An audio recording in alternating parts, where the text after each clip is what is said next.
know what was happening. There was no call for violence. The speeches that were showed yesterday of Sharjeel Imam, the kingpin of the Delhi riot accused, clearly show there was an intent, a very dangerous intent of armed rebellion and to cause a regime change in India. It's very clear the way he was mocking the top court of the country on any ground whatsoever. He was trying to incite violence in India, and he was trying to do this. Yes.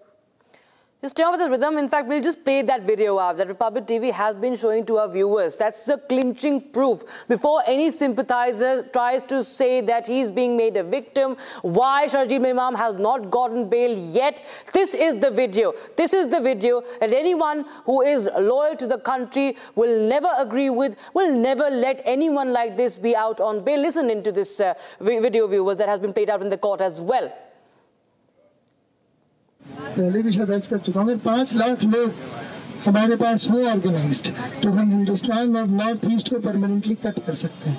Permanently नहीं तो कम से कम 1 महीने के लिए तो cut कर ही सकते हैं। मतलब इतना मवाद डालो पटरियों पर, रोड पे, उनको हटाने में 1 महीना लगे, ठीक ही नहीं। जाए एयरफोर्स से असम को काटना हमारी जिम्मेदारी है। असम और इंडिया कट के अलग हो जाए। जितने भी जो भी यहाँ से सप्लाई जा रहा है बंद करो, और वो बंद कर सकते हैं क्योंकि चिकन नेक्स्ट मुसलमानों का है। वो जो चीज पे इत्मीनान रख लें कि हमला मुसलमानों पर, ठीक है, इस बात पे पहले इत्मीनान कर लेंगे कि हमला संविधान पे नहीं है। संविधान तो बदलता रहता है, कल को इसी को संविधान बना देंगे। आप क्या कीजिएगा, क्या कर लीजिएगा? कोर्ट ने क्या किया बाबरी मस्जिद के साथ आपको पता है ना? कोर्ट ने कश्मीर में क्या किया आपको पता है? इस चीज को याद रखें कि अभी बहुत अर्जेंट मामला है, बहुत अर्जेंट मामला है। हमारे पास 4 हफ्ते 28 दिन है अगला जो हियरिंग है। अगले हियरिंग तक सरकार को छोड़ो, कोर्ट को इसकी लाइन याद आ जाए। ये आपकी जिम्मेदारी, कोर्ट किसी का नहीं है। आपको लगता है कोर्ट आपका हमदर्द है? आपको ऐसा लगता है? बताइए, ट्रिपल तलाक में क्या किया इन लोगों ने? मुसलमान मर्दों को जेल भेजने का सामान किया है कि नहीं? बाबरी मस्जिद में क्या किया? आपकी जमीन छीन के किसी और को दे दी। ये कोर्ट आपका हमदर्द नहीं है। ये कोर्ट सीए में भी आपसे हमदर्दी नहीं जताएगा। जहां हम महफूज हैं, दिल्ली की खास बात क्या थी कि इंटरनेशनल मीडिया को आने में 5 मिनट लगते हैं, 5 मिनट। वहां अगर ये गोली चलाएं तो वो वीडियो पे आ जाएगा। दिल्ली में वैसे भी दिल्ली को ये कश्मीर बना नहीं सकते, आपको भी पता है। इन्हीं की जलालत होगी, हमारी नहीं होगी। अगर ये दिल्ली में गोली चलवाए, आर्मी लगवाए, तो जलालत किसकी है? मुसलमानों की नहीं, सरकार की जलालत। सरकार की जलील होना पड़ेगा। ये दिल्ली है भाई, ये फ्लाईओवर गिरे जरा, पूरी दुनिया को खबर हो, समझ रहे हैं ना? और तीसरी चीज, भैया लाठी खाने से न डरे। बिल्कुल। अगर किसी का हाथ टूटा है तो अलग बात है, किसी का पैर टूटा है तो अलग बात है। लाठी खाने से न डरे। एयर गैस से किसी को एलर्जी हो सकती है तो भागे, सही बात है। लाठी से एलर्जी ना समझे, लाठी 2-4 तो पड़ेगी, लाठी खाने की कला भी सीख लें, समझ रहे हैं ना? इस तरह कम चोट पड़े, इम्पैक्ट कम हो, पहन के क्या आना चाहिए, समझ रहे हैं? एक पट्टा हो बीच में। जब तक ये सब नहीं करेंगे, हाँ भाई, जब तक ये सब नहीं करेंगे सारा बेअसर रहेगा। ये चिंगारी कहाँ जाएगी? आग कैसे लगेगी? आग लगाने के लिए 2 काम करना होगा, लाठी खाने के लिए तैयार रहना होगा। 2 जो स्टेप्स हैं उनको क्लियर रखना चाहिए। एक है कि सेंसिटाइजेशन, अवेयरनेस, व्हाटएवर, और दूसरा है plan of action. Plan of action किसी के पास नहीं, सब सेंसिटाइजेशन की ही बात करते हैं। सेंसिटाइजेशन तो यकीनी तौर पे करना है हमें, लेकिन प्लान ऑफ एक्शन भी पैरेलल में होना चाहिए कि अगर हमारे पास क्रिटिकल मास जमा हो चुका है लोगों का तो उनसे क्या किया जाए, क्या करवाया जाए। क्या कुछ कर सकते हैं? अगर हमारे पास जामिया में 10,000 जवान लड़के हैं तो वो क्या कर सकते हैं? 100 केसेस होंगे, हम पे भी FIR होंगे, इसके लिए तो इत्मीनान से होंगे। लेकिन ये कामयाबी तभी मिलेगी जब 100 शाहीन बाग के जलाना पड़ेगा उसके टेंशन काम को, नहीं तो आप सिटीजनशिप का रजिस्टर बन रहा है और जिनको निकालने की बात हो रही है वो किसकी जिम्मेदारी है? वो कहाँ से बेघर हुए? क्या वो बेघर इसलिए हुए कि उनको भागना था, उनको बंगाल ने बताया था? नहीं, हिंदुस्तान और पाकिस्तान की जंग हुई थी, ये याद रखिएगा। हिंदुस्तान और पाकिस्तान की जंग के पादाश में लाखों करोड़ों लोग बेघर हुए और उनकी जिम्मेदारी अकेली न असम की है, न पाकिस्तान की है, न बांग्लादेश की है। ये पहले तो एक इंटरनेशनल प्रॉब्लम है। इस बात को याद रखिएगा कि ये इंटरनेशनल प्रॉब्लम है और एक सरकार की मनमानी हम कभी कबूल नहीं करेंगे। जब ये बात कम से कम 5-6 मुल्कों की है, 4-5 तो आपकी नजर के सामने है, तो क्या हम एक सरकार की मनमानी कबूल करेंगे?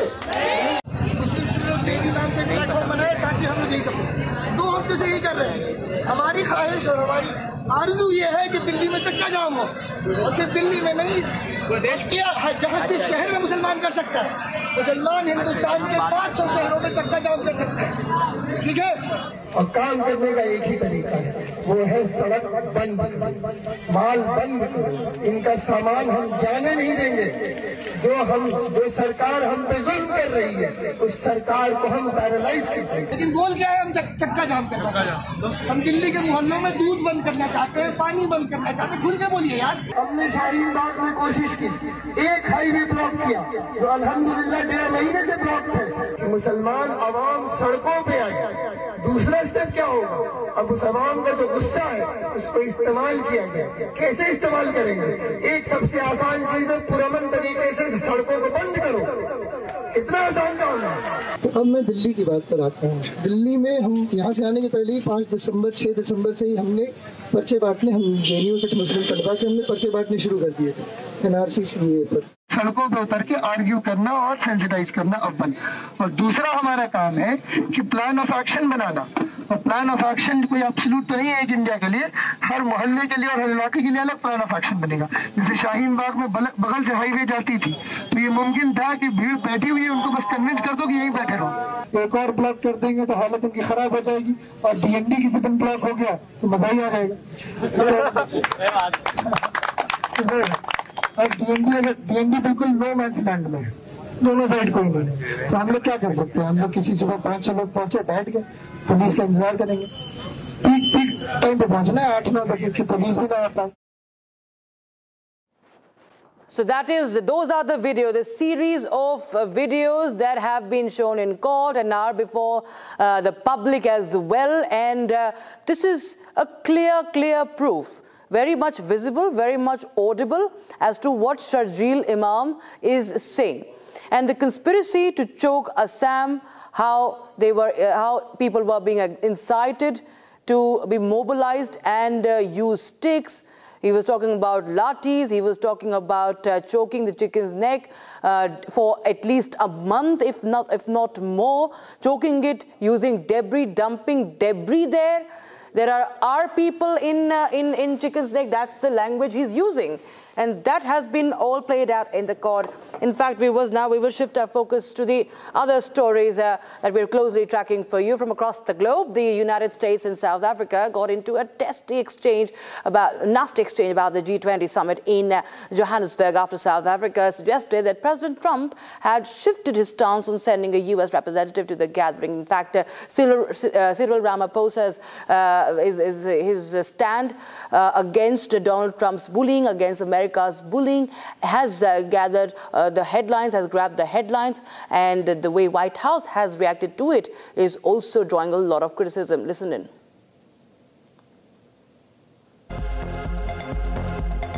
The United States and South Africa got into a testy exchange about the G20 summit after Trump's boycott. South Africa's President Cyril Ramaphosa had said that boycott politics doesn't work, as he hit back at US President Donald Trump's decision to skip the G20 leaders summit in Johannesburg.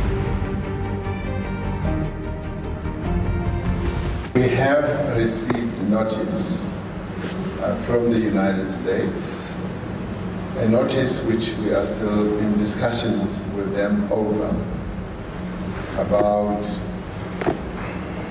a change of mind about participating in one shape, form or other in the summit. So the discussions are still ongoing. Meanwhile, White House press secretary said that the South African president was running his mouth, suggesting the US would participate in G20. She further said his comments were not appreciated by the president or his team. The United States is not participating in official talks at the G20 in South Africa. I saw the South African president running his mouth a little bit against the United States and the president of the United States earlier today, and that language is not appreciated by the president or his team. The ambassador or the representative of the embassy in South Africa is simply there to recognize that the United States will be the host of the G20. They are receiving that send-off at the end of the event. They are not there to participate in official talks, despite what the South African president is falsely claiming. Earlier this month, Donald Trump said that no US official would attend the meeting, citing false accusation that white South Africans were being murdered en masse.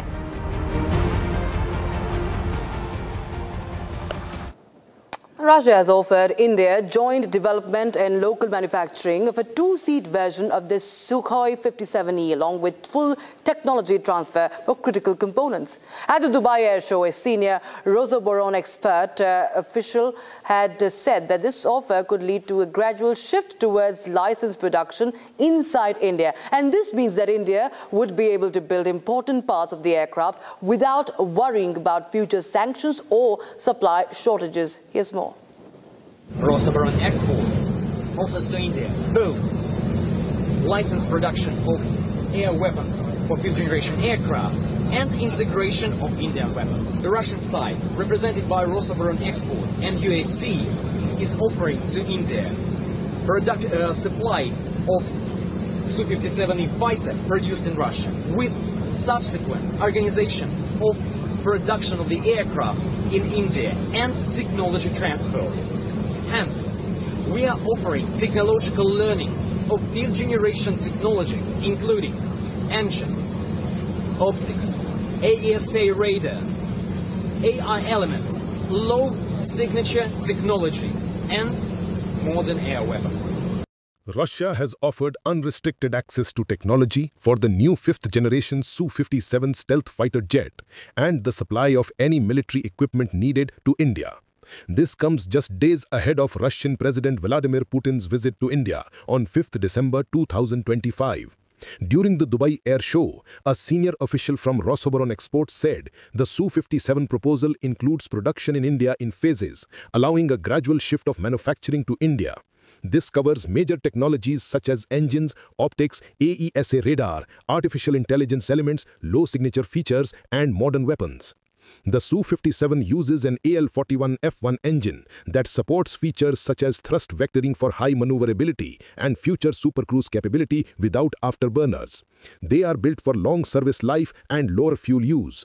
Optical systems in the Su-57 include infrared search and track sensors, laser-based rangefinders, and electronic optical arrays placed around the aircraft for full circle awareness. These allow detection of enemy aircraft without using radar. The aircraft's N036 Bielka AESA radars can track many targets quickly, work with high reliability, and are harder for the enemy to detect. They can map terrain, track aircraft, and support electronic warfare at the same time. Artificial intelligence elements used in the jet include systems that help the pilot make decisions, combine data from different sensors, identify targets, and support flight control during complex maneuvers. Low-signature features include the aircraft's stealth shaping, radar-absorbent materials, methods to reduce heat signature, and sensors placed carefully to avoid detection. At the Dubai Air Show 2025, Sergei Chemezov, CEO of Russia's state-owned defense group Rostec, said Moscow would continue its support. He said Russia has stood by India for many years, including during periods when India faced sanctions. He assured that Moscow still follows the same approach and will supply any equipment India requires. He added, "We have strong relations with India, and whatever India requires, we are here to support." In addition, the Russian side is offering to India joint development of a two-seat modification of the Su-57E or FJFA. Taking into account the requirements of the Indian Air Force and using existing know-hows. Manufacturing FJFA means manufacturing all the critical components of the aircraft without the fear that one day you won't get something because of sanctions. Also, this proposal provides gradual increase in the level of licensed production. And in the long term, there is possibility of upgrade of the aircraft by improving the aircraft software and upgrading the FJFA in general.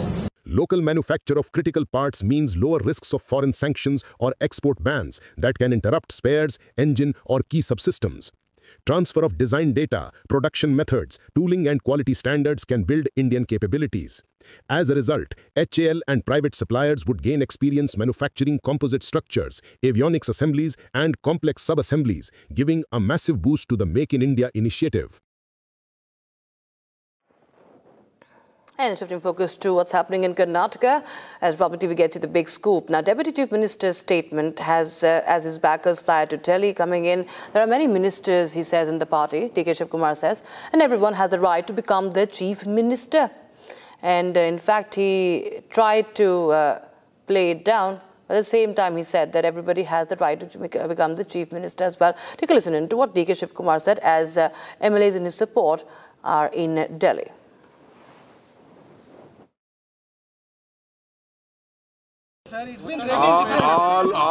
All one party members are eligible to become minister, chief minister, everything they can become. Now no question is there. Honorable Chief Minister is there. He said that he will come to complete 5 years. I wish him all the best. We will all work with him. And Abhishek joins us live on the broadcast from Bengaluru. Abhishek, well, that's the first reaction that has come in after the 18 MLAs rushed to Delhi. But how do we decode this statement by DK Shivkumar? Rakshita, the development is that we are in front of Mallikarjuna Kharge's Delhi's residence, where Kionics President Sharath Bachegowda just met Mallikarjuna Kharge for briefly of half an hour and discussed about the politics. And obviously, he has mentioned about his aspiration to become a minister is what we have been informed as of now. On the other hand, while looking at DCM DK Shivkumar's statement, he has mentioned in Bengaluru that all the party members, all the elected MLAs from the Congress party are eligible to become a minister, are eligible to become the chief minister as well. So he indirectly mentioned not only DK Shivkumar but also all the party members are eligible and are aspirants to become the ministers or the chief minister one or the other day. And he also congratulated CM Siddaramaiah on his statement stating that he will be the full-term chief minister for the next 2.5 years as well. He also said that he will work hand in hand with CM Siddaramaiah to make sure that they provide the best of the government to the people of Karnataka. On the other hand, 18 plus MLAs and ministers who are in support for DK Shivkumar demanded in front of AICC President Mallikarjuna Kharge that DCM DK Shivkumar be elevated to the position of Chief Minister. And also they reiterated on the statement on the facts of how important it will be to the 2028 elections if a Vokkaliga leader be made the Chief Minister of Karnataka. And also they have explained the cons of not making DK Shivkumar the Chief Minister. On the other hand, Mallikarjuna Kharge in the closed door has mentioned none of the team members from various other teams, be it Siddaramaiah's team or be it DK Shivkumar's team, will have to come to Delhi to talk about the leadership change, and he will make sure that things are sorted out in Karnataka. Okay, Abhishek, I have to interrupt you there. There's some more breaking news coming in right now. This is the breaking that we have from Bihar. Protests breaking out outside the Congress office in Patna after the drubbing. छोड़कर यहाँ पर इसी कार्यालय में poster अभी तक टंगा हुआ है, स्टॉप वोट चोरी। जो उन्होंने एजेंडा चलाया था, फेल हो गया एजेंडा। 202 सीटों के साथ एनडीए को बहुमत मिला और सरकार बन गई है। शपथ ग्रहण समारोह भव्य बना। राहुल गांधी का वोट चोर गद्दी छोड़कर नारा नहीं चला, लेकिन नारा क्या अब आ गया है इसी सदाकत आश्रम में। जरा आइए अब इधर दिखाइए।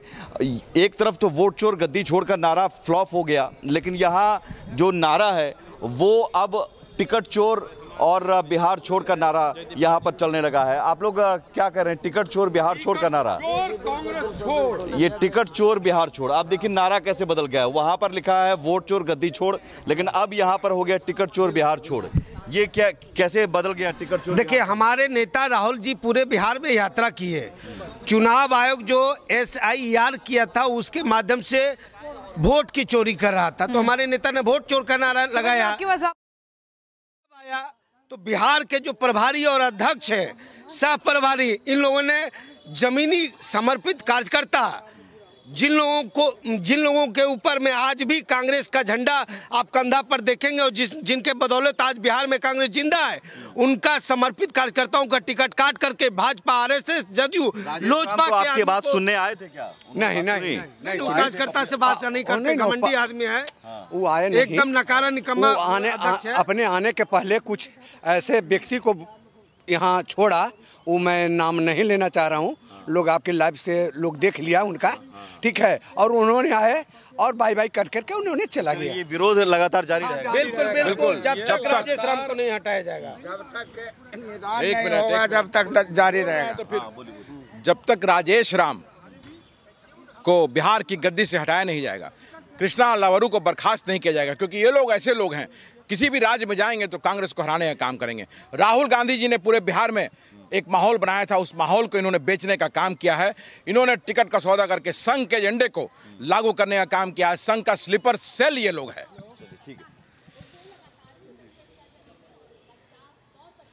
The live update we are getting from Patna, ticket chore and leave Bihar slogans being raised at the Congress headquarters in Patna. Viewers, after the drubbing, the massive drubbing in the polls, the chaos breaks out outside Congress headquarters.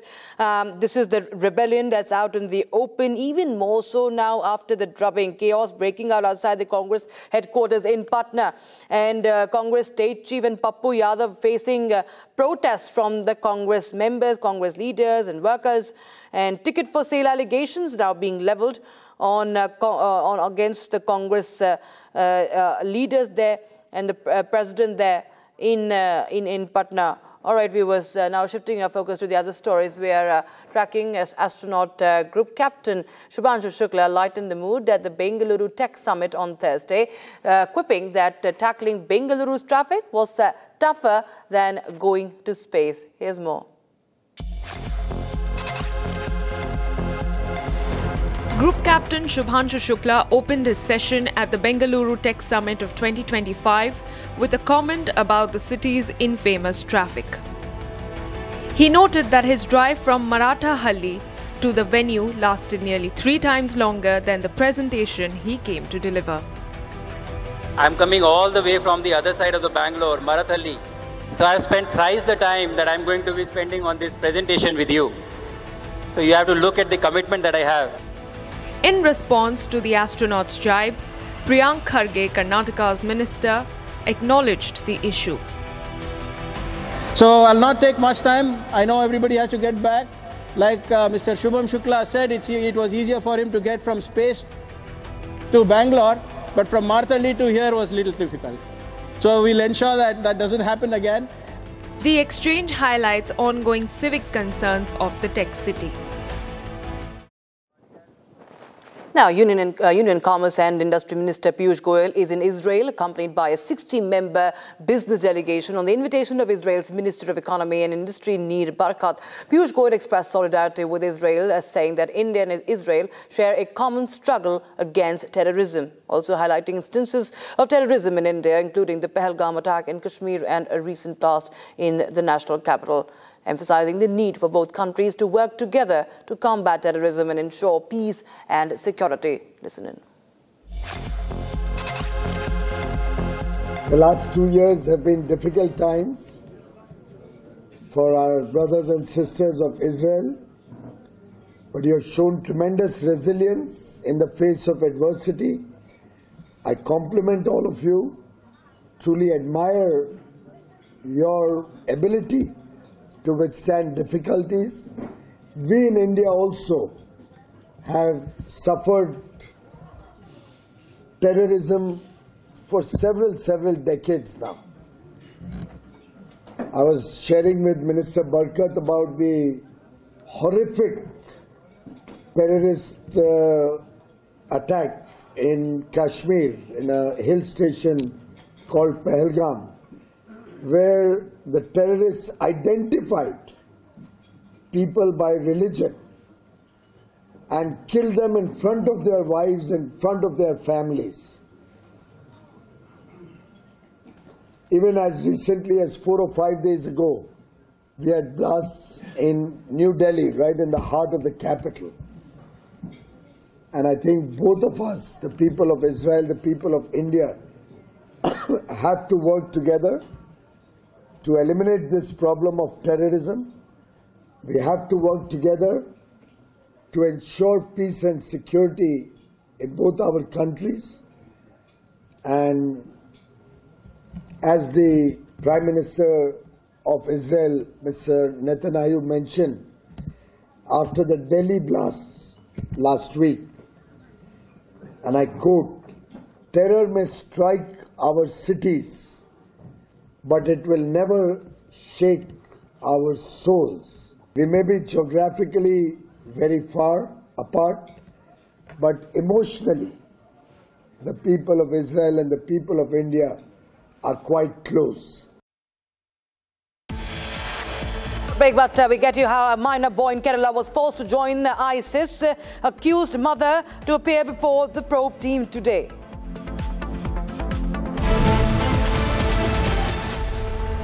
China and Japan are clashing verbally over Taiwan. Tensions between China and Japan have risen over Taiwan's security. Japan has signaled it may intervene in a potential conflict, viewing it as a threat to its own stability. China condemned this as meddling, issuing strong warnings and summoning diplomats. This conflict started when Japan's newly appointed Prime Minister, Sanae Takaichi, issued a direct warning to China during a session of the country's parliament.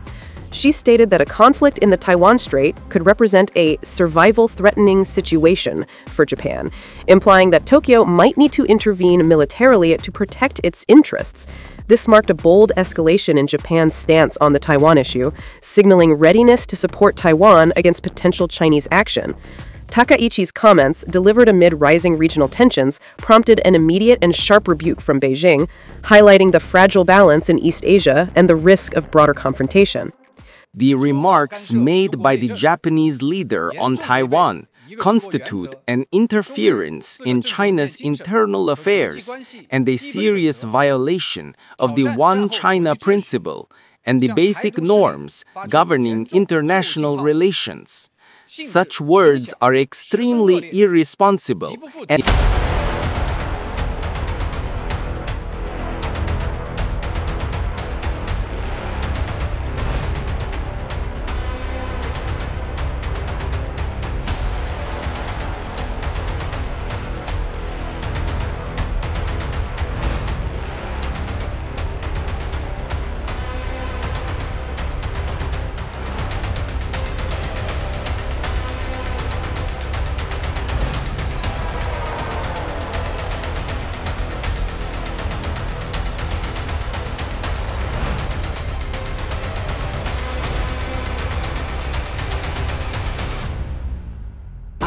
Pure sooji pasta उबालो मिलाओ और खाओ 8 minute में तैयार क्या taste है सबका राजा हार्डकोर मसाला इसको घर पे लगाओगे तो शादी का तो पता नहीं पर घर पक्का नहीं टूटेगा रुंगटा नहीं तो घर स्ट्रॉन्ग नहीं रुंगटा स्टील TMT बार एकदम सॉलिड पहाड़ों में एक हाइकिंग स्टिक भी बन सकती है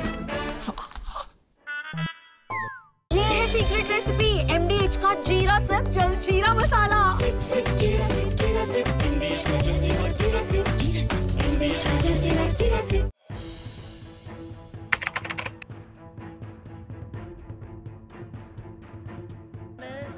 So in the past, we would see most of the terrorists who would get arrested, they would be like the people who would be working at a very low level. But today we have seen the white-collar suspect.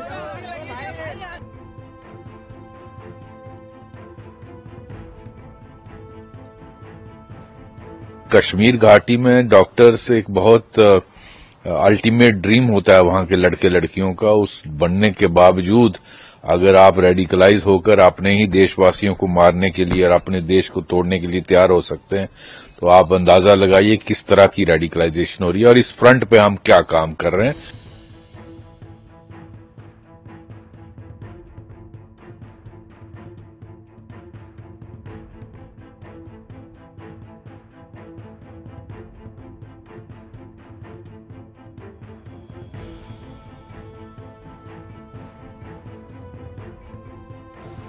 Investigators have identified Maulvi Irfan Wagha, also known as Imam Irfan, from Shopian in South Kashmir as the mastermind who blended his dual identity, that of a preacher and health.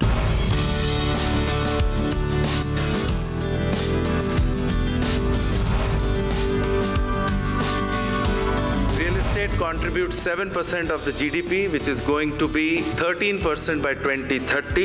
It is also the second highest employer with almost 5 crore people working in the real estate sector. Are real estate prices already inflated for a common man to afford?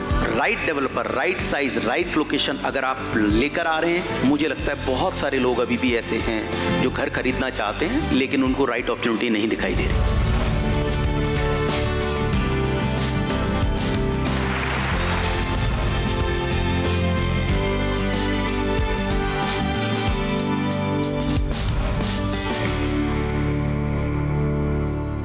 थोड़े में ज्यादा स्वाद यही तो है इसकी खास बात। वाओ मामा क्या स्वाद है? अरे मेरे राजा।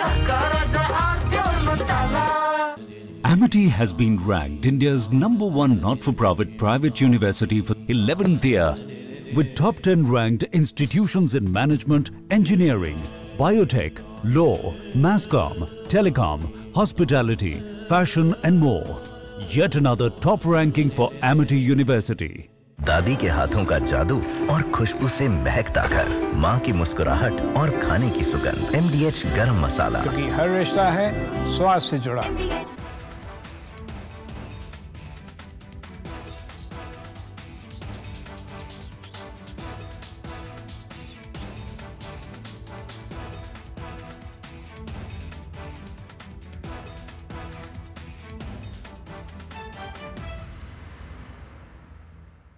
China and Japan are clashing verbally over Taiwan. Tensions between China and Japan have risen over Taiwan's security. Japan has signaled it may intervene in a potential conflict, viewing it as a threat to its own stability. China condemned this as meddling, issuing strong warnings and summoning diplomats. This conflict started when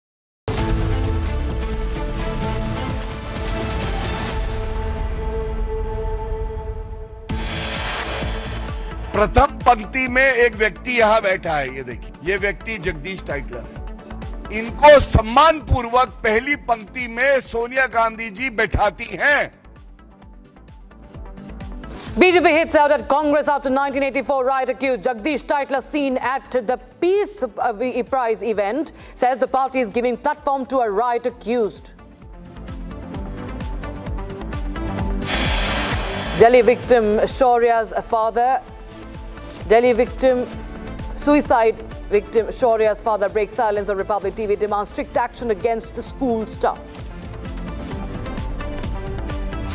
जब से बहुत serious matter है, मतलब bullying की वजह से अगर इस तरह की घटना हो रही है तो इस पे गवर्नमेंट को बहुत स्ट्रिक्ट पॉलिसीज बनानी चाहिए जिससे इस तरह की घटना जो अमायरा के साथ हुई है, जो दिल्ली में हुई है, आगे ना हो। Meanwhile, Jaipur victim family joins the Republic campaign against harassment in educational institutions, seeks actions against bullies.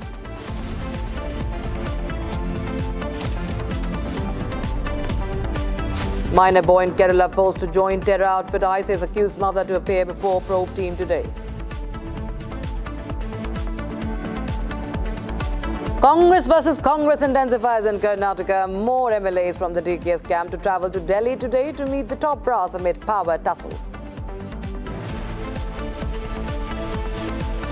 New revelations come to fore from terrorist Muzammil's phone data. 200 videos recovered showing recce of religious sites across Delhi and Uttar Pradesh.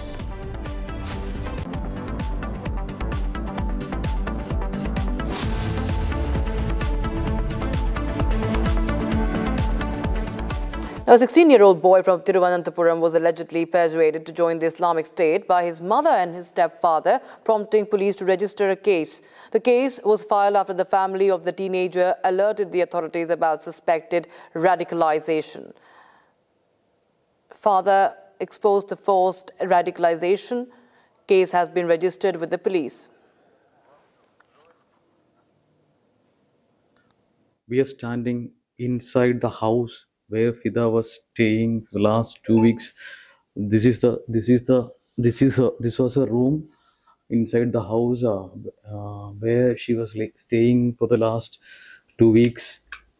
And this is her room, and it was at this room police conducted a raid and seized her laptop, mobile phones, her passport, and so many of the documents. She was staying at this room for for the last 2 weeks after landing, after reaching back from United Kingdom. She was at this room, and all her personal belongings are here inside the house. And this was a room, and yeah, it was in the morning. She left out in an auto rickshaw, and she may be coming back in a couple of minutes, or sometime maybe in the morning. Anyway, we will be back. We will be coming back to meet her again. We are hopeful of having a word with her. And the police team, as soon as the case was registered, the police team reached here and held a thorough inspection here, and they could collect so many crucial evidences. And from the examining the digital devices, the prop team could collect the videos of IS, and it was those videos which she used to brainwash her son to convert to become a member of IS. And these are all the details we have right now. And we will be coming back again to the same house with the police. And the victim, who is a 16-year-old boy, also reached here with the police 2 days back, and he was behaving very he was behaving very badly, not badly. He was behaving very upsetly. He was very upset with the mother, as they used to argue over ideological issues, like she was a radicalized Muslim, and she wanted the victim, the 16-year-old old boy, to be a member of IS. And over this talk, they used to quarrel, and they used to fight each other. There were heated exchanges between them. And the police team and the relatives who were staying at this house state that they were not in good terms, and they used to fight over the ideological issues. And she was converted a radicalized Muslim, and she wanted him to fight for she wanted the boy to work for IS and to destabilize the nation. And she was after being converted to Islam, she became a member. She was not become a member, but she was an ardent fan of IS ideologies. And police collected so much of documents of her relationship, to prove her relationship with the radicalized Islamist group. All right, Shankar joins us live in the broadcast after getting us that report from Thiruvananthapuram. Shankar, you were telling about how the woman, the mother of the 16-year-old herself, was also a convert. She was converted, I think, when she was in UK. Tell us more about this woman and the man who she married, her second husband. Because what we understand as well, that he was somewhere trying to push her, radicalize her, and then in turn also radicalize the son. Yes, actually, Fida, the mother who is accused of forcing her son to join, 16-year-old son to join IS, she was 39-year-old now, and she was a BSc nursing graduate who studied in Bangalore. And her first husband, Muhammad Ali, who was her classmate, and they became in an affair, and she married him some 17 years ago. After marrying, they migrated to UK, and while having she gave birth to 3 children.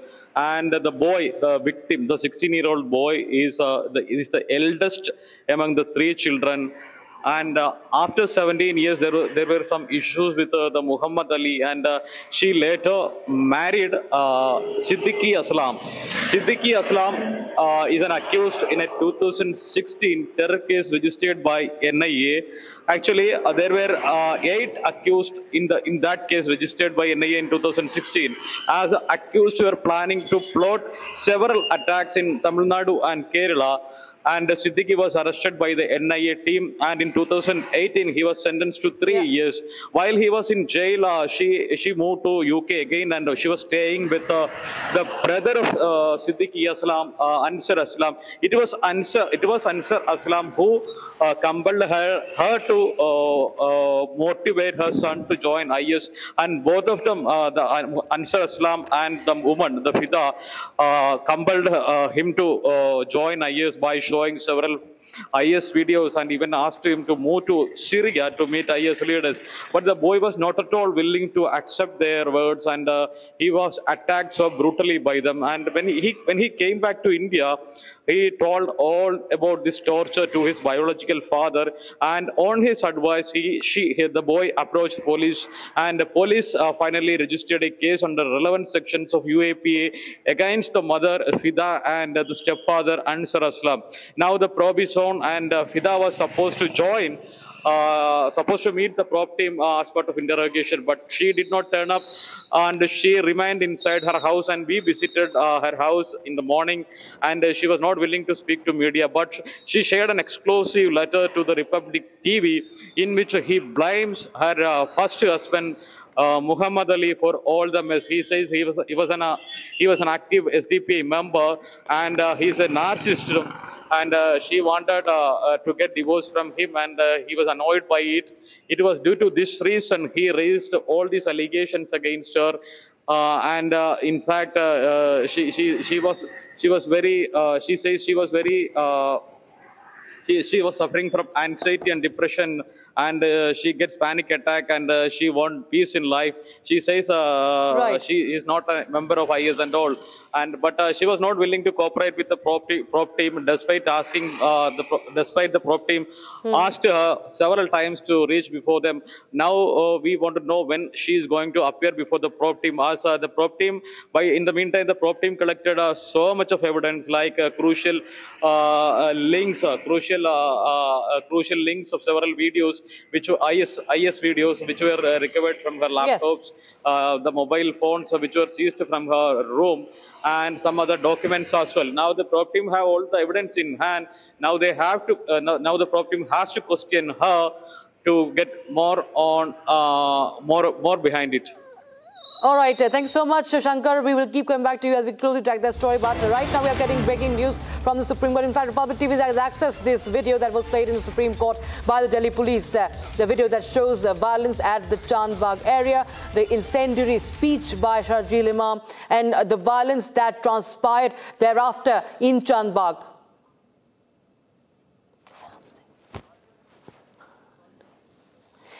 So that is the video today that was played out.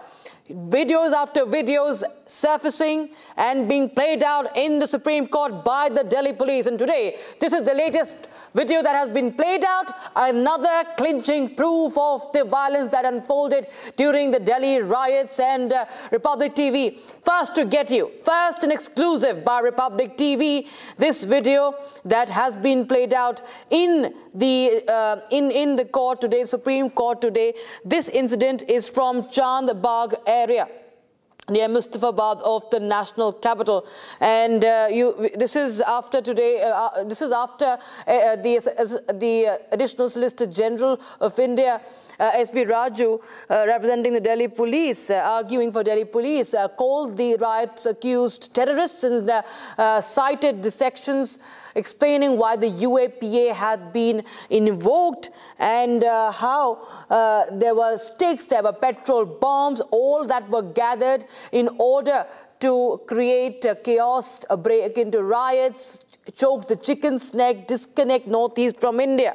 And this is another video. There are multiple videos, in fact, that we have accessed. One of the videos is this one. As you can see, the commotion that unfolded.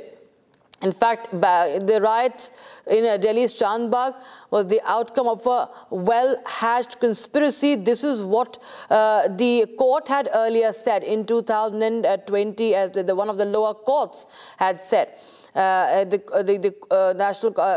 happened in national capital, viewers, and this is the video from Chandbagh.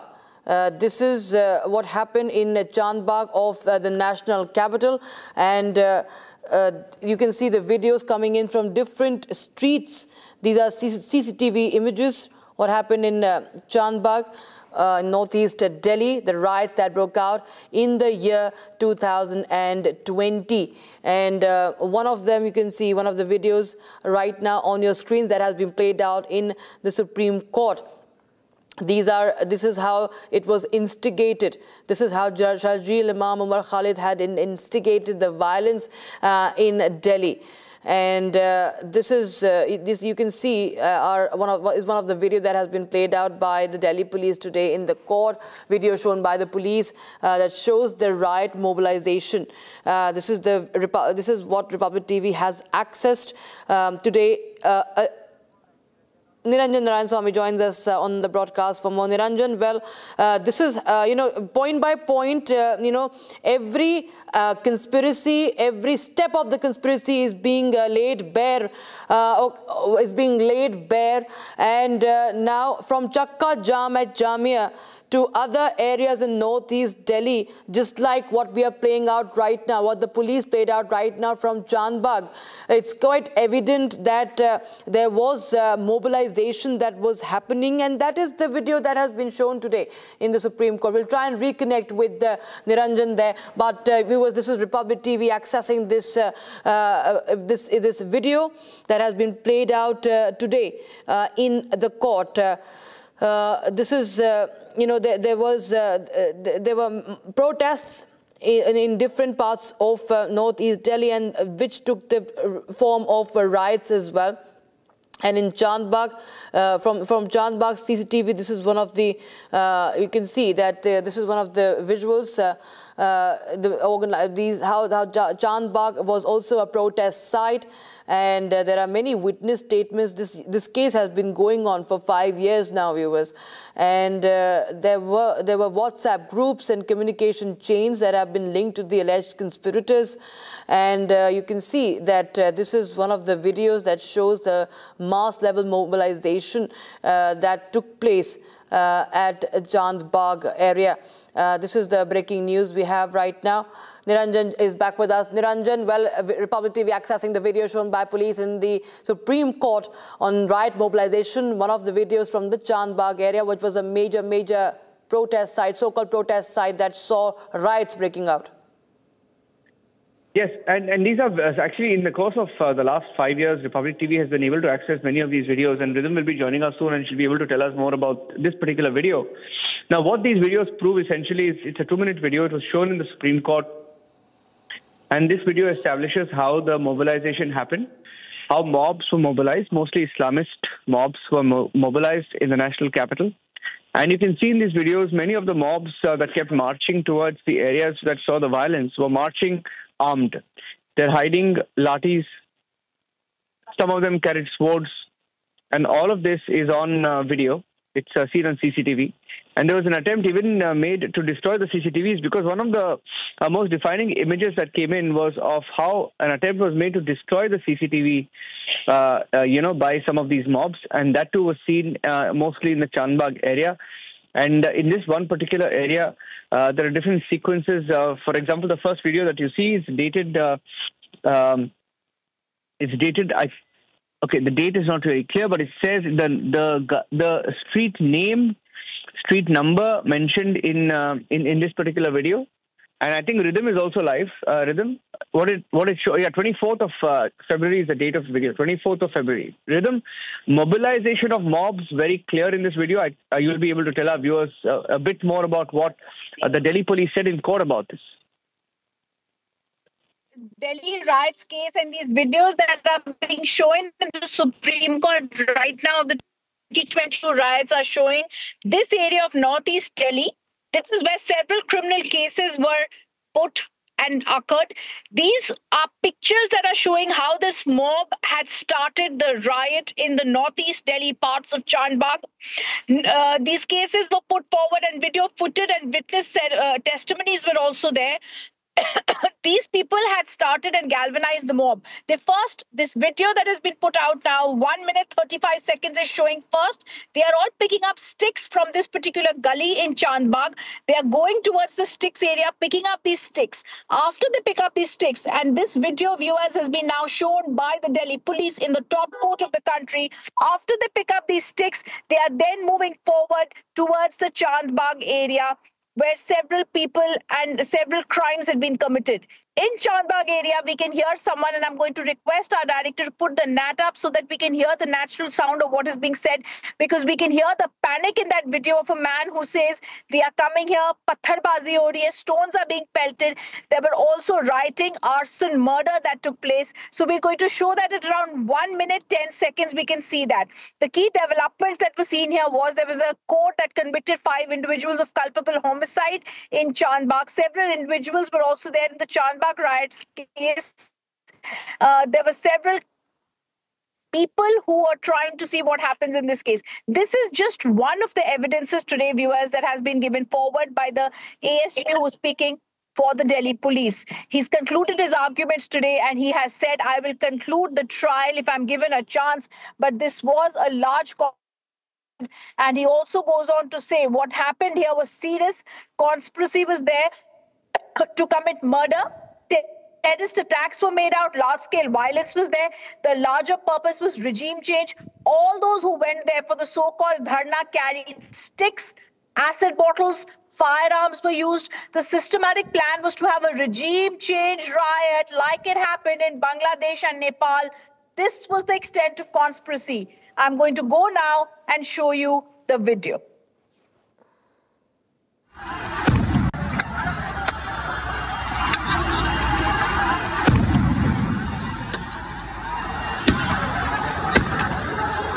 पत्थर मार रही हूँ उधर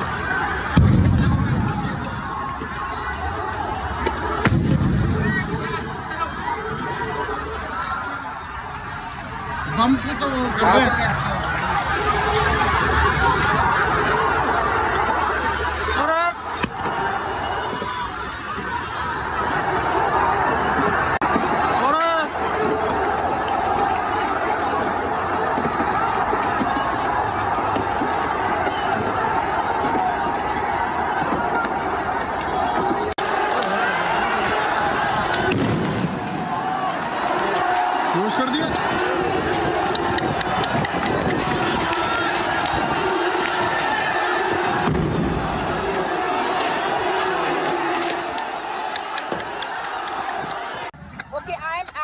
Showing you these visuals, I'm showing you Republic with TV accesses. One more video that has been shown in the top court today, and I'm going to request our directors to put it out. This is also very similar. It's a 3-minute video that is also being shown. I'm just going to be getting details on that. Just give me a minute. Okay, so let me tell you what's been shown in this video. This is the video that is shown, and as you can see, once again, viewers, these people who went in for the riots are picking up the area. Once these sticks have been picked up by these people, this mob then goes across to another area in Chandbagh in northeast Delhi, and they start pelting stones. It's a very clear conspiracy that is being looked at. It's a very clear conspiracy that was being done. And we're also going to go across to that. We're also going to show you more videos that were there. These are the videos of the ransacking that was done. There was conspiracy to commit murder, as you can see in this area, as we showed you the natural sounds of what was coming from there. There was stone pelting, large-scale violence. All those who were there on this so-called peaceful protest are actually carrying these sticks. They had acid bottles. They had firearms. They wanted to attack the policemen. The systematic plan was a regime change, something the Additional Solicitor General has said today and yesterday. He spoke about Umar Khalid. He said his mindset was that India should be broken into pieces. Today, as we show you this proof, this is proof of riot mobilization in 2020, parallel drawn with the Red Fort blast that happened. He's spoken about how intellectual terrorists are more dangerous, and this is very clear. As we show you these videos that are coming in right now, these rioters tried to attack people in a planned manner. They went through those gullies, they went to the main place in northeast Delhi. An IB officer was killed. The second step was destroying the CCTV that they wanted to. What did they want? They wanted a high level of violence. And that is the reason why they had these sticks with them. They wanted a chakka jam. What was chakka jam? Umar Khalid told the other kingpin Sharjeel Imam to start chakka jam at Jamia. Meanwhile, he would start chakka jam in other Muslim areas, which is violent disruption of all essential services. These writers that you can see on the screen, what are they doing? They're inciting violence. The conspiracy is out. Their bombs have been made by them, petrol bombs. They also stressing in the Supreme Court, the ASG is stressing 53 people were killed. More than 530 were injured. Petrol bombs were used. Sticks were used. Stones were pelted. Acid-like chemicals were used. On a small contingent of policemen, stones had also been pelted. And the larger picture that the ASG says, if this is not terrorism, then what is? He looks at the UAPA and he says, petrol bombs had been used. Chicken Neck area was attacked. There's a charge of firearms also. It's clear milk, water, vegetable stock supply was disrupted. This was a part of the conspiracy to choke out and break India. This regime change is what they wanted. Now we've also accessed this, and this is what he's doing. A high level of violence that can be seen in the Chandpag area, shown in the Supreme Court. This is showing how stones were being pelted in a planned manner. Acid bottles and stones had been pelted. We can see what's being shown. And he's also then now speaking about this. I'm also going to come back to this top story that's there, the Delhi riots case in the top court now. ASG has concluded, the Delhi police has concluded its arguments. Back after a short break, we get you more videos that are being shown in the Supreme Court of India.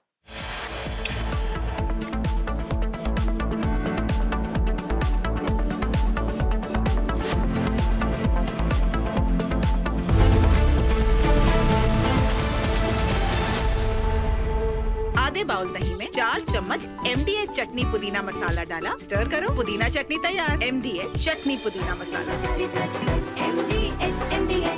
इसको घर पे लगाओगे तो शादी का तो पता नहीं, पर घर पक्का नहीं टूटेगा। रुंगटा नहीं तो घर स्ट्रॉन्ग नहीं। रुंगटा स्टील TMT बार एकदम सॉलिड। पहाड़ों में एक हाइकिंग स्टिक भी बन सकती है। थोड़े में ज्यादा स्वाद, यही तो है इसकी खास बात। वाओ मामा, क्या स्वाद है? अरे मेरे राजा, राजा और प्योर मसाला।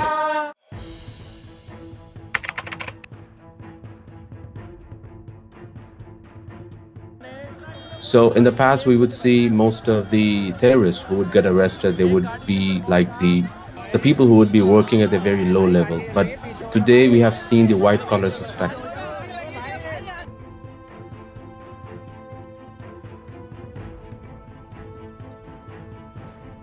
कश्मीर घाटी में डॉक्टर्स एक बहुत अल्टीमेट ड्रीम होता है वहां के लड़के लड़कियों का। उस बनने के बावजूद अगर आप रेडिकलाइज होकर अपने ही देशवासियों को मारने के लिए और अपने देश को तोड़ने के लिए तैयार हो सकते हैं, तो आप अंदाजा लगाइए किस तरह की रेडिकलाइजेशन हो रही है और इस फ्रंट पे हम क्या काम कर रहे हैं।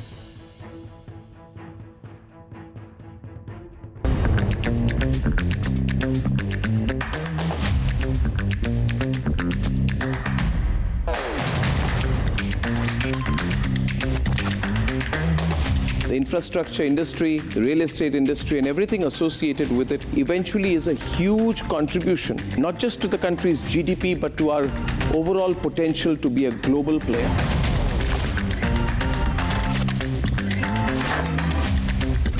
What's the big picture? Let's set the context to this. Why are we doing this? We are bringing about a very credible voice for the home buyers, for the real estate investors, through Republic TV's amazing platform.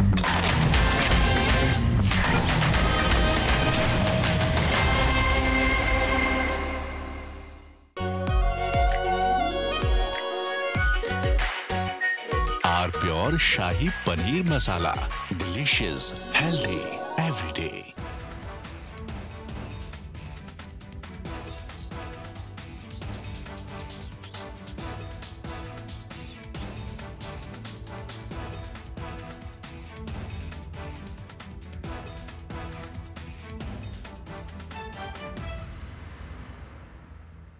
MDH की हल्दी मिर्ची धनिया करे कमाल, ये रंग दे, ये खुशबू दे, ये तीखा, ये कम पड़े, क्या निराला MDH masala. China and Japan are clashing verbally over Taiwan.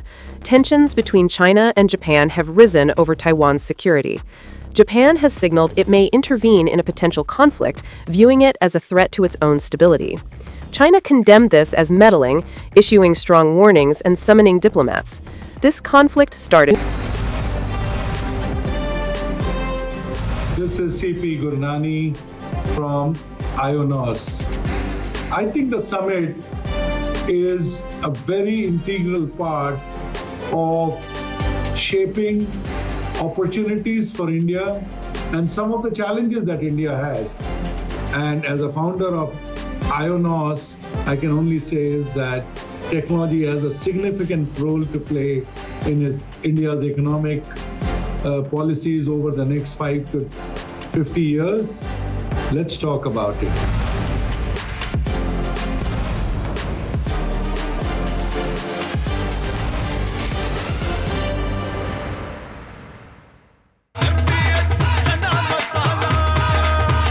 Chholiya हो या लोबिया, सफेद चने या काले चने, सब कुछ मजेदार बने। केसरिया से मन जोगी हुआ रे, दिल झूमे देखो मतवारा हुआ रे, केसरिया से मन जोगी हुआ। हर पल मनाओ केसरी त्योहार। विमल, बोलो जुबान Kesari. Are pure sooji pasta उबालो मिलाओ और खाओ 8 मिनट में तैयार। क्या टेस्ट है सबका राजा hardcore masala.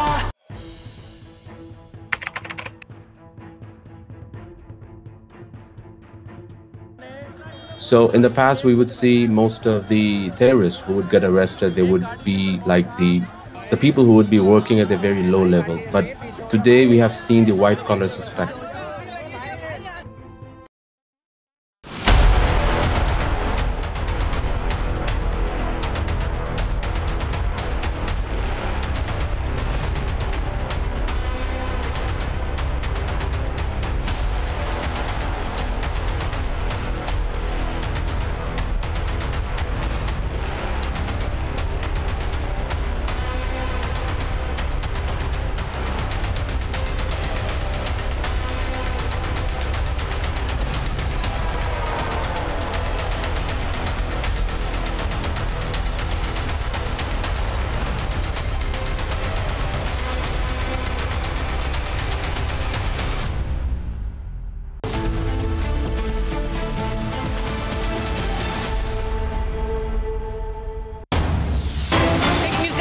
Fighter jet has crashed during the Dubai air show. Thick black smoke being seen rising from the crash site near the airport.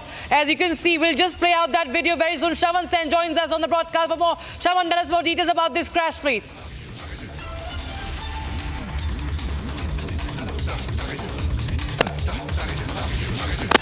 Shravan. Light combat aircraft Tejas fighter jet crashing down during Dubai air show. A tragedy that has unfolded during, it's an accident. What we understand right now, Tejas plane was part of the demonstrations at the Dubai air show this afternoon. This is an HAL made plane, India made Tejas aircraft, the LCA Tejas fighter light combat aircraft that crashed around 2:10 p.m. local time. Shravan Sen joins us for more details. Shravan, over to you. Well, in fact, while there is no official confirmation coming in from the Indian Air Force, we spoke to the headquarters a short while back. They're saying they're ascertaining the situation right now, but there are already videos that are emerging from the Dubai air show. This is while the air show that was basically underway when the LCA Tejas, we have given to understand, has crashed. We still do not have any information with regards to the condition of the pilot. This came in just a moment ago when the LCA Tejas, which is essentially being flown by the Indian Air Force in the air show, has reportedly crashed during a demonstration that has been taking place. Over the last few days, remember, there have been multiple formations that have been displayed of the LCA Tejas to several potential buyers in Dubai. Now, this comes across as a big news coming in right now of the air crash that has taken place. We are waiting for an official confirmation to basically come in from the Indian Air Force at this point in time. But having said that, remember, this happened just about a short while back, a little after 3:30 this evening, when we are given to understand that from Dubai this air crash has actually taken place. Surya Kiran aerobatics have also taken place earlier today. There have been multiple formations that we saw of Surya Kiran earlier today. But as far as the LCA Tejas crash is concerned, not much details really emerging at this point in time. But we do, what we can tell you is that this crash happened little after 3:30 this afternoon. As of now, the condition of the pilot is not known. Whether at all he has ejected before the crash has actually taken place, that is still not known at this point in time. We are also getting our reporters from Dubai getting us the latest information. Multiple set of images that have just come into our newsroom a short while back of the crash that has taken place. But as of now, the Air Force has all that they've said. Just a short while back, we've got a statement coming in from the Air Force, and this is what they are essentially saying, that there have been multiple queries that have just come in. They are trying to ascertain the facts, and full details of it would be informed in a short while from now. On your screens right now, this is the very moment when the LCA Tejas had crashed. This is the Mark II LCA Tejas which has crashed, is what we are being told at the Dubai Air Show. There has been no word really coming in from the management right now of the Dubai Air Show 2. We'll try and also get you all the latest details with regards to what's really happening with regards to all the steps that have been taken so far. This just a quick recap of what we know so far. 3:30 is the time that we are being told that the crash had taken place. This was part of the formation that had taken place earlier today, part of the air show that has taken place. This has been ongoing for the last 4 days when the air show actually began. Multiple formations were actually displayed. The Indian Air Force team also has a stall at the Dubai Air Show, and this is with the aim of reaching out to the potential buyers. Now, with regards to the crash that has taken place, what we do not know so far is the condition of the pilot. Indian Air Force quite tight-lipped at this point in time, because remember, this has just happened a short while back, and they're saying they're still ascertaining the facts. We'll try and get you more details right now. But this is the very moment, Rakshita, when the crash actually took place.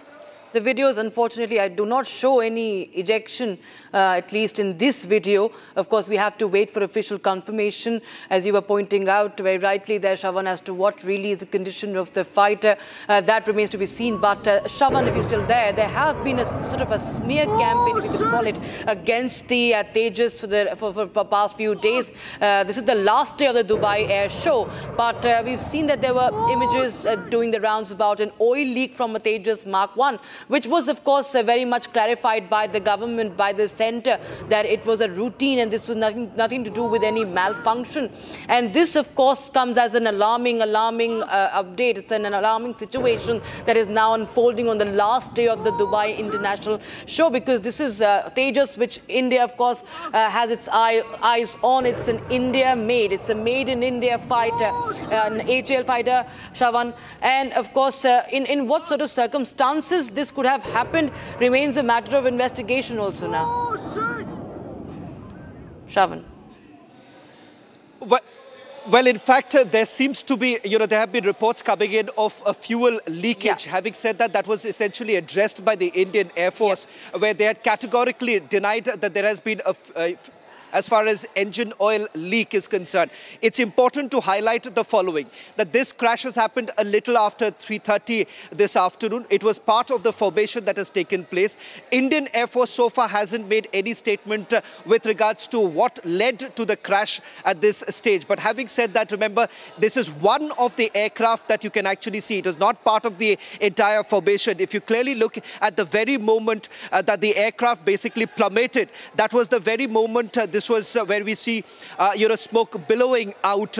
Now, with regards to what could be the condition, what could be the reason why this led to a crash, that is not known. We are not going to get into any speculations at this stage, because undoubtedly this is a major tragedy that has actually taken place at the Dubai Air Show, especially at a time when questions were essentially being raised about the efficacy of the aircraft itself, and the very fact that this was with an attempt to reach out to potential buyers. So undoubtedly it comes across as a setback, but it's important to highlight here the following, that this is the second such air show where you've had the LCA Tejas being displayed by the Indian Air Force also. We'll try and see if we get a quick confirmation also. We are trying to reach out to our reporters in Dubai, because this is the first response. I've just spoken a short while back to one of our correspondents in Dubai who's just pointed out that this has actually happened. But with regards to the Indian Air Force, so far they're only saying that they're trying to ascertain the facts right now, because they do not have much details, because this has come in just a short while back. It's been a little over 25 minutes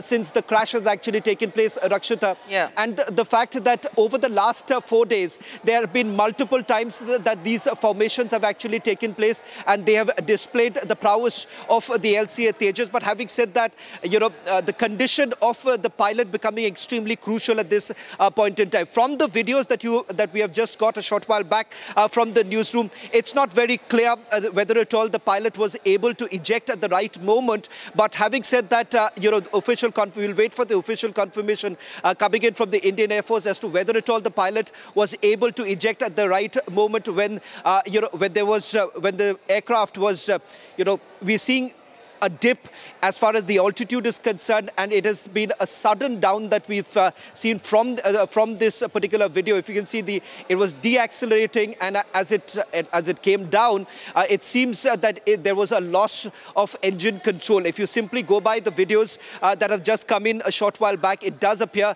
that the pilot had lost control of the engine, and resulting in this particular crash. Having said that, we are not going to speculate as to what really happened and what could have led to the air crash, but it's clear from these videos that it seems from the fast downing of the aircraft itself, it does appear that they've essentially lost control of the engine itself. Right, that's video viewers that we have accessed, multiple videos that we can show you right now, that when it was on air, but when it was in the air and after it crashed. You can see that moment of crash when the thick plumes of smoke are emanating from after the crash. That, of course, remains a matter of speculation if the pilot could eject in time or not, or if there was any parachute. That was nothing has been visible, at least the videos that we are showing to you. So it remains, of course, the prerogative of the Indian Air Force. Yeah, Shravan. Rakshit, I've just got some more details right now. It's the Tejas Air Force. There is a confirmation coming in from the Indian Air Force. They've confirmed that it is the Tejas. It is not a Mark 1A, but it has crashed. There is a confirmation coming in from the Indian Air Force, and I'm getting in more details. Basically, this has happened at a time when the Tejas was basically performing a low-altitude maneuver before they had lost control, nosediving into the ground and erupting into a fireball that was followed by intense smoke and flames. Emergency response teams as well as firefighters have been brought in. So it was during a low-altitude maneuver. It's a low-altitude maneuver that was being made by the Tejas. We do have a confirmation that this is not the Tejas Mark 1A. It is, the older formation, part of the older formation that was carrying out these maneuvers. This was the low maneuver that was basically being carried out at a time when it seems that they've lost control. And it was before that, suddenly losing control, nosediving into the ground and erupting into a complete fireball. Now, that's what I've just picked up right now from sources. So there is a confirmation. There is a confirmation now coming in from the Air Force itself. Right. So that's the latest update Shravan was sharing with us. Tejas was performing a low-altitude maneuver before suddenly losing control.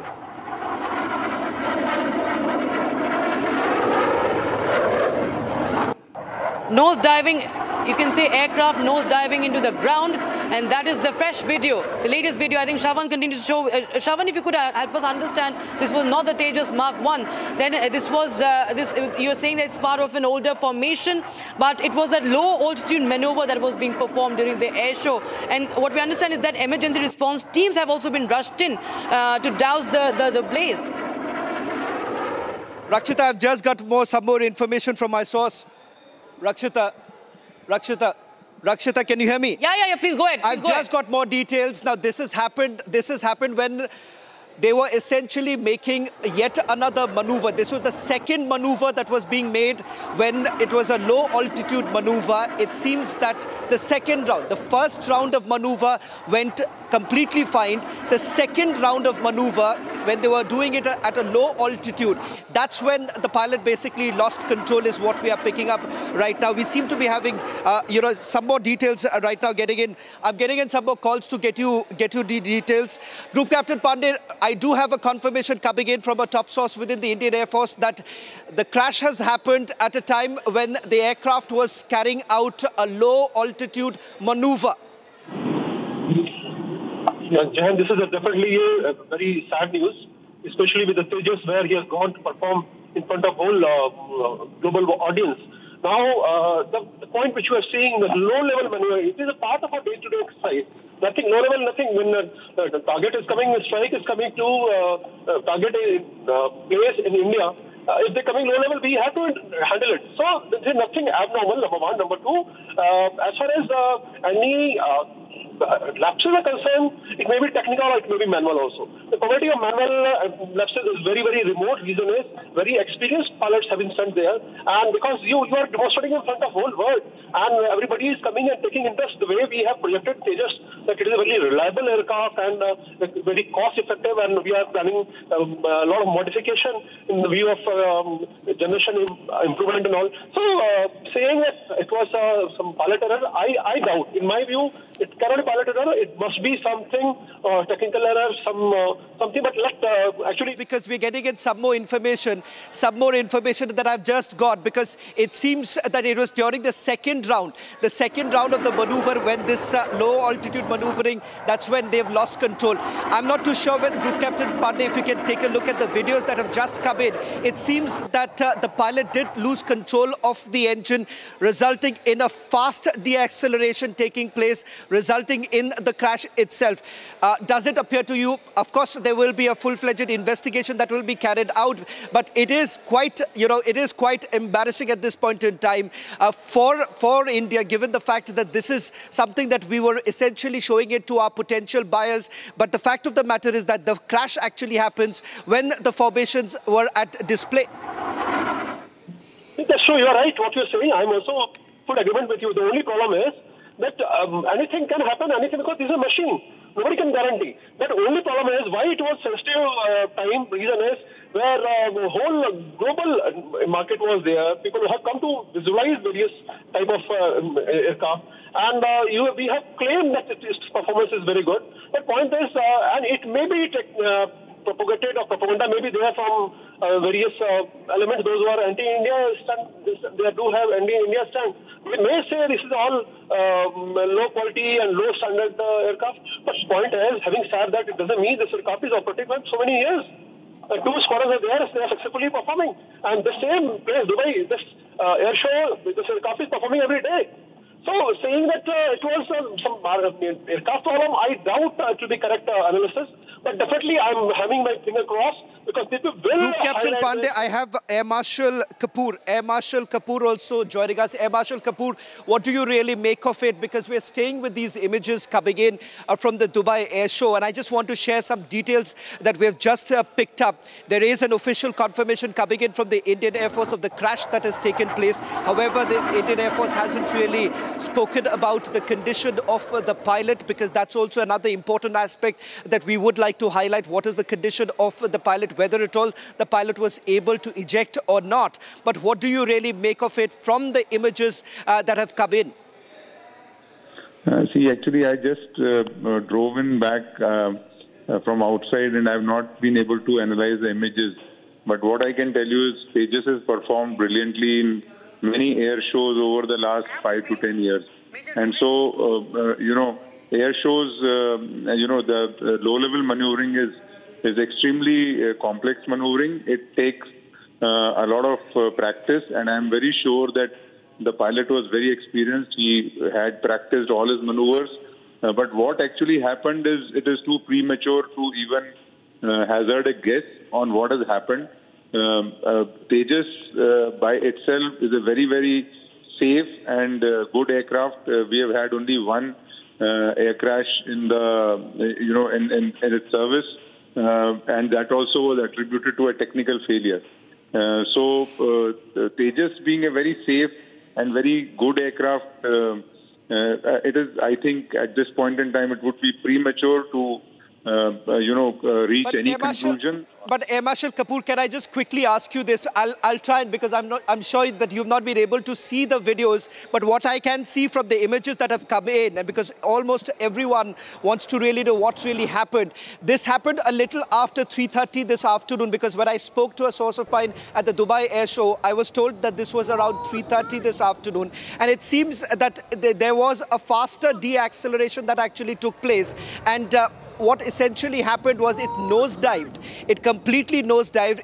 There is a indication really coming in that perhaps during the second low-level maneuvering that was taking place, that's when the engine had basically collapsed.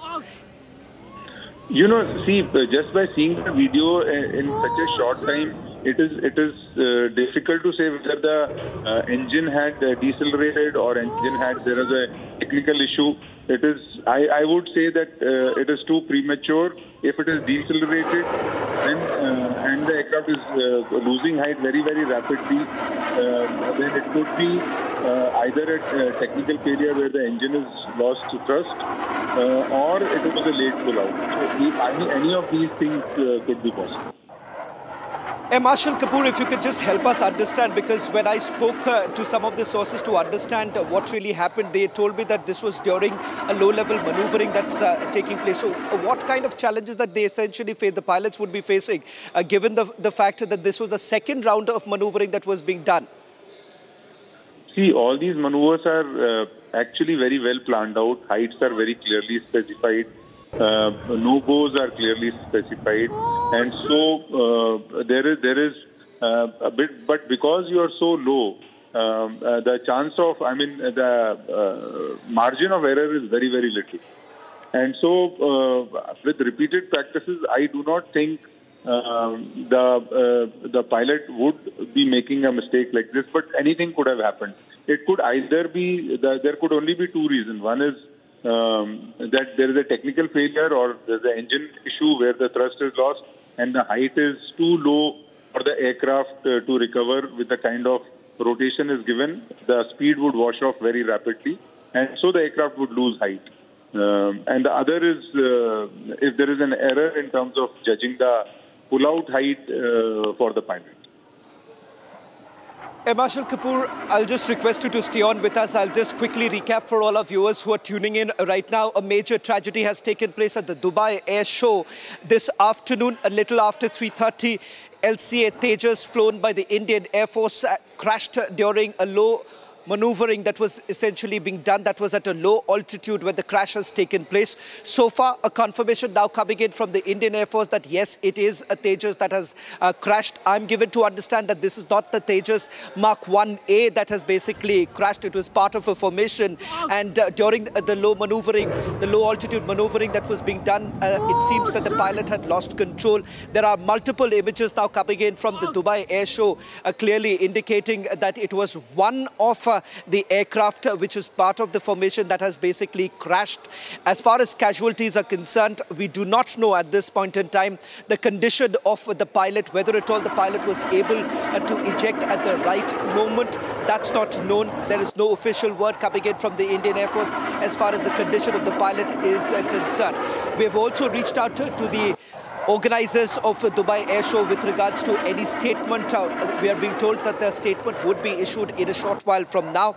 The Indian Air Force headquarters right now looking into all possible issues as to what could have actually led to this entire crash. Major Samarpal Toor is also joining us on this broadcast. Major Toor, no doubt about the fact that this is a major tragedy that has actually taken place. While some would already, start speculating about what has happened in the last few days, because there were reports that had come in of an oil leakage that had taken place, something that was categorically denied by the Indian Air Force. What do you make from these images that have just come in a short while back? Shravan, firstly, my sincere condolences to the pilot and the family members.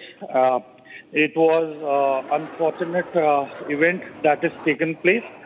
Secondly, as far as air shows are concerned, these are the best machines with the best of their capabilities and the latest technology and the equipment and engines which are installed in these.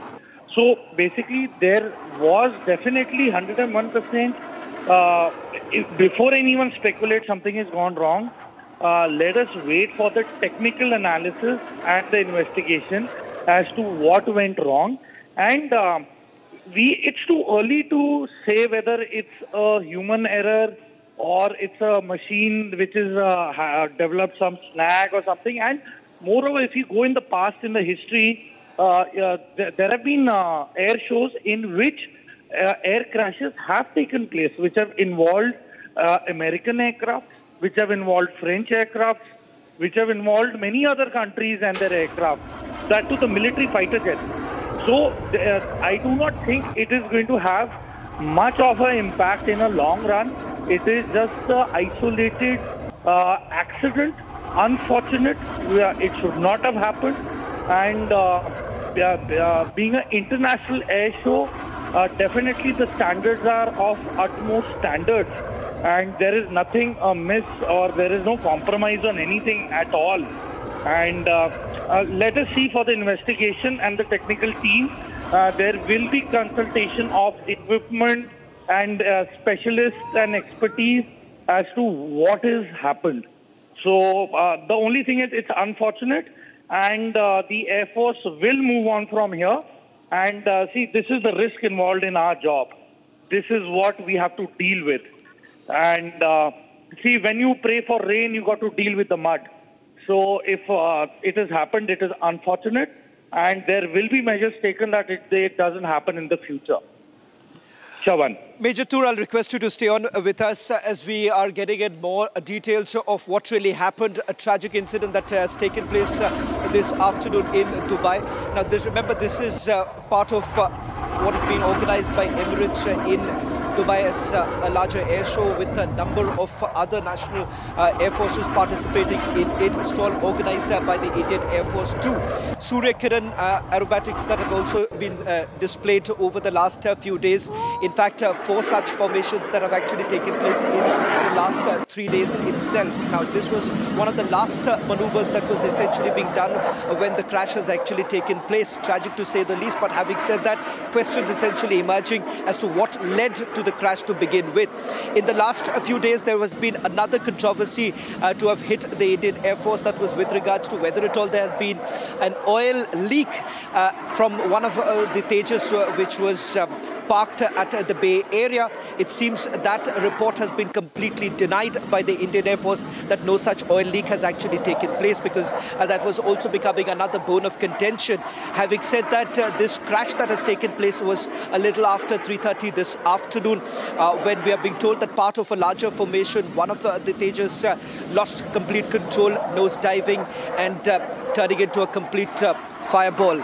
Now, with regards to the condition of the pilot, that is still not known. We have reached out to the Indian Air Force. I'm given to understand that in a short while from now, full details is expected to come out from the Indian Air Force with regards to the condition of the pilot itself and what is the preliminary assessment that has been done.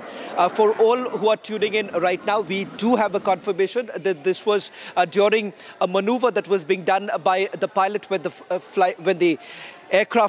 the pilot lost control of the aircraft, leading to this fatal crash that has actually taken place. And what we can also confirm is that this was one Tejas LCA that has crashed. It was part of a formation, but it is only one crash that has been reported.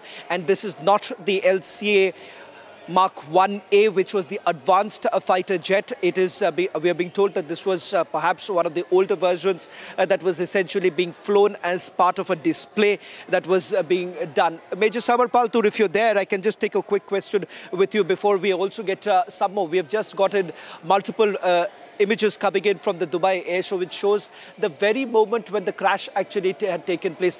Is there any assessment that you can make from the sudden deacceleration that has taken place? You see, at times they do barrel rolls, and the angle of descent at times usually gets miscalculated. There is change of air and the wind conditions.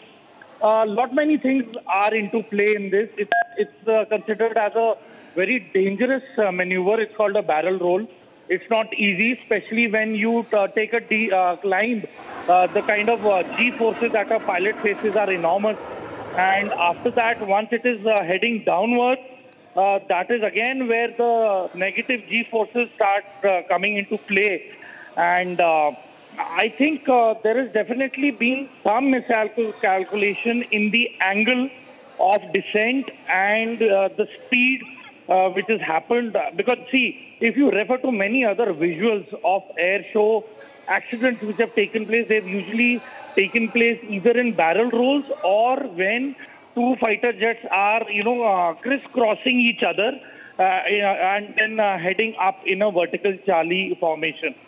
So this is what is to be kept in mind.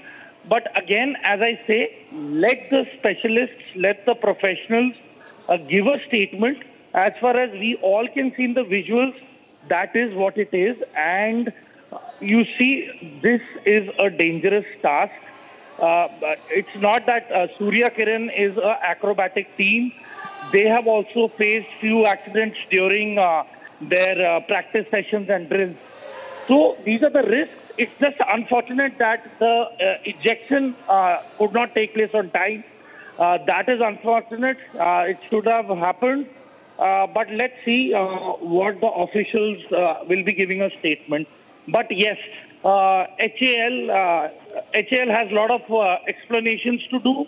The air chief had prior in the air show told earlier this year that, HAL needs to introspect, revamp and reapproach everything in a better and a more refined and a professional manner.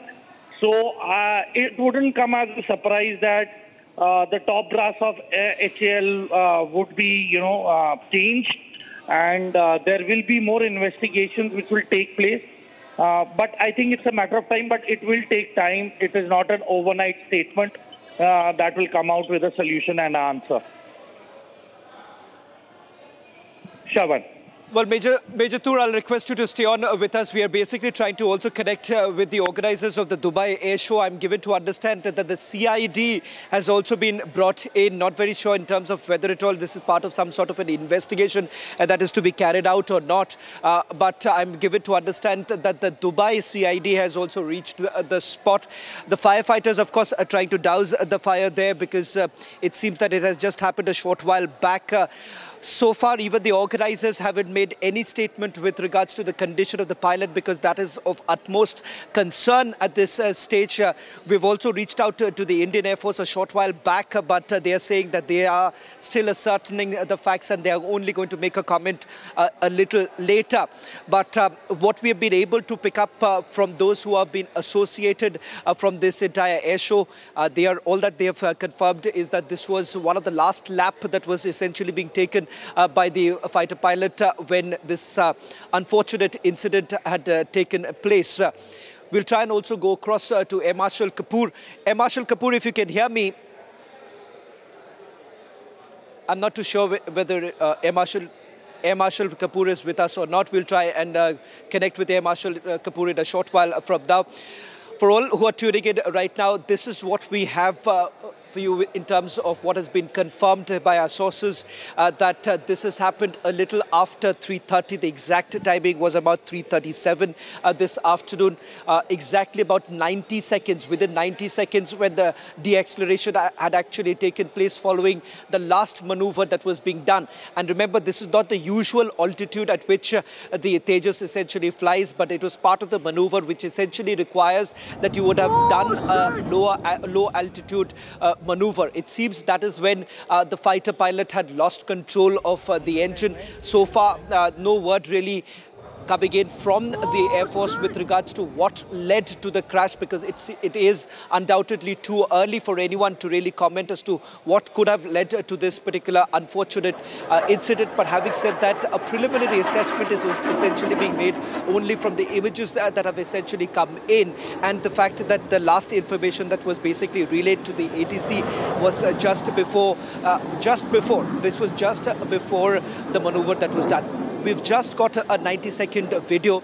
We'll just try and put this out for all of you to take a close look as to what really happened.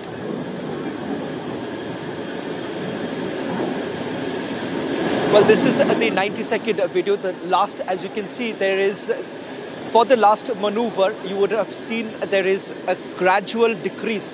There is a gradual decrease in the altitude itself. That's the final turn that is essentially being made by the Tejas, LCA Tejas. And as you can see, the tilt that was being made, that tilt is essentially made when you have the altitude change that takes place and the maneuvering that is essentially taking place, following which it seems that there was a complete downfall with the aircraft with the fighter pilot losing control of the fighter jet. Marshal Kapoor is joining us on this broadcast. Marshal Kapoor, I know it's too early to come to any sort of conclusion, but what do you really make of the multiple images that have come in and the preliminary assessment that has been done that this happened when the second lap was basically being made of the maneuver, which was, of course, at a lower altitude? Yeah, the aircraft seems to be at a very low altitude. And it is in the process of pulling up. But with a very short clip that you have shown, it is also seen that the nose is still trying to come up, but it is unable to pull out. I mean, there are only two reasons it could have happened. One is that there is a technical failure, there is some problem with the aircraft, or there is a error of judgment. There could only be two of these things. Or third, if there were birds or something the pilot was trying to avoid. Marshal Kapoor, I've just got some details from the BrahMos team which was basically present there, and this is what they told from the video that was being taken. I'm not too sure if we can just put this out. This was the last few minutes when the low-level maneuver that was being done, and it seems it is the failure of the FBW. It could be the failure of the FBW that could be the possible reason. Marshal Kapoor, could you help us understand that? Yeah, so if fly-by-wire, see, this aircraft is completely fly-by-wire. That is computerized with a quadrupless fly-by-wire redundancy. If there is a fly-by-wire failure, the aircraft cannot be controlled by the pilot unless there is a standby which takes over. So if there is a catastrophic failure, then the aircraft goes out of control. But what I see from the images is that the aircraft is coming down. It is not in a kind of if you see here, that the nose is still down. It is not going up. I do not see that the pilot would have continued in a flight like this, closer to the ground. So you're saying that if it is a fly-by-wire, past when has taken place, yes. And if that is the reason why it seems that there could be a technical glitch leading to a complete loss of control, very little option that the pilot would have essentially had at that stage. See, it is too early. There could be many reasons for this crash. Like I said earlier, that it could be, a problem with the engine or the thrust reduction where the speed washes off at a very rapid rate and the aircraft is unable to pull out. The second is that there is something which the pilot is trying to avoid. Third is the control failure. That is a technical. Technical could be many reasons. There could be many reasons for a technical failure. And at low levels, the error of margin of error is very, very low. A split second delay or decision can be catastrophic. So anything could have happened. It is, I would say, too premature to come to any conclusion to say why did this accident happen. It is most unfortunate for the accident to have happened in Dubai at an air show, at this level of air show, where we are trying to, kind of create a market for ourselves or a place for the Indian aerospace industry. And so this would be a very, very, unfortunate accident. Well, in fact, Marshal Kapoor, I've just got an official confirmation coming in from the Indian Air Force, and this is what they say, that IAF Tejas aircraft met with an accident during an aerial display at the Dubai Air Show today. The pilot, in fact, has sustained fatal injuries in the accident. In fact, IAF also goes on to indicate that there have been a loss of life and stands firmly with the bereaved family in the grief. In this time of grief, a court of inquiry is being constituted to ascertain the cause of the accident. So not very sure about the condition of the pilot right now. Marshal, just for the benefit of our viewers, because you would be the best person to perhaps explain frame by frame as to what really happened, if you have access to a TV screen right now, and if you could just perhaps help us understand what could have really happened. I understand we cannot come to any sort of conclusion right now. It's too preliminary at this point in time, but just those very moments from the images that we are basically putting out right now, because it seems that this was one of the last maneuvering that was basically being done. If you can just take us through frame by frame what really has happened.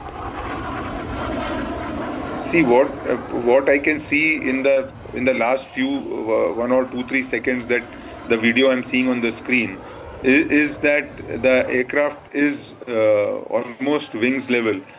Because you're showing it from two angles, it creates a little bit of confusion for the viewer. But the last one which you are seeing is this, that the aircraft is almost wings level. It's not in a turn and it is going down.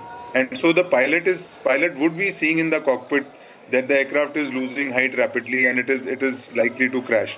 And so the pilot would be doing whatever was possible.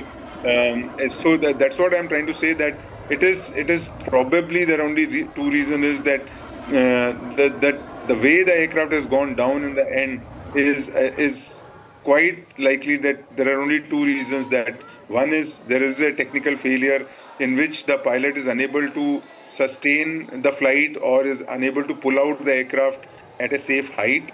And the second is that the stage at which the pilot has initiated a pull-out is a little late, which does not give pilot enough height for the aircraft to pull out. Right. Marshal Kapoor, I'll request you to stay on with us as we put out the latest coming in from the Indian Air Force. If we can put out this statement. Finally, we do have a brief statement that has been put out by the Indian Air Force, and they have confirmed that the Tejas met with an accident during the aerial display at the Dubai Air Show. The pilot has sustained fatal injuries in the accident. There has also been a loss of life is what we are being told, but we do not know as to who exactly is this, because all that they have said with regards to the pilot is that he has sustained fatal injuries. As of now, a court of inquiry has already been constituted to ascertain the cause of accident. So that's all that we do have at this point in time. We'll try and see Marshal Kapoor, if you are there with us, and I'm also told that Group Captain Ajay Alawat is also joining us. Group Captain Alawat, thank you very much.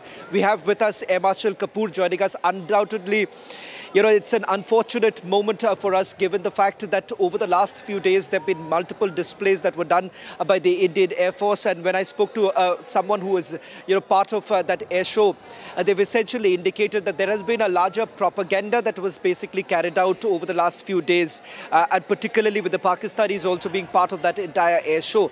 But this comes across as a major embarrassment for us, given the fact that this was a potential aircraft that we were also trying to sell to various other countries.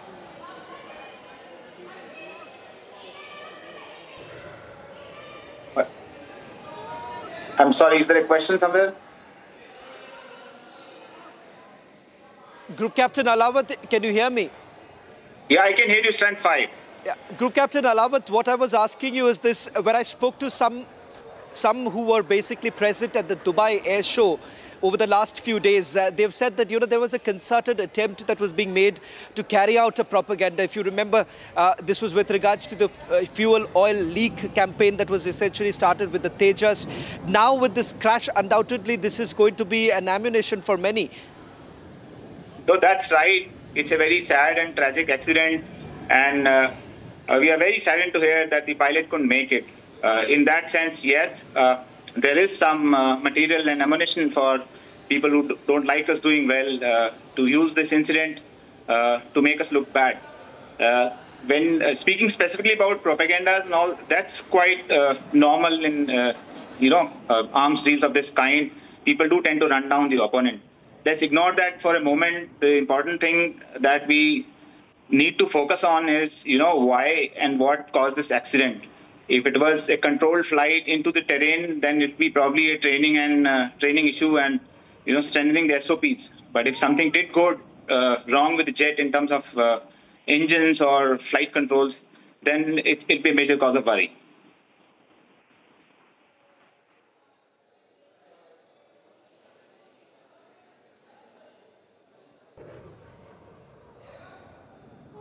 From the starting, there is something more to it.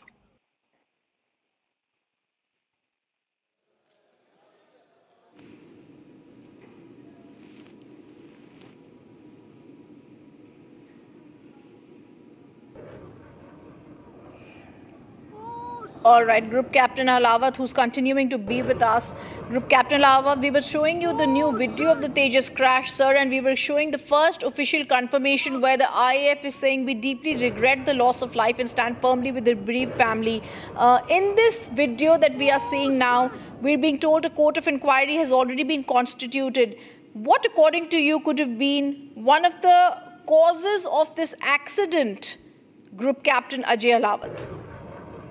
Ma'am, as I said, a very sad and tragic accident. We lost a jet and we also lost an aviator. The entire Air Force family serving the retired are with the family, and we are grateful that you offered your condolences as well. Now, it is too early to tell what caused this accident, and the court of inquiry will go into each and every detail. It could be a function of energy management, where there was not enough vertical separation from the terrain below, and the pilot still decided to execute a downward maneuver. Or it could be that he lost energy at a stage where he needed it most. It could also be that the controls did not give the pilot the maneuver that the pilot demanded from the aircraft. So a lot of things into play. Too early to tell. Everything will be looked at very, very minutely by a very competent court of inquiry, which happens all the time in cases like this. Yes. So let's wait to see or hear more details. We are seeing it as you are seeing it, very sad, very tragic, deeply saddened. Across to you, and these are questions that we are putting to Group Captain Ajay Alawat. Shravan, there is very clearly this entire propaganda that we've been talking about, and then there was a clear fact check that was done that there was no absolute oil leakage at the Dubai Air Show. But today what has happened? There is a crash that has happened. Is this consistent with systematic failure or structural breakup? What could be possible reasons for this loss of control during the flip? Well, it's important to highlight the following here, Rhythm, that when it comes to this it's a fly-by-wire system that is basically put in place, so it's not completely controlled by the pilot itself. Air Marshal Kapoor is also joining us on this broadcast. Perhaps he would be in a better position to explain this. But before I go that, Air Marshal Kapoor, as you were also pointing out, because when I spoke to someone from the team, they're saying that, of course, when it comes to the Tejas itself, it's, there is an instability factor also, which is basically controlled by the FBW, and it is the FBW which seems at this point in time that could be one of the reasons why this crash has taken place, because given the fact that there was a faster, there was a deacceleration that actually took place, and then the aircraft basically nosedives. If you, what you're showing on your video on the screen is the last few seconds before the aircraft impacts the ground.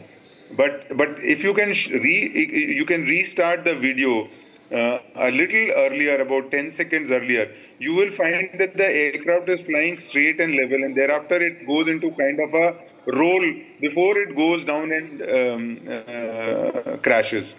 So that is where I think there is a problem that has taken place just short of this, where you just showed the crash. Just short of that, some problem has taken place there. Either it is in terms of maneuvering of aircraft, where the pilot has rolled the aircraft, or the aircraft has done a maneuver which is unintended and undemanded, what we call. So if the aircraft is not, if the pilot is not, see, this is where, now if you see just before this, the aircraft had rolled. So it has hit the ground wing, almost wings level, but before that it had seemed to be doing a roll or a turn. And so that is unexplained. And that is where I think the reason of the crash would lie. And I also wanted to ask you, Air Marshal, here, like we're looking at this, it's heartbreaking to see it happened around 2:10. You're giving us possible reasons for what could have happened. This is a heartbreaking scene. We're all agreeing on that, as there was movement that was there around them. It could have been a possible maneuver that could have been planned. But this is only the second Tejas loss since 2015. The larger question also, how does this crash compare with the previous incidents involving Tejas or any indigenous fighters?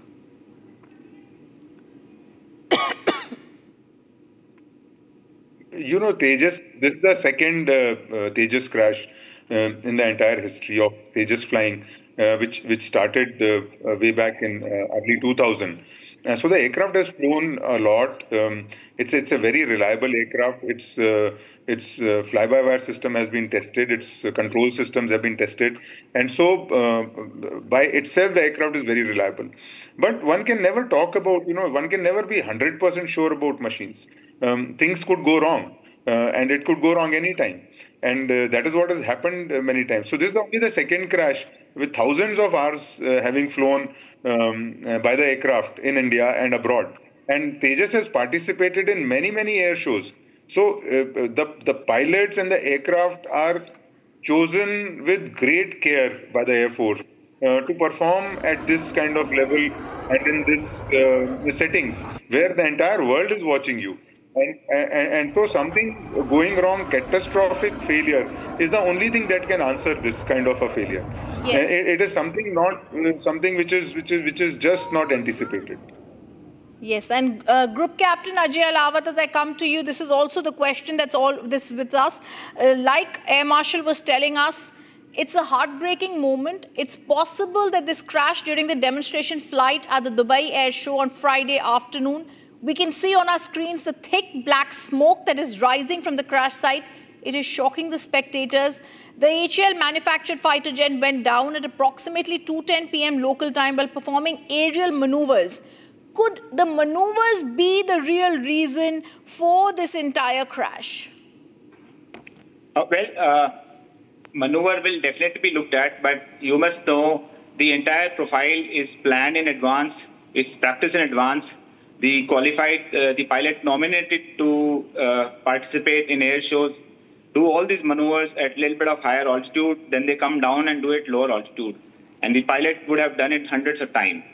And in terms of aircraft, I would like to mention that Tejas has had a very good, one of the best flight safety record. Only one loss through the developmental cycle and even after induction. This is the second loss. So Tejas is a very good aircraft. It has a very good and exceptional flight control system. The crash itself is very sad, very disheartening, and that too, it happened in front of international crowd. The investigation into the causes that led to the crash will go into everything, including the possibility of sabotage. One can never rule that out, especially when your jet is parked on a tarmac which you don't entirely control. The speaker before me, Air Marshal, mentioned possibility. I mean, looking at the video, he could sense a hint of either a control malfunction or a problem with the thrust. That is also a possibility that will be gone into great detail. I don't think so. Choice of maneuver would be a factor. However, any downward maneuver, there is a concept called gate. So when you decide to invert your aircraft and go towards ground, you make sure that you are within the gate or higher. If not, then you don't pull down. And the pilot who's executing this maneuver is well aware of these things. So let's see, a lot of things, lot of questions, very little answers. We'll have to wait a little bit more. But I want to put this question also to Air Marshal R.G.K. Kapoor. Sir, there's a possible sabotage angle that cannot be ruled out. There were multiple eyewitness videos that have now been seen. It shows the aircraft appears to lose balance before nosediving and crashing at a distance. We all know that Tejas is showing India's capability, air capability. Is this an angle that needs to be probed very, very carefully? See, whenever an air crash takes place, whether it takes place in India or abroad or anywhere, every angle, whether it is technical malfunction, sabotage, pilot error, or any kind of cause that could be associated with the crash has to be investigated thoroughly, threadbare, and ruled out. And so. It is even sabotage would be investigated. That angle would be investigated, in my opinion. Very thorough investigation would take place, and nothing would be left to chance during the investigation. Is all I can say at this point in time. Yes, and I also want to put this question once again to Group Captain Ajay Halawat. We're not going to be asking questions on what could possibly have gone wrong, because right now we don't really have answers. We have the details of the pilot having sustained injuries. The Indian IF has given out an official confirmation that there was loss of control during the flip. They've given out an official confirmation that there has been one death, killing the pilot. The IF confirmed this. Group Captain Halawat, the pilot's fate, he sustained fatal injuries. IF says we deeply regret the loss of life and stand with the bereaved family. There are several images that are circulating, sir, on social media. They show the indigenous fighter jet hitting the ground, erupting into a fireball. However, there are some preliminary questions that could be asked. Were any warnings about technical issues in the push for indigenization, rapid ones at that, ignored? No. See, when an aircraft is offered to a pilot, there's something called as Form 700. It's a booklet where a whole bunch of technicians sign their portion of serviceability aspect, and supervisor kind of concludes it, and the engineering officer hands it over to the pilot. When the Indian Air Force offers Form 700 to pilot, the aircraft is 100% airworthy. There is no issue. We put our professionalism online when we hand over that jet to a pilot. If the aircraft was offered to fly, it was 100% serviceable.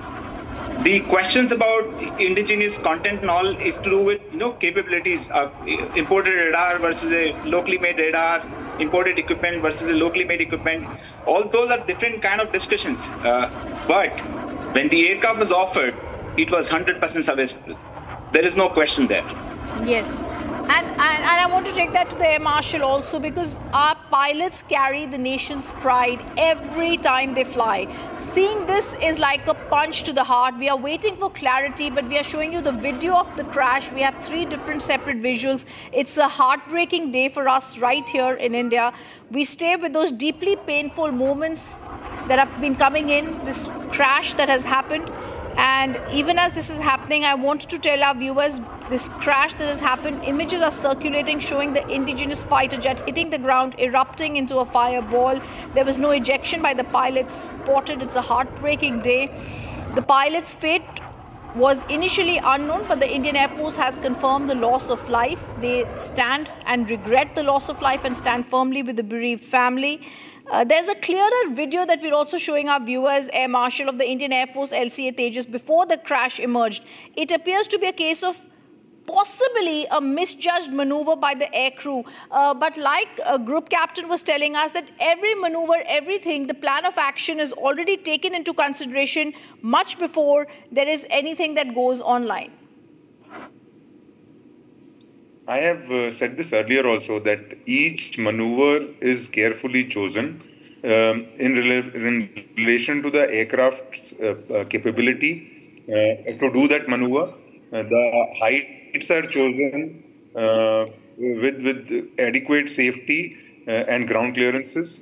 The pilot is chosen by his qualification, his capability, and his flying ability. And thereafter, both the pilot and machine join each other and practice this on the ground in the simulator, do it hundreds of times before he gets into the cockpit and does it in the air.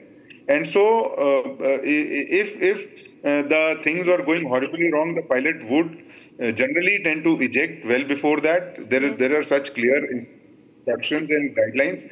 And so to say, I would say that, the pilot does his best to execute these maneuvers and the full profile because he feels the nation is looking at him with great pride and expectation. And so I do not see any kind of, shortcoming in those areas. Yes, I would tend to agree with you, Air Marshal, and Group Captain also. Thick black smoke seen emerging, rising from the crash site. We're staying with those visuals, and I stay with Group Captain and Air Marshal there. The HAL-made plane went down around 2:10 p.m. local time while performing the aerial display before a large crowd. We have to see whether the maneuver could have been the possible angle. Authorities are yet to release further details as to what could possibly be the reason, but there's an emergency team that has rushed to the spot. And yesterday we saw several propagandist videos that were taking place, Group Captain. Today it's been India's fighter jet Tejas has crashed in the Dubai Air Show. Yesterday we saw how there was a propaganda being done against Tejas and there was no oil leakage. But today this loss of control during the flip, as is being stated, this nosedive, the Tejas nosedive, or what could possibly have happened, is actually something that's going to be now having to be probed properly. So even as I'm looking at this, one big question that is going to remain here, and everyone's asking is, what could have possibly been the reason that the pilots did not eject? Let me address the first part, the propaganda part. Coming on the heels of Operation Sindoor and Operation Bunyan al-Mansoors from the other side, the war ceased on the battlefield, but the war continued. The information war continued on the social media. The Pakistani handles and the Chinese handle were running down our equipment, and likewise our people running down their equipment. So yes, there were images of fake story about oil leak on the tarmac, which didn't happen. Likewise, there were stories from our side making fun of the Joint Fighter 17 from other side. So we can ignore that as the noise on the social media. The more worrying aspect is we lost an aircraft at an international airport during an international air show. This will be a big dent to our reputation, irrespective of, we will eventually figure out what went wrong. The machine went wrong, the pilot went wrong, or a combination went wrong, or a decision went wrong. We will figure that out. But it'll take a while for us to kind of recover from the reputational damage that we suffered today. Yes. At this moment, I think the organizational focus will be on finding out, if the pilot went wrong, then there is an issue of strengthening the training and the SOPs. But if the jet went wrong, then the cause of worry will be bigger, actually. So those are the kind of things the organization will be looking at. Yes, and I'm also going to go across to my colleague Shavan, who's got some more news. It's source-based information, but I'm going to wait for Shavan. If Shavan can come to us, he's given us 2 bits of information. which we're going to be putting out here. If Shravan Sen can join us now. All right, Shravan, you've given us some information. Please tell us what you picked up from your sources. Well, in fact, these are some of the details that we have just gotten from speaking to those who were basically present at the air show itself. And this is what I can confirm. Number one, that this has happened not at 3:30, but around 2:10 this afternoon. That's the local time. As far as India is concerned, that it would be around 3:40. So 3:40 is the time when the Tejas crashed. As far as the possible reasons are concerned, now, there are two things that are essentially being spoken about. Remember, this is again a preliminary assessment. Things could certainly change following a full-fledged investigation that is being carried out by UAE along with the Indian Air Force, and that report is expected to come in within the next 72 hours.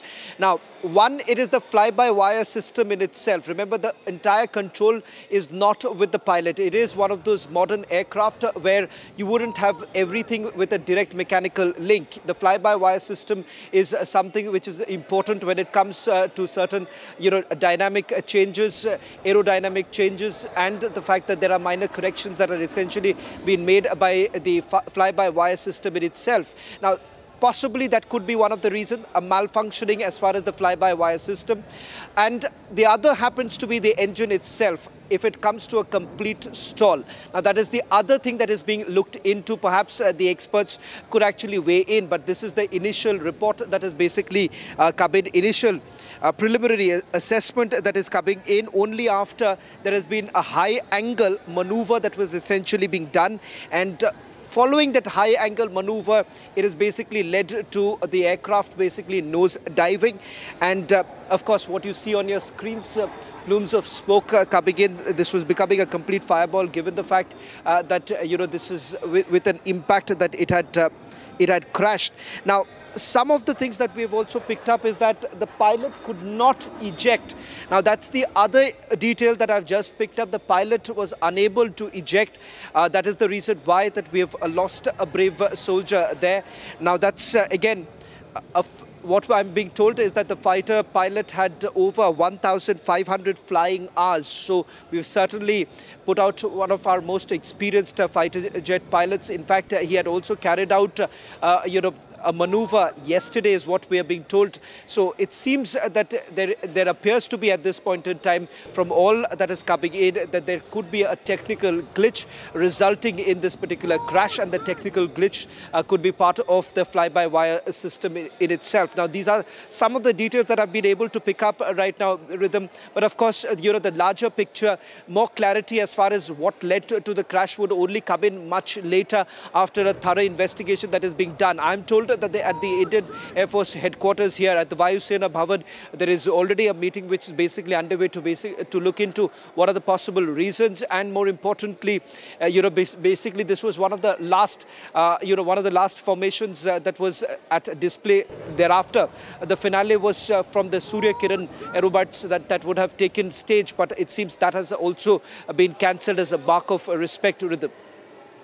And Shravan, this is also the question, that the bits of information that Shravan has got us, we'll also put that to Air Marshal RGK Kapoor and also Group Captain Ahlawat, who's continuing to be with us. So one of the reasons, Group Captain Ahlawat, we are getting off this possible crash could be fly-by-wire system anomaly, a failure in the electronic flight control system that could cause a sudden loss of stability. How much do you think this is actually fitting in with the entire picture? Because this engine compressor stall, a sudden disruption of airflow into the engine, causing loss of thrust or vibration or a flame out, and Tejas losing control, could this really have been a preliminary reason that we're now getting the real reason for the Tejas crash? Ma'am, it's too early to tell. Basically, if I put it in plain terms, an aerial display is a combination of energy state of the aircraft, that is basically the height above the ground and the speed that the aircraft has, and pilot skill. And the interface between them is the control system of the aircraft. So if the pilot made a decision error or a skill-based error, it could cause a crash. If there was deficiency in engine thrust, energy state, it could lead to a crash. And if a pilot demanded a certain kind of maneuver from the aircraft and the aircraft did not deliver, that could also lead to a crash. So yes, all those things would be looked at in great detail by the investigation team. Once again, looking only at the images and the videos that are available, we are seeing the same thing as you are. I would not hazard a guess at this stage. So we will need a little bit more to kind of start choosing a vector that what could have gone wrong decisively. And I also want to, Group Captain Halawat, show you what we're showing our viewers. 19th November, pictures of Tejas and the maneuvers that were taking place. And like you said, this is already pre-prepared by the pilot. It's already known to them. And 21st November crash.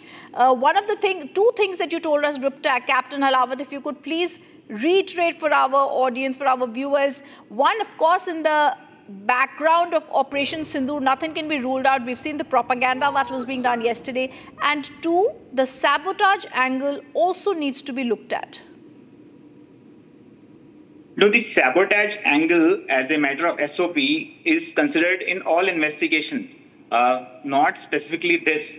Every investigation that happens after loss of an asset does consider sabotage as a possibility. Yeah, we will certainly look at it.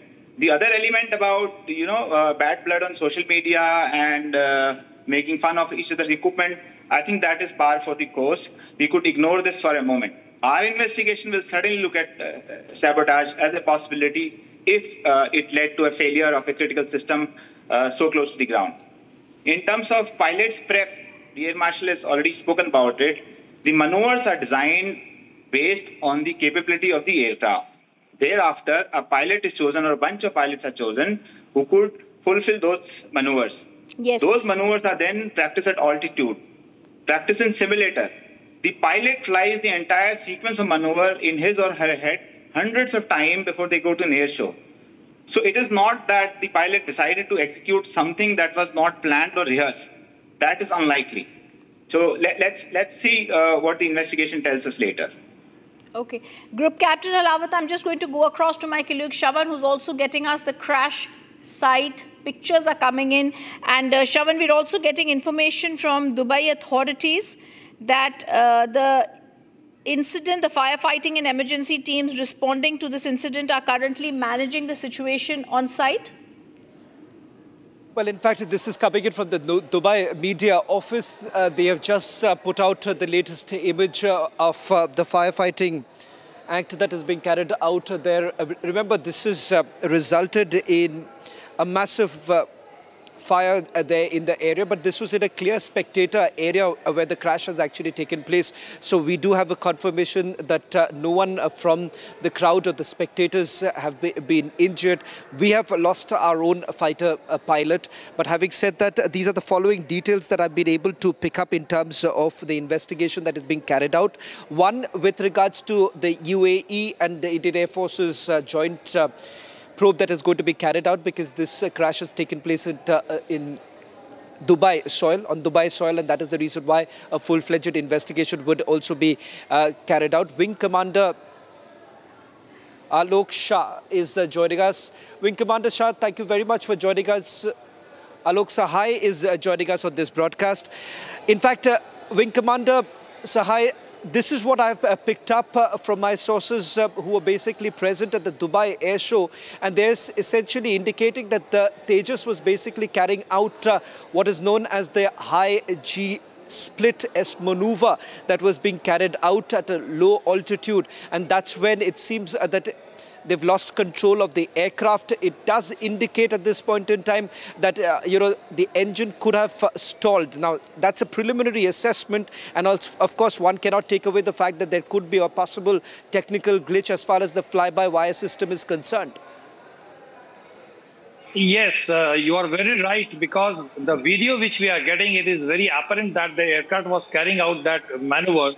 He was doing a roll and pitch also, and at the time when he was coming close to the aircraft, close to the ground, his speed is quite fast because he is in the process of that maneuver. And at that time when he should have changed the attitude of the aircraft, nose up position, to pull up the aircraft, that time probably something serious has happened and he has lost control of the aircraft, and the aircraft has crashed onto the ground without giving any time to the pilot for ejection. that is a serious cause of concern, because whatever has happened, it has happened very low, at very low level, and where the pilot was not having time for ejection. Yes. Wing Commander, if I can also ask you with regards to the fact that a lot has been spoken about Tejas all this while. There have been a section within the Air Force itself having their own reservations with regards to the Tejas. For the benefit of our viewers, one, what we have really achieved with the Tejas itself and what remains the challenges. Of course, given the fact that there are questions that were basically raised about the GE engines that have been used by Tejas, and do you believe that in the humid conditions that it was basically operating, that could also be one of the reasons, one of the factors that will be looked into? The atmospheric conditions, I do not think that would be the contributing factor to this. But I'm very sure that the technical viability of the engine, technical viability of the avionics of Tejas will be definitely probed thoroughly. Because last year when the Tejas had crashed, after 3 months of inquiry, it was found that the cause of accident was the engine seizure. And there the seizure was at a time when the pilot had time to eject and he survived. But this time, during the maneuver, when the aircraft is so low to the ground, the aircraft has lost control. So something serious has happened very close to the ground, and it is very obvious by the video. And it is definitely a serious dent to the reputation of HAL, as well as a serious cause of concern for the Indian Air Force, because our squadron is having very depleting strength of 32 squadrons now, 29 squadrons now, whereas we require minimum 42 squadrons to have two-front battles. In fact, there are talks that 42 squadrons are also not sufficient. There is a possibility that the minimum required squadrons would be close to 48 squadrons. So in this situation, when MiG-21s were grounded, there was a big gap. Suddenly, we have to fill this gap. And we were depending heavily on Tejas, and the production line was decked up at that level, so that as soon as possible, we can induct as many as Tejas as possible in our squadrons. But these two accidents will definitely raise questions, and there will be thorough code of inquiry. We will have to look into it, what has really gone wrong, and do we will have a very thorough relook on our status, what is required to be done to increase the strength of the Indian Air Force, because Tejas, we were making so much of hype. It is supposed to be 4.5 generation fighter aircraft. It is supposed to have the latest avionics. We have put in so much effort to make it modern. We have given it the latest EW suite, the ISA radar. All systems are latest. We have tried to make this aircraft a very potent fighter.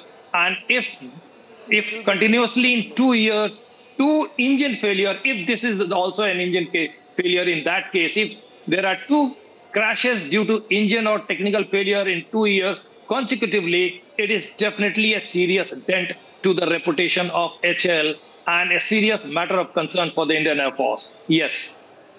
Well, in fact, Rhythm, just a few more details that I've just picked up right now of the takeoff and the initial flight. This was between 0 to 10 seconds. What we can actually confirm is that the jet had basically taken off smoothly.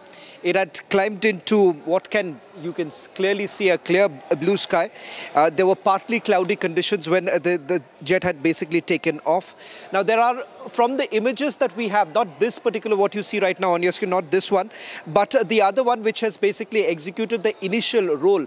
The first roll that you can see immediately after the takeoff, and it had basically passed over the crowd. So you've had one full lap that has actually taken place where it has completed properly after the smooth takeoff. That was between 0 to 10 seconds. Between 10 to 20 seconds that's when the maneuvering phase actually begins.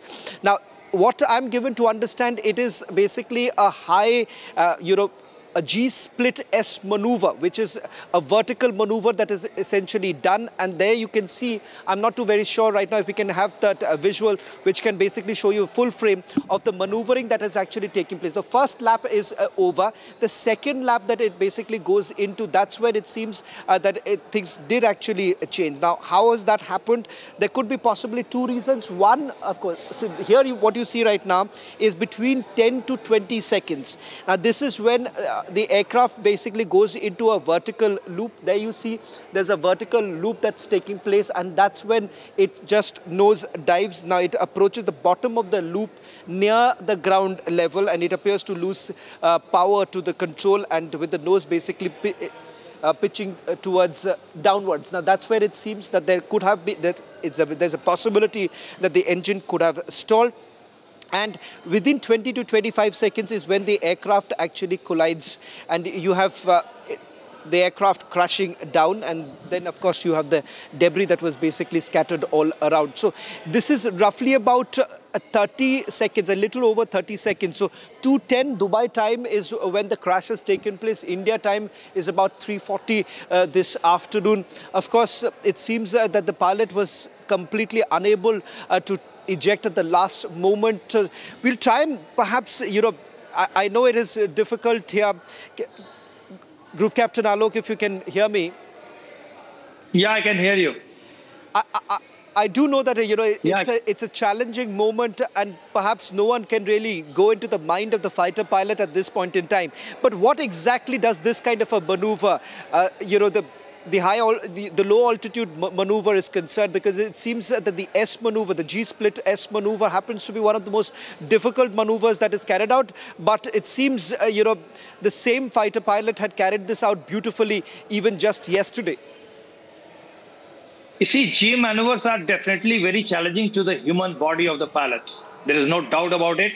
The blood, it contracts. It's very difficult. Your body weight increases. If there is a 5G maneuver, then imagine every organ of your body becomes 5 times more in weight. Like if your neck weight is, say, about 10 kgs, if you are in the 5G maneuver, your neck weight will be 50 kgs. So you can imagine how difficult it would be to you to hold your neck straight. Similarly, with the other organs of the body, also hands and other things. But believe me, the pilots are well trained for G maneuvers day in, day out for several years before they are put into such kind of fighter aircraft.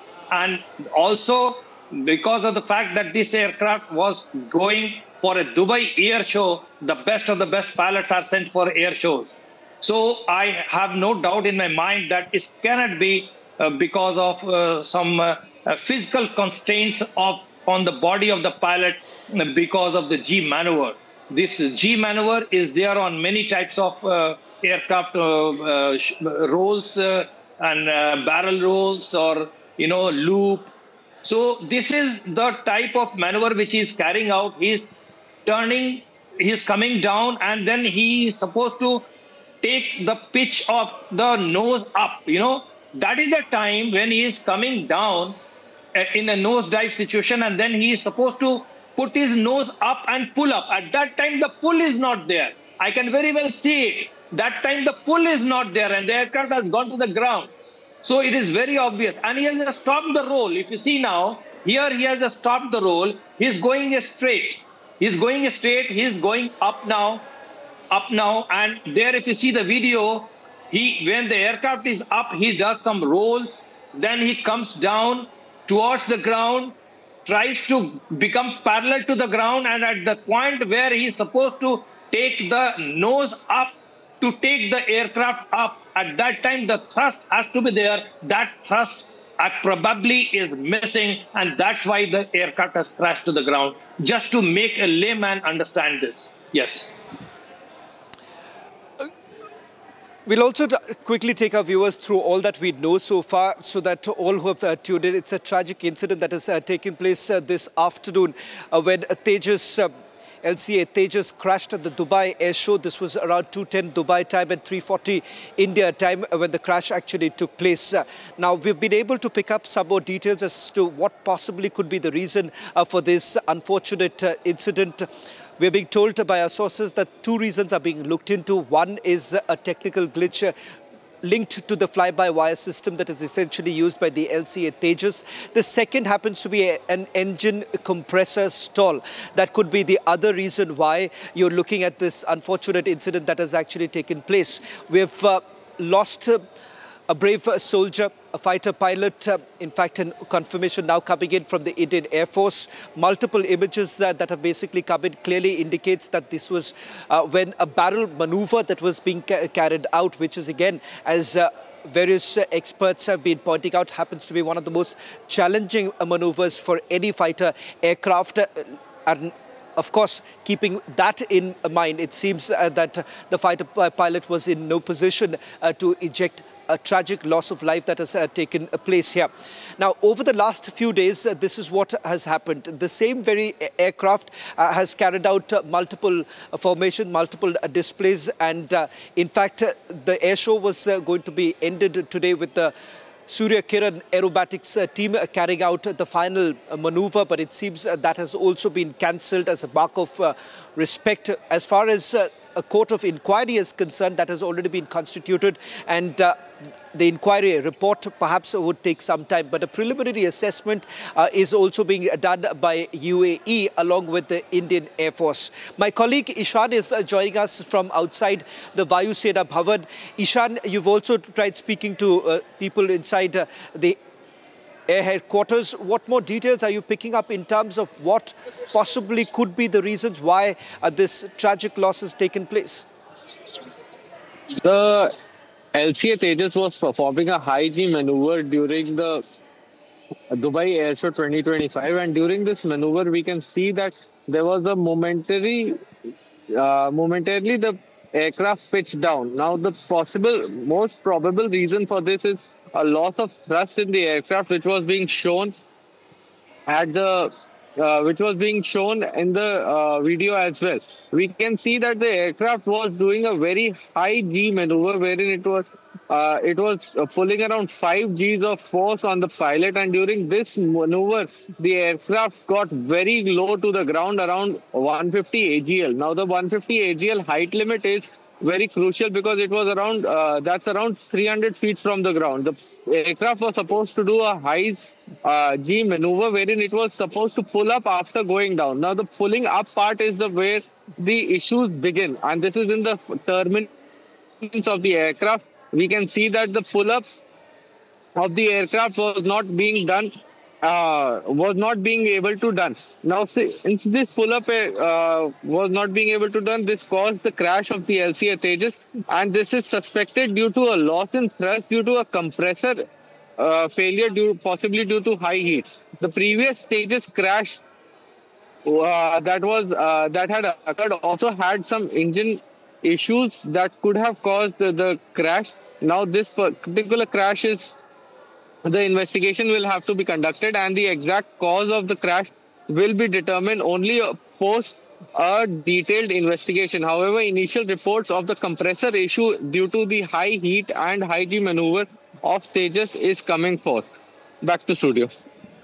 Well, Ishan, I'll request you to stay on with us as we get you the more details. My colleague Ishan, what was he trying to explain was this entire maneuver that is basically carried out, it's a high G gravitational force that is used for this entire maneuver. At that point in time, there is very little control that the pilot would essentially have at this point, at this stage. Given the fact that the engine compressor stall being one of the possible reasons of this crash that is being looked into, that is again another indication of under what conditions was this fighter jet was flying. Now, that is something that is also going to be part of this entire investigation.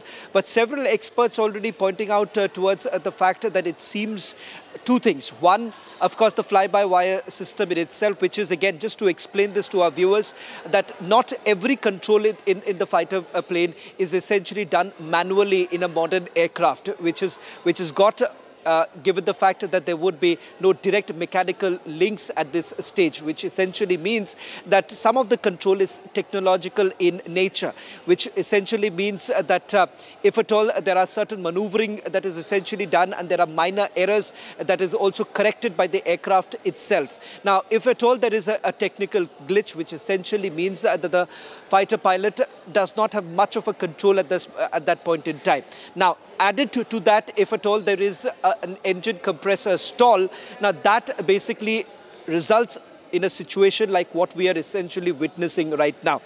Now, not really second guessing what the entire investigation is going to really look like, but simply going by the assessment that has been made by experts, aviation experts and sources within the Indian Air Force. This is what we understand at this point in time, but it is important to underscore that a full-fledged investigation, a court of inquiry has already been constituted, and the final picture, the final reason for this particular unfortunate crash would only come out at a later stage. Remember, this is only the second such incident, a tragic incident that has happened linked to LCA Tejas, and questions have essentially been raised in the past too. But having said that, this happens to be in one of India's upcoming modern fighter aircraft program in itself, and there are further upgrades that you're essentially looking at. I want to go back to Ishan. Ishan, with regards to the Tejas program itself, just for the benefit of our viewers, why don't you take our viewers through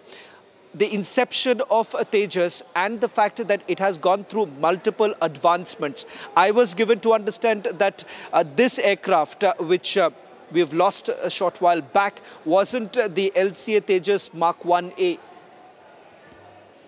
The initial reports that have come in from Dubai Air Show is that this is the LCA Tejas Mark 1, not the Mark 1A version. The LCA program was introduced in the 1980s, and after that, multiple iterations of the aircraft have been brought forward.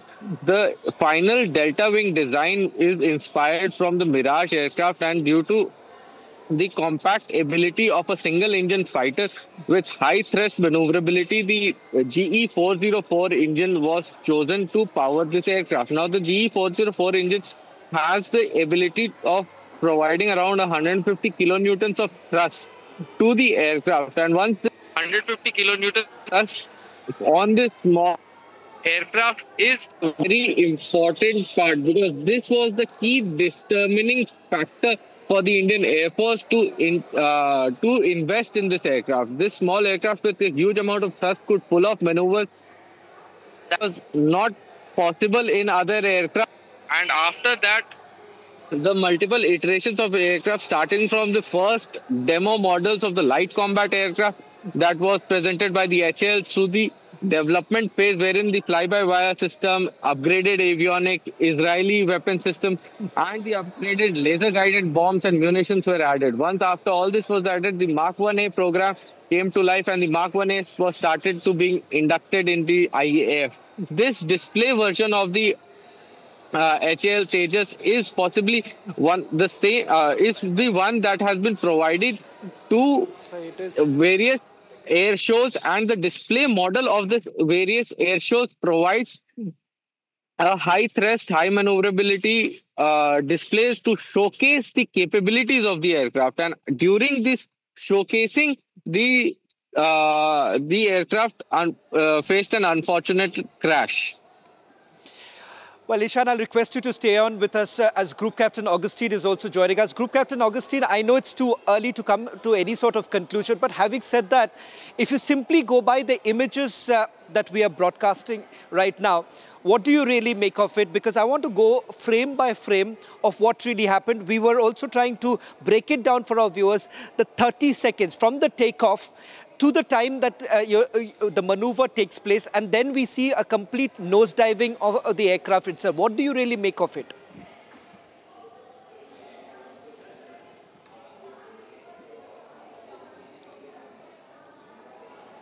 Having done thousands of hours of aerobatics and having flown very close to the ground, with that experience as the background, I'm saying this.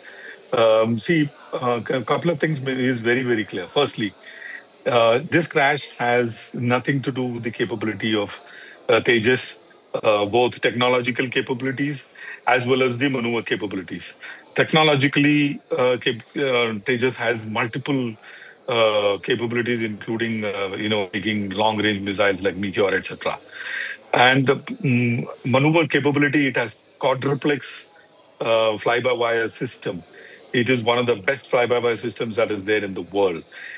Thirdly, and most importantly, and viewers must listen to this and understand this, in the history of Indian Air Force and the history of world aviation, there has been not a single engine jet fighter which has the safety record, the best safety record that the Tejas enjoys. There is no fighter in the world ever produced that has such clean safety record that the Tejas enjoys. Tejas had, including this crash, only 2 crashes. The one was in Jaisalmer. I happened to be very close to Jaisalmer at that time when that crash happened. And that was a technical malfunction. And in this one, this is a low-level aerobatics, like it is shown on the screen. It was executing a negative G split maneuver. So I would tell the PCR to add the word negative or put a hyphen in front of the G. The negative G split maneuver. What is the negative G split maneuver? This is a signature maneuver only Tejas in the entire world does. It's a very, very difficult maneuver to execute. The aeroplane comes like this, and it, instead of turning this way, it turns away. That means the control column is pushed forward, and the aeroplane does a turn, which is like a negative G turn. That means the aeroplane is facing this side, but turning the opposite side. This is a very, very classic maneuver that the Tejas does, and has a very great significance in close combat. That is what is demonstrated here. After the negative G turn, he is supposed to split into a barrel roll and get out. Now comes the important point. And in this situation, this exact same situation I've been in many times when I was stationed in Badmer. When we come in for a strafing run, air to ground, when you're firing towards the ground, the mush that you feel, mush is, what is a mush? When an aeroplane nose goes up and the aeroplane is supposed to climb out, isn't it? It doesn't climb out. It still flies towards the ground for a while, owing to its inertia, and then it climbs out. So this mush is different in the morning. It is different in the afternoon. Why? In the morning, the air is cooler, therefore denser. In the afternoon, when it happened now, the air is thinner because it is hotter. A very, very typical weather phenomena in desert condition where I was, Badmer. In the morning, you just done a staffing run, the aeroplane, you pull out, the aeroplane gets out. In the afternoon, when you come, same pull out, the mush is much, much longer. The nose is higher, but the aeroplane still travels towards the ground, as it is happening on the screen, as we are seeing. Very, very typical weather phenomena, which you cannot see as a pilot. How can you see a denser hair and a thinner hair visually? You cannot. You have to feel it. So these maneuvers are done based on various checkpoints with a wafer-thin safety margin. Now comes the most important aspect. The countries which are looking at buying Tejas aeroplane, or countries which are looking at, having Tejas aeroplane as one of its contender in their arsenal, are not going to get influenced by this. In the August of this year, we had an F-16 crashing by very senior, very experienced low-level aerobatics pilot called Colonel Slab in Poland, I think on 25th or 27th of August this year. So low-level aerobatics is a very, very dangerous profession. Many of accidents that we have seen world over has happened at low-level aerobatics because the safety margin is thin. 1986, I remember one of my commanding officers, Joe Bakshi, carrying out a low-level aerobatics over Palam during Air Force Day, during a downward maneuver Group Captain Vinod, I'll just request you to, Group Captain Augustine, just if you can be with us. I'm also told Air Marshal Murli is also joining us. Air Marshal, thank you very much for joining us on this broadcast. A tragic incident that has actually taken place. We're trying to, understand what really happened by simply going by the images that we have got into our newsroom, and by speaking to those who are basically there at the Dubai Air Show. And I was speaking to this with Group Captain Augustine with regards to two possible reasons that has largely been spoken within the Air Force headquarters also and at the Dubai Air Show. One, the technical glitch that is at the fly-by-wire system itself, which Group Captain Augustine has been saying that by far Tejas has got the best fly-by-wire system itself. The second is with regards to the engine compressor stall. Is there anything that you see, Air Marshal Murli? I know it's too early, but having said that, just to make sense of what really has happened, if we are talking about it being the safest platform, then how is it that we've had the second such incident?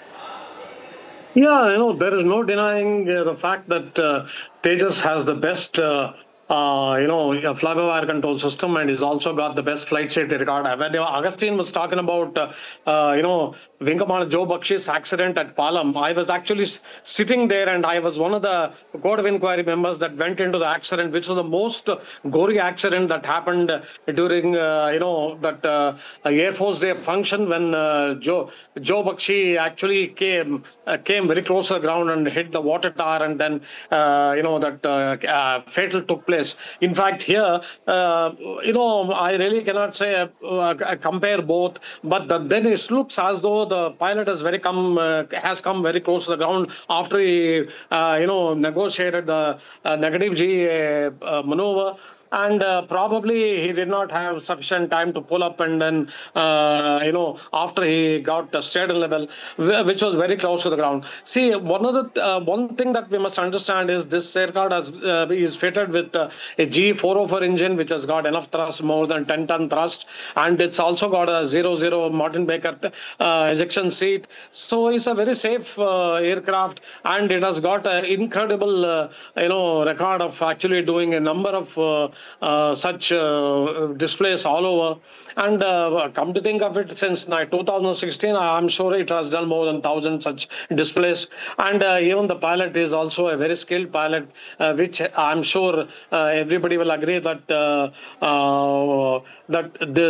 right man to actually fly the aircraft. And most important of all, from what I hear from your own channels, is that Tejas aircraft was actually a showstopper, and everybody wanted to come and see Tejas doing aerobatics at Dubai. Yes, the ambient temperature makes a lot of difference, but then here it looks as though there has been a bit of a miscalculation as far as the pilot is concerned when it came close to the ground. But see, these are all only speculations. I'm not actually ruling out the possibility of a technical error in which we are actually the noise is getting stiller. That yes, it could be a technical error. Yes, it could be a technical error. It could be probably disorientation. Or probably the ambient temperature may have played into all this. But then the fact of the matter is, once the Court of Inquiry, they decide what exactly has happened in this most gruesome accident, then only we will know. But notwithstanding all this, Tejas Mark 1, which actually that was a glittering example of our indigenous effort, what is being termed today as Atmanirbhar Bharat and all that, so it's a glittering example, and then it has done yeoman service to Indian Air Force and to the nation.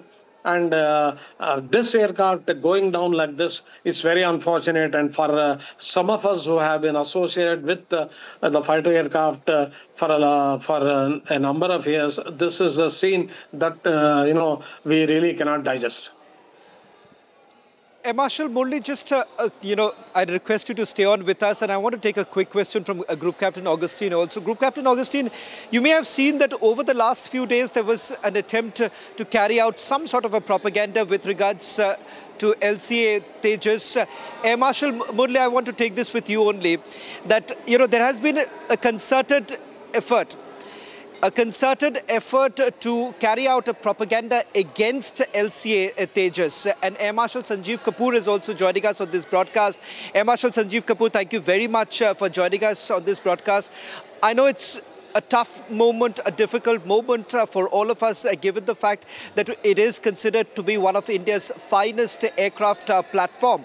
But a tragic incident has taken place. A lot would be spoken about as to what could be the possible reasons. I want your initial thoughts by simply going through all the images and all the information that is available in public domain. What is it that you make out of it, Marshal Sanjeev Kapoor?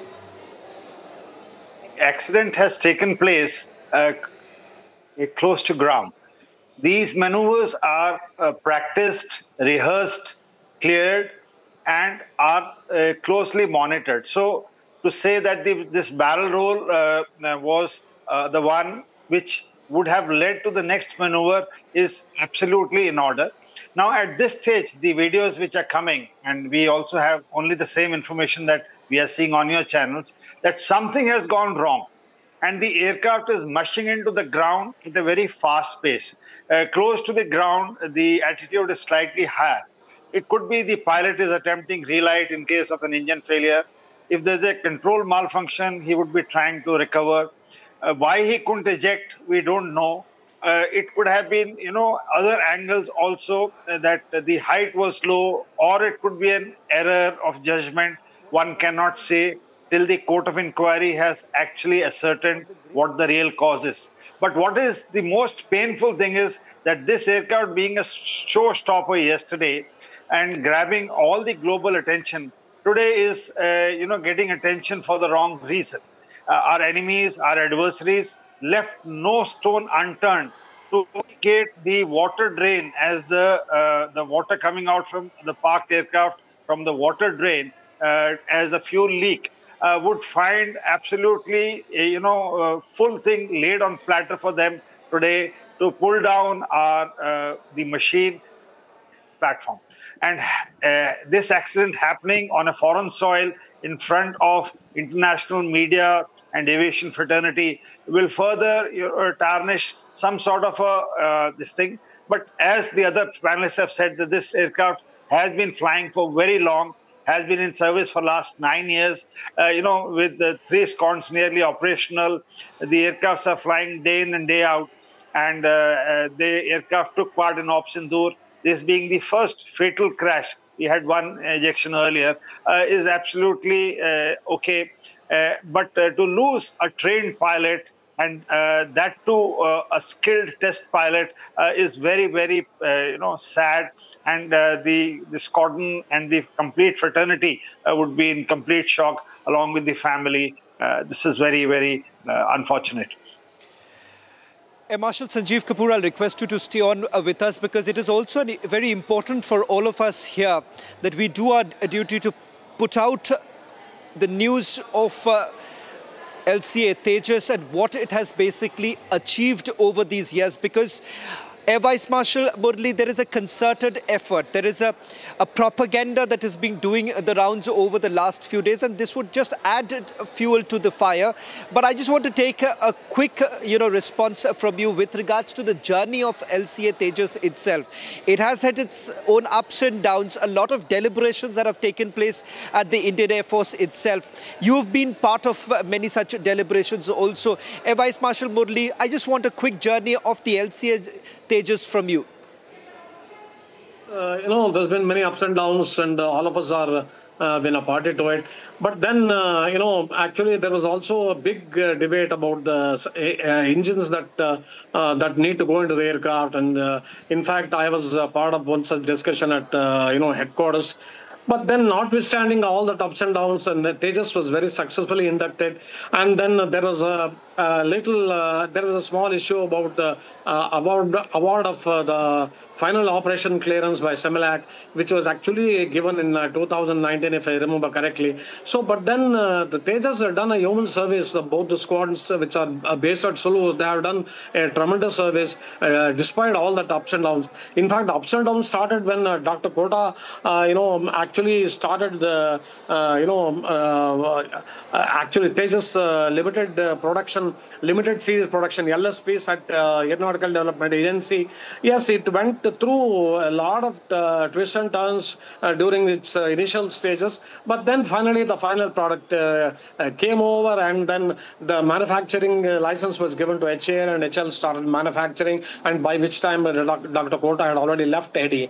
So, so many things have happened in the past as far as the Tejas is concerned, and then there was also a lot of negative publicity with with respect to the first indigenous fighter of our nation as to why it's not coming out, why it's taking so much of time. We have invested so much of money and all those such talk was there. But then the Tejas proved all that wrong. It was inducted very successfully, and then it did a human service. Now I think we should all put all this in the back burner. We should not really worry about it. But the fact of the matter is, Tejas, in fact,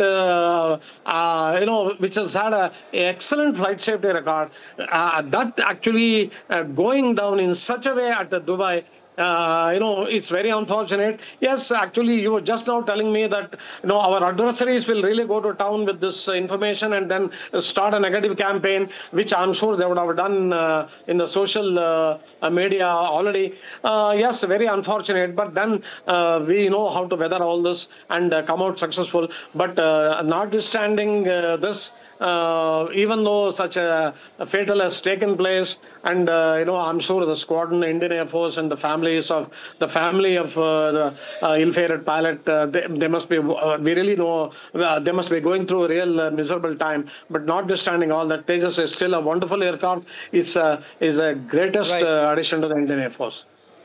Well, thank you very much, Air Vice Marshal Murli, as well as Air Marshal Sanjeev Kapoor, for joining us and putting this to perspective. Undoubtedly, there will be attempts that would be made by our adversaries to perhaps twist this, carry on with their propaganda. But it's in these dark moments that we all need to stand together. We've lost a brave fighter pilot in the tragic incident that took place earlier today. We'll get you all the latest information on the other side.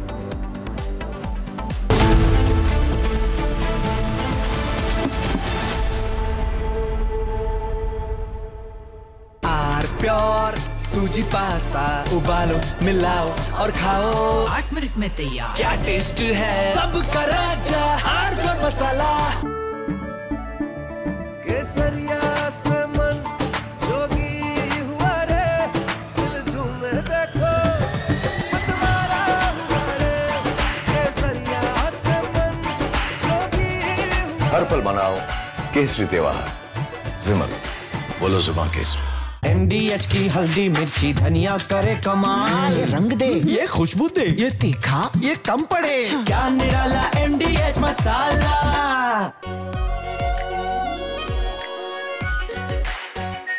Are pure shahi paneer masala delicious healthy everyday ये है secret recipe MDH का जीरा sip jal jeera masala sip sip jeera sip MDH का jal jeera sip MDH का jal jeera sip are pure shahi paneer masala delicious healthy everyday China and Japan are clashing verbally over Taiwan. Tensions between China and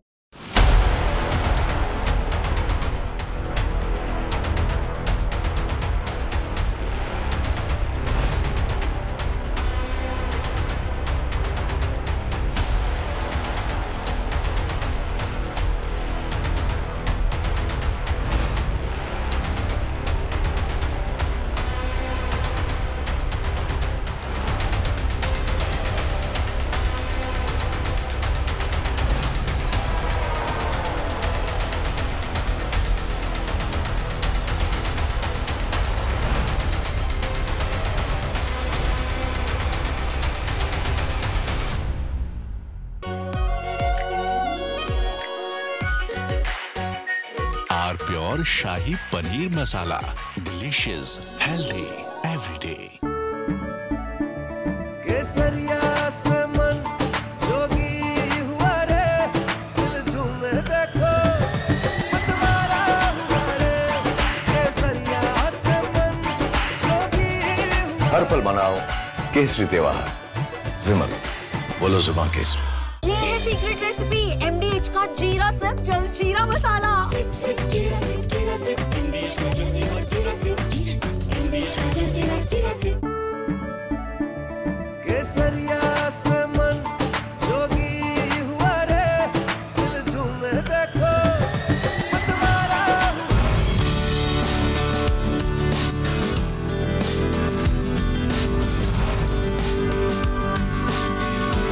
Real estate contract contribute 7% of the GDP, which is going to be 13% by 2030.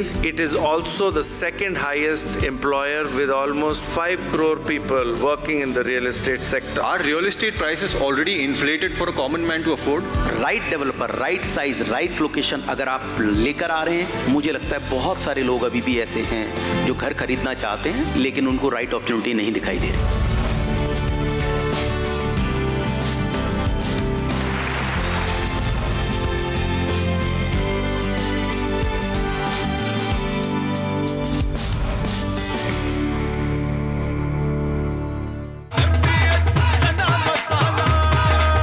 अब छोलिया हो या लोबिया, सफेद चने या काले चने, सब कुछ मजेदार बने। इसको घर पे लगाओगे तो शादी का तो पता नहीं, पर घर पक्का नहीं टूटेगा। रुंगटा नहीं तो घर स्ट्रॉन्ग नहीं। रुंगटा स्टील TMT बार एकदम सॉलिड। पहाड़ों में एक हाइकिंग स्टिक भी बन सकती है। आर प्योर सूजी पास्ता उबालो मिलाओ और खाओ 8 मिनट में तैयार। क्या टेस्ट है सबका राजा आर प्योर मसाला। आधे बाउल दही में 4 चम्मच MDH चटनी पुदीना मसाला डाला, स्टर करो, पुदीना चटनी तैयार। MDH चटनी पुदीना मसाला। थोड़े में ज्यादा स्वाद, यही तो है इसकी खास बात। वाओ मामा क्या स्वाद है। अरे मेरे राजा, सबका राजा आर प्योर मसाला।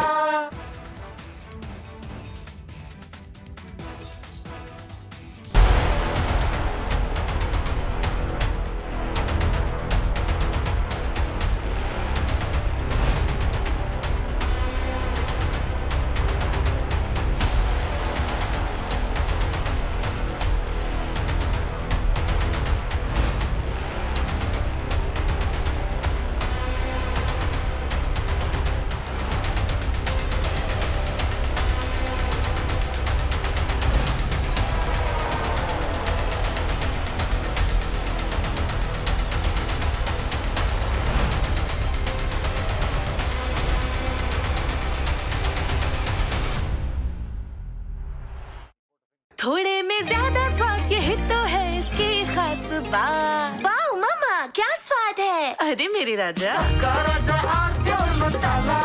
दादी के हाथों का जादू और खुशबू से महकता घर, माँ की मुस्कुराहट और खाने की सुगंध। MDH गरम मसाला, क्योंकि हर रिश्ता है स्वाद से जुड़ा।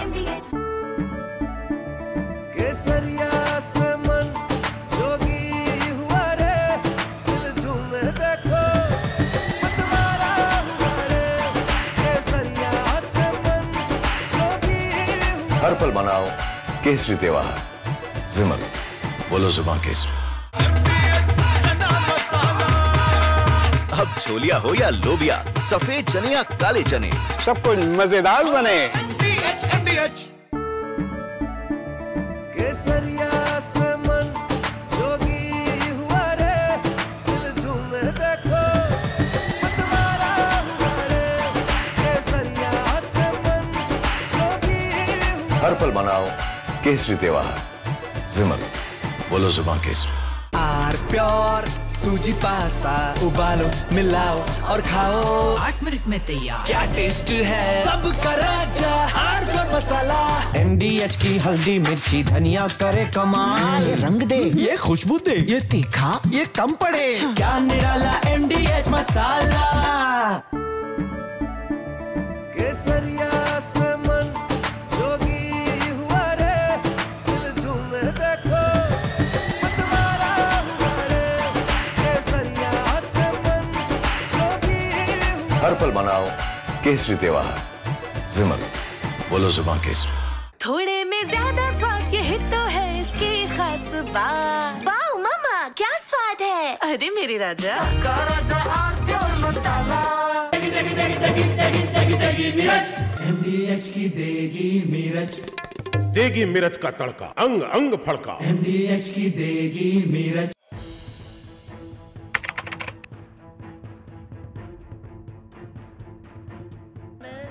So in the past, we would see most of the terrorists who would get arrested, they would be like the people who would be working at a very low level. But today we have seen the white collar suspect.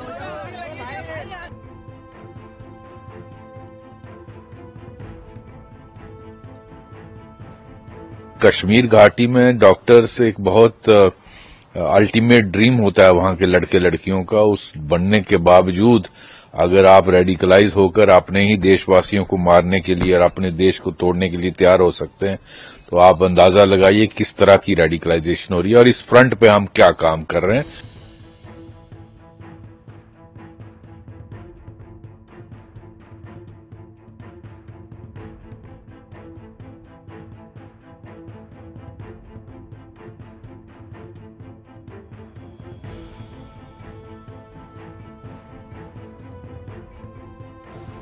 Investigators have identified Maulvi Irfan Wagha, also known as Imam Irfan, from Shopian in South Kashmir, as the mastermind who blended his dual identity, that of a preacher and healthcare worker, to influence and radicalize the educated youth.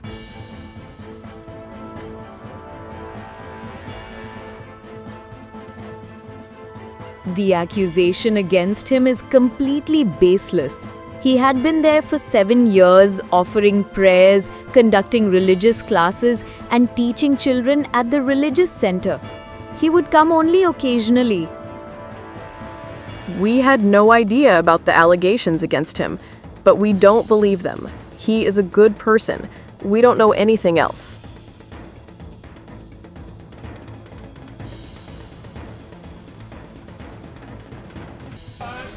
According to the ongoing investigation, Maulvi used his access at GMC Srinagar and his sermons in Naugam's local mosques to identify and influence those he saw as easy targets, pushing them towards radicalization. He used social media to radicalize highly qualified professionals. During the questioning, Irfan admitted to the police that he had radicalized Dr. Muzammil Shakil, who is the key accused of Faridabad Arms Hall. According to the officials, Imam Irfan allegedly built and expanded a white-collar terror network with the help of Pak-based Jaish handler Umar bin Khattab, alias Harjula. The police found improvised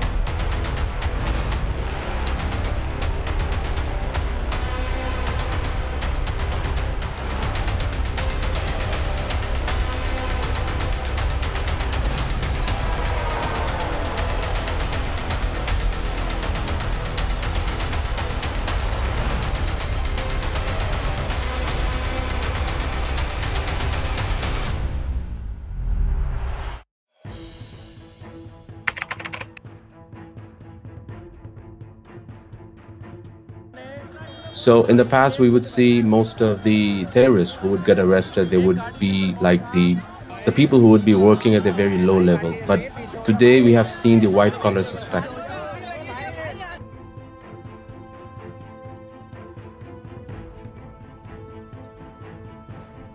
Kashmir घाटी में doctors एक बहुत ultimate dream होता है वहां के लड़के लड़कियों का, उस बनने के बावजूद अगर आप रेडिकलाइज होकर अपने ही देशवासियों को मारने के लिए और अपने देश को तोड़ने के लिए तैयार हो सकते हैं, तो आप अंदाजा लगाइए किस तरह की रेडिकलाइजेशन हो रही है और इस फ्रंट पे हम क्या काम कर रहे हैं।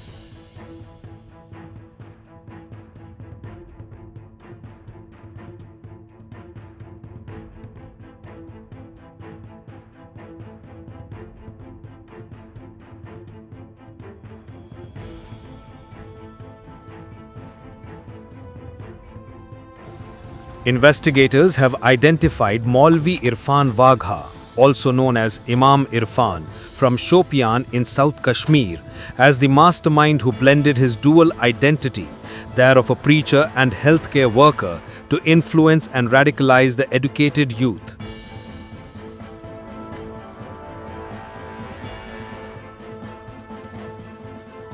The accusation against him is completely baseless. He had been there for 7 years, offering prayers, conducting religious classes, and teaching children at the religious center. He would come only occasionally. We had no idea about the allegations against him, but we don't believe them. He is a good person. We don't know anything else.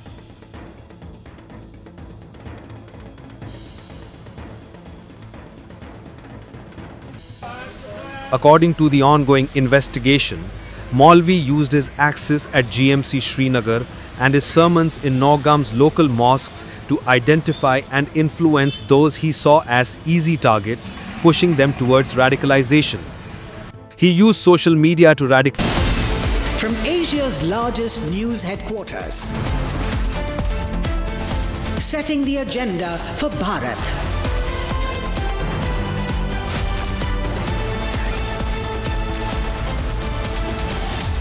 You're watching Republic.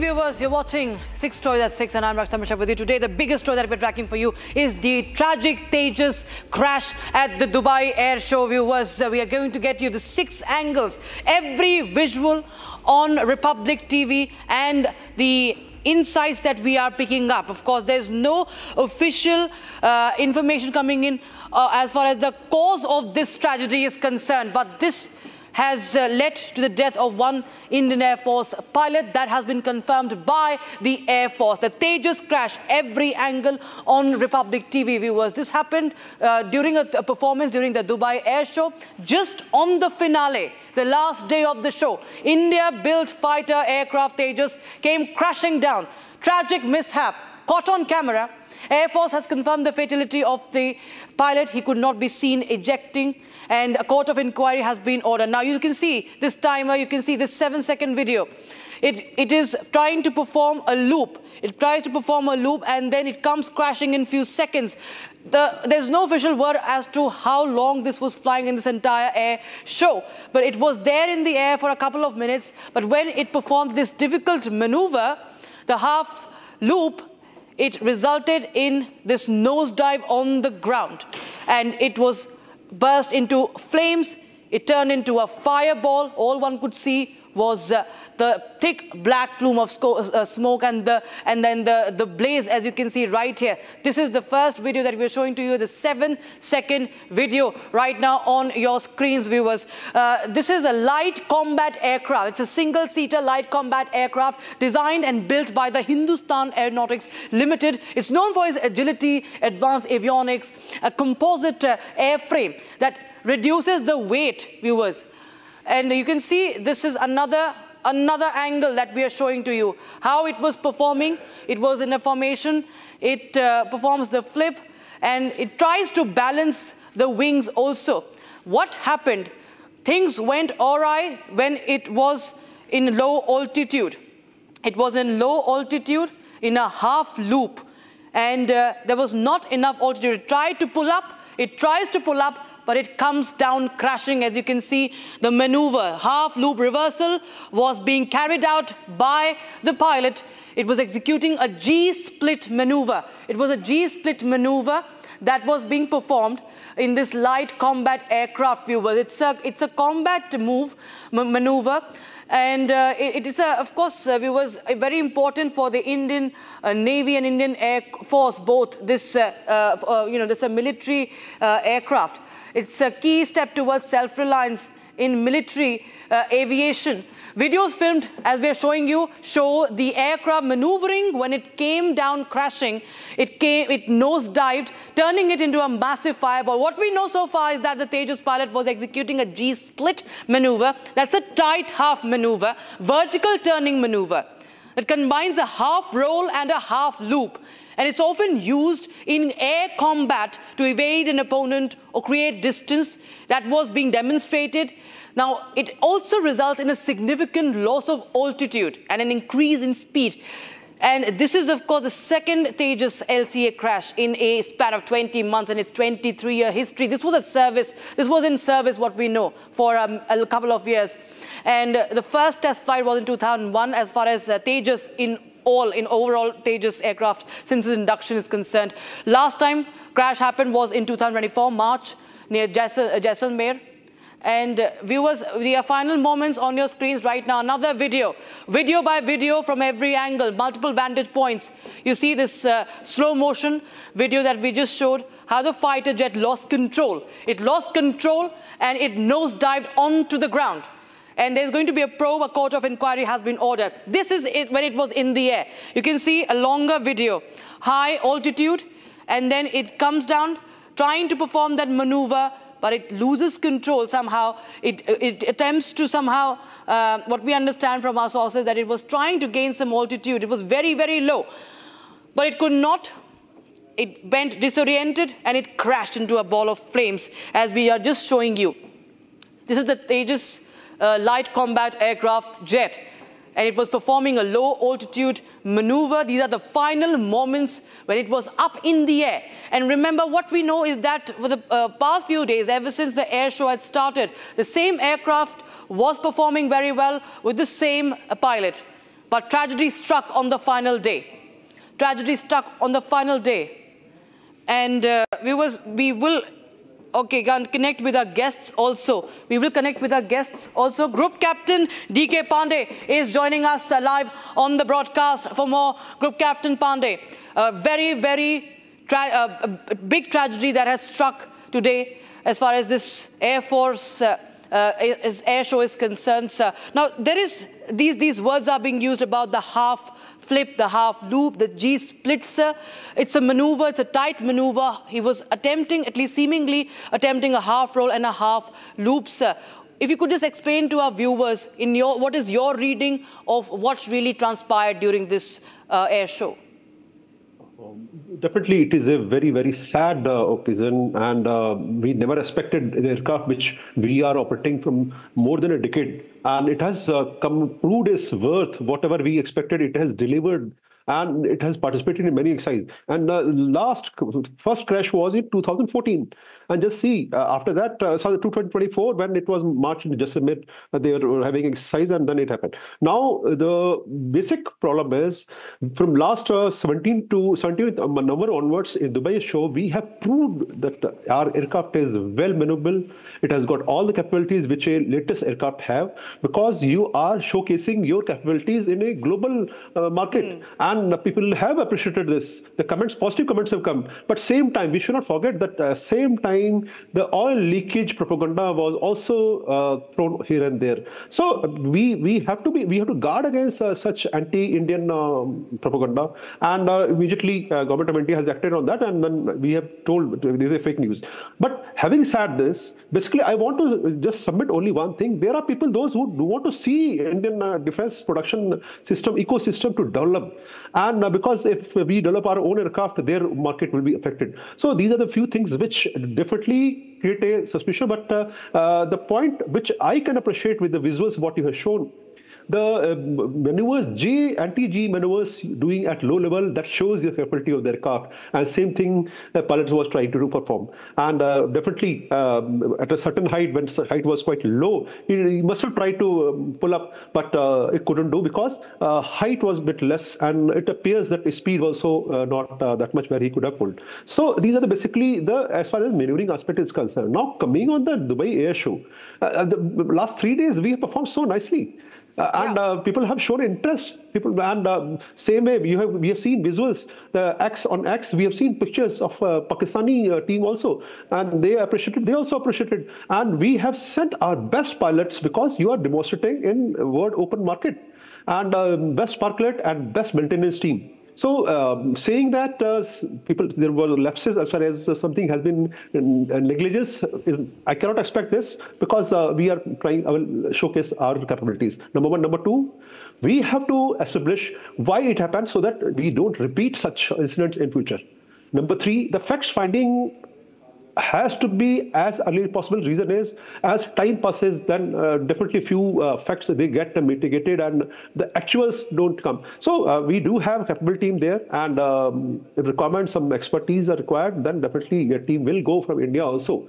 But definitely it's a tragic incident, and what we see the fireball after the crash. Basically, this is the total display was for 10 minutes only, and definitely aircraft when they get airborne, the tank is full and the fuel is there. That has caused basically, as I can appreciate, the fuel available in the aircraft has crossed this fireball, which we are able to see. Because see, if you see the visuals, the very nicely he has completed his maneuver. Yeah. But only problem is when he was recovering out of this maneuver, then I think something has happened, because there are two reasons: either it's a pilot error or technical error. Pilot error probability is very, very poor, although I cannot rule out. Probability is very, very poor. Reason is that you have sent the best pilots, because we have to show our best to whole world. Number two, the technical team, best team was sent. Reason is we wanted to show that all aircraft which have gone, they are perfectly correct, they are perfectly fit for operations, and they have proved rather. Today was the last date of the Dubai Air Show. So I think these are, and by the way, these are part of our operations. Probability of any contingency during the operations cannot be ruled out. These are part of, and we are trained accordingly that we have to encounter such contingencies. We have to make effort to save. One more last point I want to add here. Just see the normally in air shows, audience is there. This aircraft has landed in a safe place. This is also part of the training. We go to a place where population is less, construction, infrastructural buildings are less, so that damage is less as far as the on-ground damage is concerned. So I must say that definitely anti-Indian sentiments will create the propaganda. There is no doubt, within country, outside country, both ways. But we have proved in more than a decade, this aircraft has proved its worth, and we are hopeful that we'll be able to do better, because we are upgrading this platform in next about 1 decade. This will be the best fighter which we will have now. Group Captain Pandey, I have to understand when you said that he was trying to take flight while he was on a very, very low altitude. Now there's the factor of G-force that comes in. If you could just explain to our viewers the negative G when they talk about the force on the aircraft, that somewhere, that somewhere is a very, very difficult situation for any pilot. Could this have also been resulted? If you could just explain what is negative G, and is pilot disorientation, is disorientation also a factor that could come in? If a disorientation aspect is there, because he had full control, he has completed his maneuver almost, maneuver was complete, and it was just a recovery part which he couldn't perform. That is beside the point. So disorientation I totally rule out. As far as the G factor is concerned, something which you do against the G, like we know basic science, if you drop something, it falls because G is pulling it. This is basic science we all read in our school days. Now when you're going against this, you pick up something. You have to, some force is exerted on your hand. Same way when you're going, this is a small example, when you're taking aircraft which is having a massive weight plus speed, momentum is very high. So when momentum is high, controlling that momentum and going above that, it requires a lot of effort, and pilot is always in stress in such maneuvers. Number one. Number two, when you're doing that, your whole body is under tremendous pressure. Your blood cells, they come under pressure, and that's why you must have seen pilots wearing G suits, because that save the pilot's nerves, and flow of blood is controlled. So point is, no Air Force is having pilots for committing for crashes or something. They all, but crashes are part of the operations. I will not deny that. But same time, we try to initiate actions which helps us to ensure that these things are not repeated in future. Definitely, same thing will be done. Court inquiry has been ordered, as the SOP is, and we will learn suitable lessons which will be propagated. If something is there which is a reason for suspecting something in engine or something, then that test has to be carried out on all the fleet, and accordingly, but that is a rare case. I'm telling you the likely probabilities if somebody is trying to look those. So basically, when you're going against it, we were pulling up the weight. Just see, if you pick up 1 kg, there is no issue. But when you pick up 100 kgs, you have to put extra weight. So here, weight is in tons. And your aircraft is trying to pull weight, and normally when you move in train or you move in the vehicle, then all of a sudden if you apply the brake, your body also goes in the direction of the motion. The same thing happens. Your aircraft is going down, so body is going down, and all of a sudden you pull up, and the whole body, blood vessels and other things are under pressure. So this is it. But we practice, and not that we don't practice. We practice. All these things are exposed, and maneuvering at low level, maneuvering at medium level, ultra low level flying is also done, and high level there is no problem at all. So why is because situation what demands in operations, in actual operations, we don't know. Because at times, defensive maneuvers demand that you go ultra low level also. So those are the peculiar cases which I don't think is correct for me to discuss here. So let's say look for the facts and establish what has actually happened, and then take out the actual conclusions. Group Captain Pandey, just stay on with us. We'll try and understand more as we see more and more angles how this crash actually happened at the Dubai Air Show. Now, you see it's in the air for a couple of seconds, this video that has been captured, as Group Captain Pandey was also helping us understand how it was at the low altitude, but it attempted to pull up. And that was something that caused great difficulty, seemingly. Of course, it's all a matter of investigation and the probe is underway. But you can see it just reduces into a fireball, and plumes of smoke is all one could see while it was in the air for 5, 6, 7 seconds, and it comes down crashing, just nosedives into a vacant land. Of course, that is also part of training, as Group Captain Pandey just explained to us. Now, this is another video that we are showing to you that shows it was in the middle of a maneuver, right? In the middle of a maneuver, it was performing a loop, and this is what is something that is it's a horrific image when we see that. Now, Group Captain Pandey, this Tejas, barring what happened in 2024, it has had a good record. It has had a safety record. India, I think, right now has 38 squadrons, and it is waiting for more deliveries. And after the retirement of MiG-21, this is the key workforce of the Indian Air Force, and especially in the times that we're living right now, there are multiple challenges before the country, sir. Tejas becomes of utmost importance now. From here on, sir, what could be the investigative angles, the most pressing questions in your understanding, sir? Basically, as the first thing is, once all facts are collected, so we have to see what has gone abnormal, and data recorder and all those things will tell what happened actually in the cockpit. What were the what we call the we milk the data, maneuvering all what all avenues are there, how they behaved, how each aspect was, each assembly was performing. All the data you can maneuver, because nowadays professionalism has gone very high. Fly-by-wire is there. So as you enhance the complexities of the system, the more and more accuracy and precision is required as far as their maintenance is concerned. So for achieving that, you have to milk out that performance data, and then on basis of that you say what has gone wrong, and then you take the corrective measure. This is the basic thumb rule across all the countries, all air forces. Now, especially for us, definitely Russia-Ukraine war has given very clear lesson that you have to be self-dependent. You cannot keep your country hostages in others' control, and you're looking for everything from outside. That is not healthy for especially a country which is surrounded by two friends, which are only so-called friends, but they are always ready for any misadventure. So we have to enhance our preparedness. That is the first requirement, and we should not, because we have seen how America and China has played the ball. We knew that Pakistan was held by Turkey as well as China both. So tomorrow again, we cannot rule out that they will not help in future also. So if these things are happening, we have to be ready from all dimensions. This is the part of that, and same time you need a lot of financial support also, because an American R&D budget is in hundreds of billions. Dollars. So our R&D is hardly some 1.5% of the GDP. That is very, very low. So seeing that you need funds, how you'll generate fund, especially a country like us, which is developing.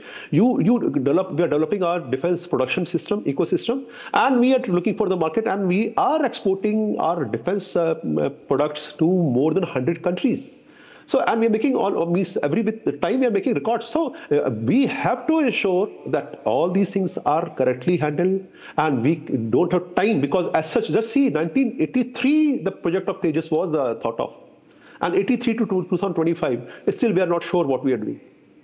So, now at least we have started planning things for long run. HAL is also doing good job. We are enhancing our knowledge. Transfer of technology is being given a due respect, as well as Atmanirbharta, the self-reliance. That factor has come. We have released so many non-procurement lists, so that basically you are giving chance to private operators also. So public-private partnership, that is rather is going to prove very productive for India. And Tejas is one of that element where, like Tejas Mark 1A, when it will come, then see what will happen with the Tejas Mark 2, AMCA, all these projects are there in pipeline. So definitely we have to move in a very, very long-term planning has to be there. It should be strategic in nature, as well as we have to see how funds can be generated to keep the flow of the development. So various challenges are there for India, but again, at least we are addressing the issues, and definitely today's accident, definitely, as I mentioned, the anti-Indian sentiments will try to encash this, but unfortunately that thing will happen. You cannot stop it. This is the world market. Like, just see F-35 versus Su-57. The way it is being compared on various platforms. The world media is comparing both aircraft, which is better out is there, and we know in Trivandrum this F-35 was there for more than 1 month. So various factors are there. It's a very competitive environment, and we have to be ready to face all these challenges. Right. Thank you so much, Group Captain Pandey, for joining us with your insights and your reading of this situation that we are closely tracking, viewers. This is the light combat aircraft, the Tejas, that has crashed in Dubai during the last day of on the last day of the air show. And viewers, this is a story that we continue to track. And with that, we step into a very, very short break. But on the other side, our continuous coverage on the big story continues. Don't go anywhere.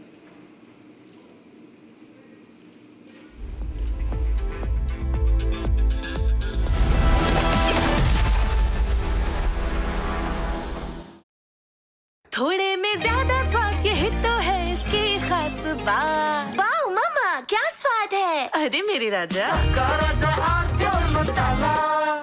Amity has been ranked India's #1 not-for-profit private university for 11th year, with top 10 ranked institutions in management, engineering, biotech, law, mass-comm, telecom, hospitality, fashion and more. Yet another top ranking for Amity University. अब छोलिया हो या लोबिया, सफेद चने या काले चने, सब कुछ मजेदार बने। Some places feel like they've been waiting for you, where every piece speaks of legacy, from diamonds that celebrate ambition to festive gold that honors tradition. LD Sons.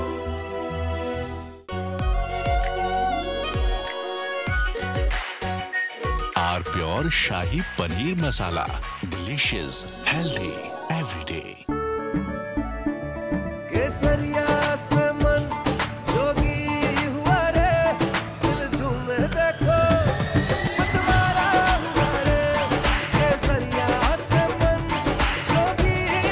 हर पल मनाओ केसरी त्योहार।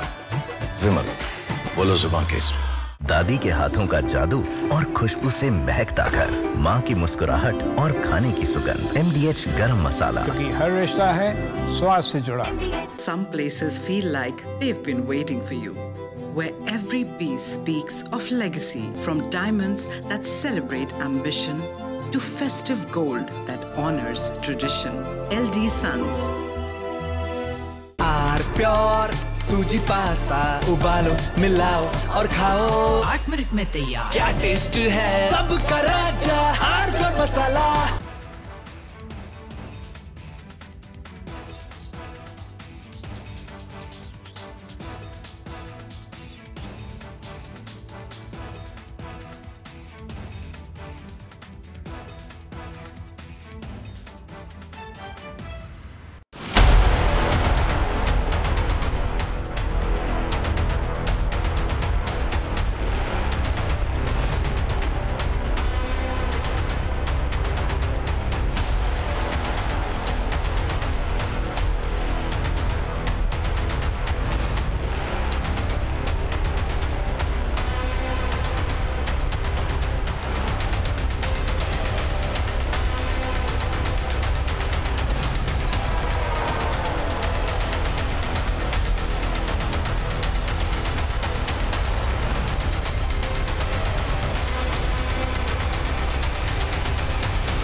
आधे बाउल दही में 4 चम्मच MDH चटनी पुदीना मसाला डाला, स्टर करो, पुदीना चटनी तैयार। MDH चटनी पुदीना मसाला।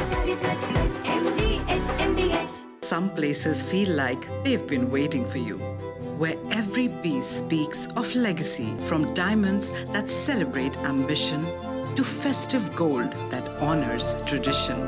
LD Sons. Pure sooji pasta उबालो, मिलाओ और खाओ, 8 मिनट में तैयार। क्या टेस्ट है, सबका राजा आर प्योर मसाला। केसरिया से मन जोगी हुआ रे, दिल झूमे देखो मतवारा हुआ रे। केसरिया से मन जोगी हुआ। हर पल मनाओ केसरी त्योहार। विमल, बोलो जुबान केसरी।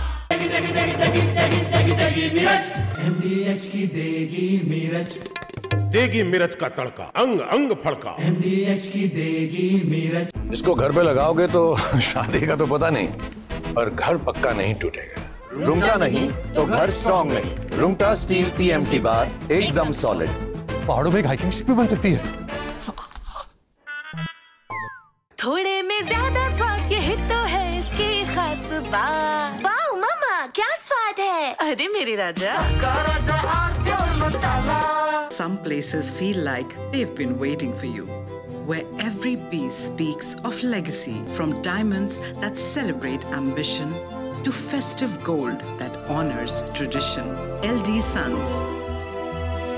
ये है सीक्रेट रेसिपी MDH का जीरा sip jal jeera masala. Sip sip jeera SIP jeera sip MDH का जल जीरा सिप MDH का जल जीरा सिप।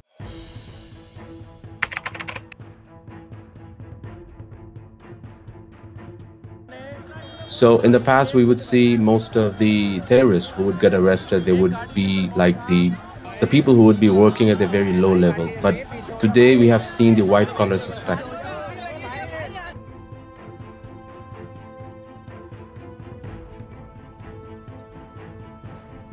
कश्मीर घाटी में डॉक्टर्स एक बहुत अल्टीमेट ड्रीम होता है वहां के लड़के लड़कियों का। उस बनने के बावजूद अगर आप रेडिकलाइज होकर अपने ही देशवासियों को मारने के लिए।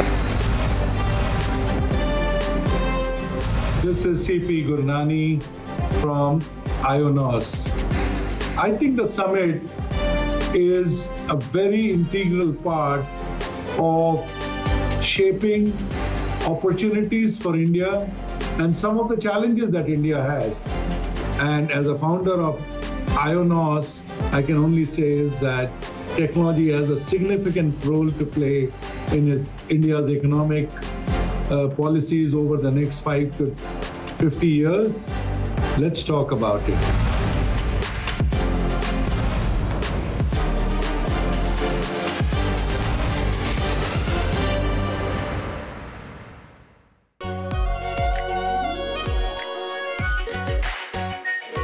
Pure shahi paneer masala, delicious, healthy, every day. Amity has been ranked India's #1 not-for-profit private university for 11th year, with top 10 ranked institutions in management, engineering, biotech, law, masscom, telecom, hospitality, fashion and more. Yet another top ranking for Amity University. अब छोलिया हो या लोबिया, सफेद चने या काले चने, सब कुछ मजेदार बने। Some places feel like they've been waiting for you, where every piece speaks of legacy, from diamonds that celebrate ambition to festive gold that honors tradition. LD Sons. थोड़े में ज्यादा स्वाद, यही तो है इसकी खास बात। वाओ मामा, क्या स्वाद है। अरे मेरे राजा। इसको घर पे लगाओगे तो शादी का तो पता नहीं, पर घर पक्का नहीं टूटेगा। रुंगटा नहीं तो घर स्ट्रॉन्ग नहीं। रुंगटा स्टील TMT बार एकदम सॉलिड। पहाड़ों में हाइकिंग स्टिक भी बन सकती है। दादी के हाथों का जादू और खुशबू से महकता घर, माँ की मुस्कुराहट और खाने की सुगंध। MDH गरम मसाला, क्योंकि हर रिश्ता है स्वाद से जुड़ा। Some places feel like they've been waiting for you, where every piece speaks of legacy, from diamonds that celebrate ambition to festive gold that honors tradition. LD Sons. Pure sooji pasta उबालो मिलाओ और खाओ 8 मिनट में तैयार। क्या taste है सबका राजा hardcore masala.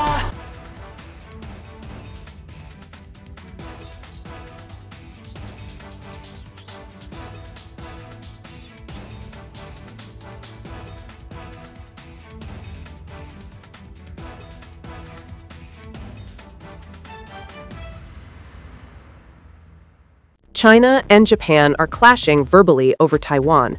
Tensions between China and Japan have risen over Taiwan's security. Japan has signaled it may intervene in a potential conflict, viewing it as a threat to its own stability.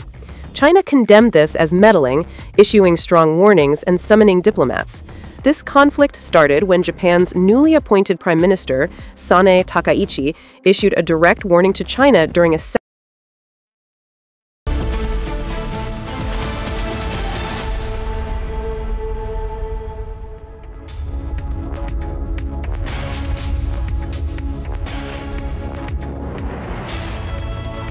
Good evening, welcome to Republic. We've been at the forefront since 2020 of telling you about the Delhi riots. We first showed you pictures, then WhatsApp images. Then we showed you yesterday what's been showed by the Delhi police in the top court of the country. The 8-minute video of Sharjeel Imam, where he's showing the inflammatory speeches, where he's speaking about breaking India. The pan-India breaking concept has clearly been proven yesterday. Today we showed you videos that were played in the Supreme Court of Chakka Jam, that was a clear motivated move, and also going ahead of Chand Bagh, where Ankit Sharma lost his life. He was brutally stabbed, thrown in the Nala right outside the place where Tahir Hussain, Aam Aadmi Party's former councillor, lived. What the real story is that the Delhi police is trying to tell in the Supreme Court is these people are terrorists. They don't deserve bail. First, a look at our top headlines.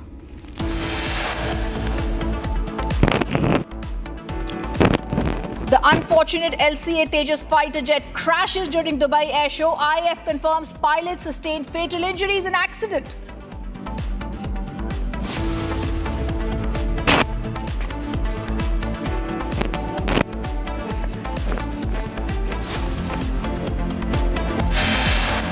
IAF orders inquiry into Dubai Tejas air crash panel to ascertain the cause of accident. New revelations come to fore from terrorist Muzammil's phone data. 200 videos recovered showing recce of religious sites across Delhi and UP. And Congress versus Congress intensifies in Karnataka. More MLAs from DKS camp to travel to Delhi today to meet top brass amid power tussle.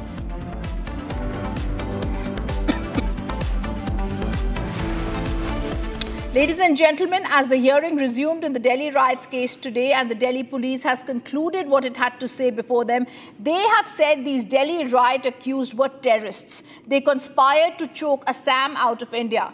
Not only that, Additional Solicitor General S.V. Raju also argued how Umar Khalid, the Tukre gang infamous person who said Bharat tere tukre honge statement, he also was a person who tried to incite violence all across pan-India.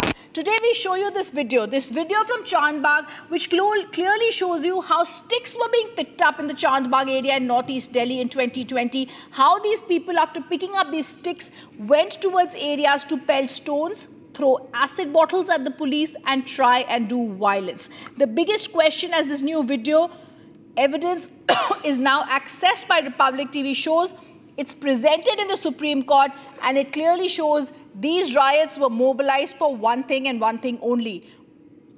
What happened in Dhaka, what happened in Kathmandu is what they wanted in India, a regime change. First, let's show you this video.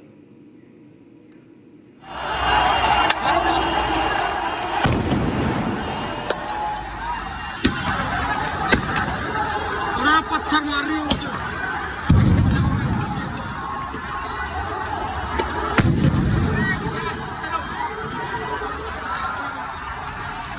बम पे तो कर रहे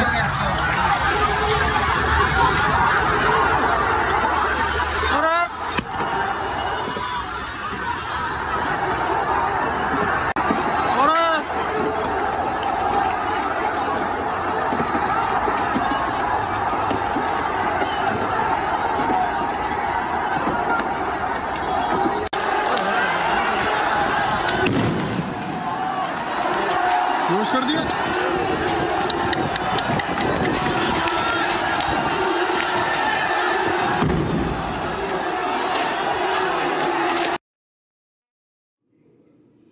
Once again, we show you the Chandbagh video that was played before the top court of the country today. The ASG made several points in the Supreme Court where he tried to say that these people were terrorists who were involved in this thing.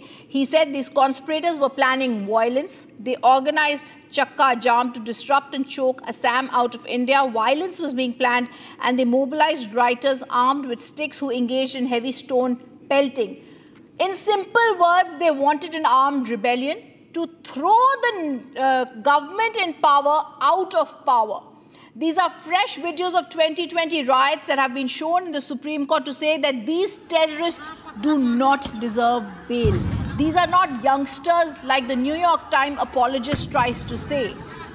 These are not people who deserve bail, but terrorists who deserve to be behind bars without bail ever. The Supreme Court has been told by the Delhi police that the accused showed scant regard for the Constitution. The Supreme Court has been told by the Delhi police that not the first time, but several times in this large-scale rioting, and look at the way this mobilization took place, all of them in Chandbagh are picking up these sticks and they are going towards a certain area.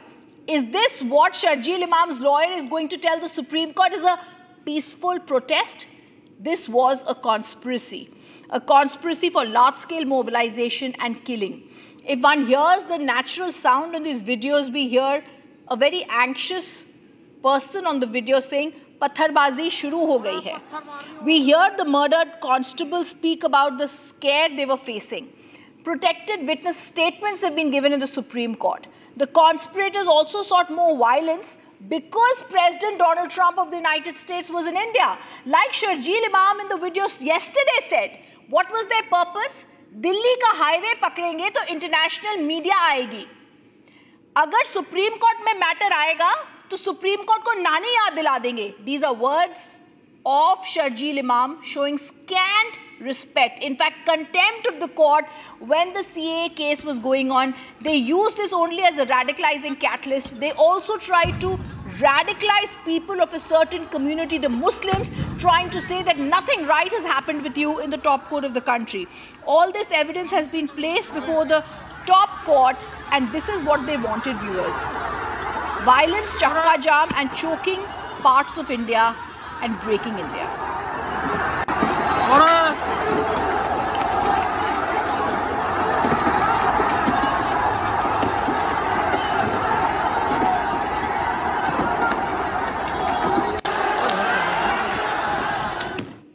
We move to a very big focus for Republic TV. Delhi is shaken once again. A class 10 student of St. Columbus, the prestigious school, has died by suicide. The family says it's happened because of harassment by teachers. This comes on the heels of another tragic incident in Jaipur, where a 9-year-old student died after jumping from a school building. Her family had stated she sustained bullying and verbal abuse.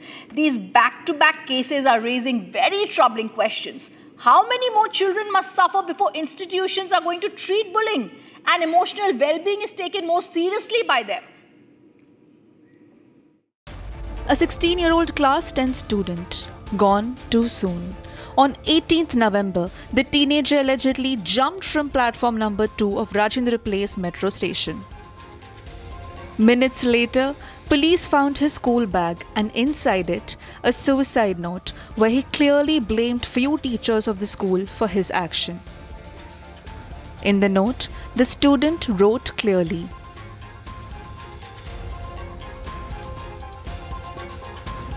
"The school authorities have now been suspended, the headmaster and 3 teachers who were named in the first information report filed by the teenager's father. A probe committee has also been formed to dig deep into the allegations levelled by the victim." But the question is suspension just enough? When Republic reached out to the school, the gate was shut on a reporter's face. Clearly, the school was not in any position to respond or show any support to the kin of the victim. I'll show you once the condition here, the condition of the school. Apparently they're too scared to answer, they're too scared to talk to us, to even let us know that if the principal is inside, let alone let us talk to the principal. I'll also show you, we'll try to talk to somebody again and we'll show you what happens. This door, this gate here, you see, this is pretty open. This side of the gate remains open. It was open till we attempted to talk. And there is this slider door. We'll try and talk to her and we'll just ask a simple question. Is the principal inside? Can we speak to him? Can we know what actions being taken? What is the update? We'll try. Ma'am? As you can see, this is the answer that we get. Meanwhile, the 16-year-old victim's father spoke to Republic exclusively, demanding strict action in connection to the suicide and harassment case of his son. हम ये पहले दिन से कहते थे कि ये इनको सस्पेंड करो, स्कूल को ये कह रहे थे, उन्होंने नहीं किया था और पुलिस स्टेशन पे हम कह रहे हैं कि इनको अरेस्ट करो। 2 दिन किस लिए आप स्कूल को दे रहे हो? 2 दिन आप दे रहे हो कि स्कूल और पुलिस स्टेशन का कुछ फिक्सिंग हो जाए, इसके लिए दे रहे हो क्या आप? ये उसी दिन ही अरेस्ट करना चाहिए था। बच्चे ने अपने हैंड राइटिंग में खुद इन टीचर्स के नाम लिखे हुए हैं। बच्चों के अभी तक जो बच्चों के हमने बोला था एफआईआर में नाम लिखे हैं कि इन बच्चों ने हमें रात को फोन किया था, उन बच्चों की अभी तक कोई स्टेटमेंट नहीं हुई, टीचर्स की कोई स्टेटमेंट नहीं हुई थी, ना कोई सीसीटीवी फुटेज जो इन्होंने सीज किया था। कल 4 बजे तक मैंने आईओ से बात करी थी, तब तक कुछ भी नहीं था। अगर कोई बच्चा खो गया, ये बच्चे देश का भविष्य है और ये बच्चे अगर सुसाइड करते हैं उसके बारे में भी अगर आप सेंसिटिव नहीं है तो पुलिस भी और स्कूल भी आगे क्या करेगी?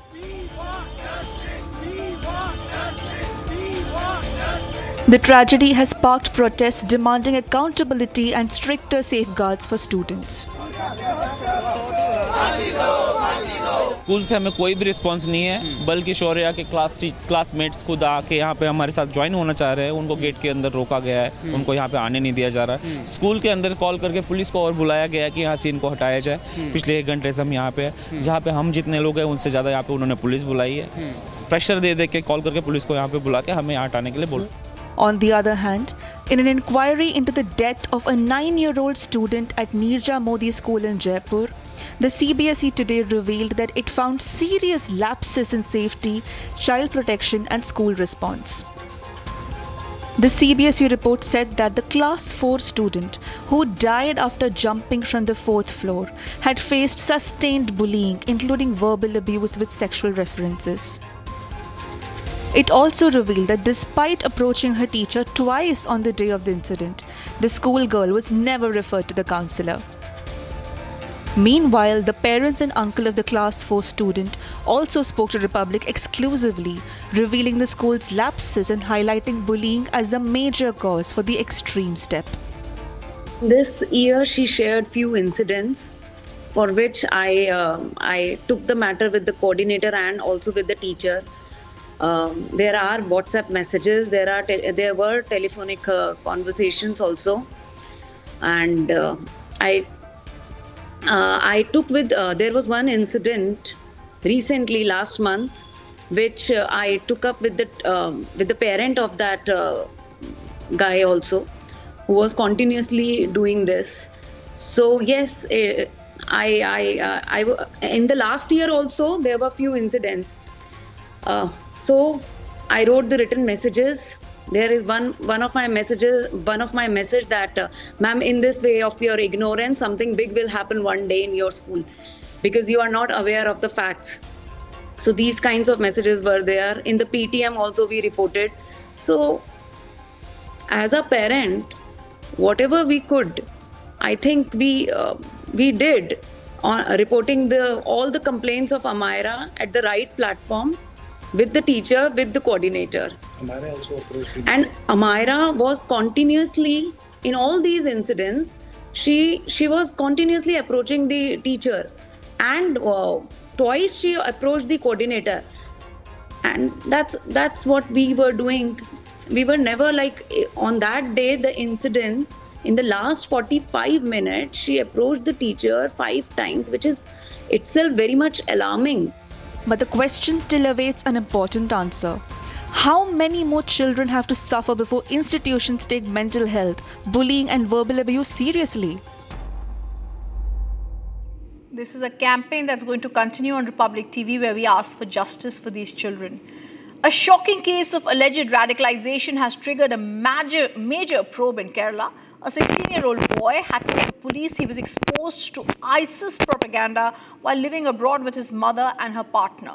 The mother, who was asked to appear before investigators today, did not show up, but instead handed Republic a handwritten note denying the charges and accusing her estranged husband of making false claims.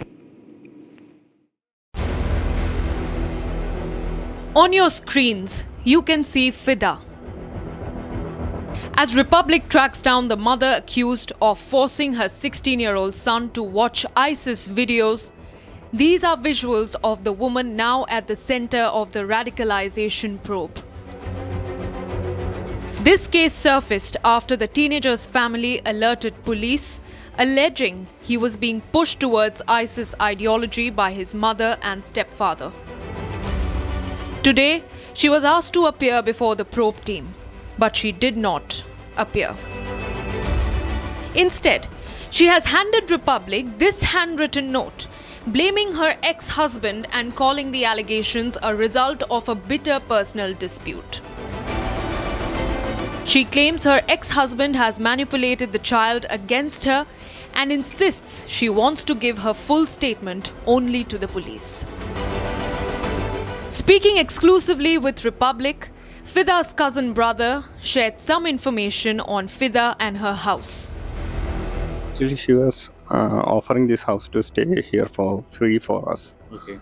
And we are staying here about 2 years.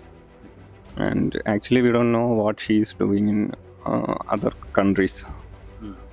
She worked in several countries like Saudi and UK.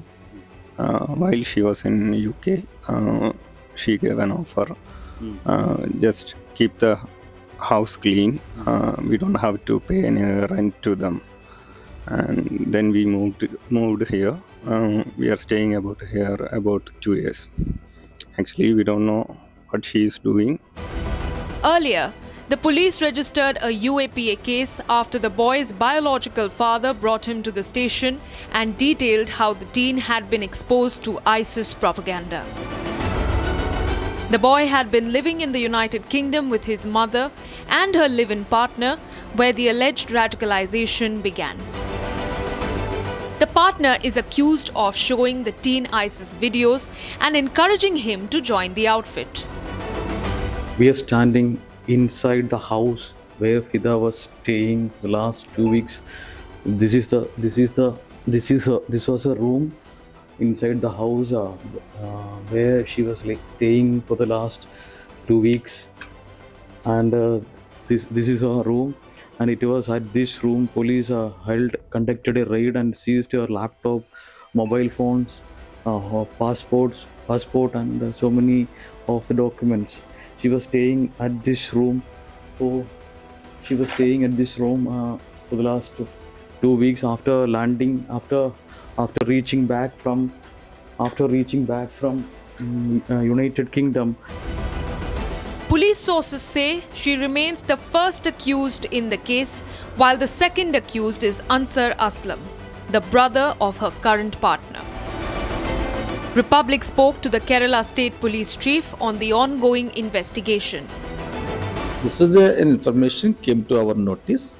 The boy and his uncle came to the police station saying that they narrated the incident what happened. This boy was pursuing his studies in London along with the family there. There he told that he was forced or he was radicalized and he was asked to go to Syria, and also made certain aspects of everything there, like given some content about radical content has been taught to him.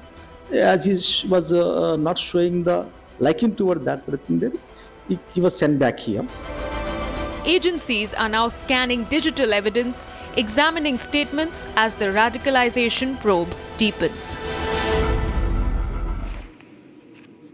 The BSF marked its 61st Raising Day in Bhuj, Gujarat, while paying tribute to the martyred BSF Jawans. Home Minister Amit Shah addressed the gathering, an address that sent a firm message to the enemy across the border and within. On the occasion, Amit Shah spoke about Operation Sindoor and the joint valor of BSF and the army against Pakistan, while also reiterating the government's resolve of eradicating Naxalism from the country. झुकाकर मुख्य अतिथि का अभिवादन और सबसे पहला valor and patriotism on display in Bhuj, Gujarat, on the occasion of the 61st Raising Day of the Border Security Force.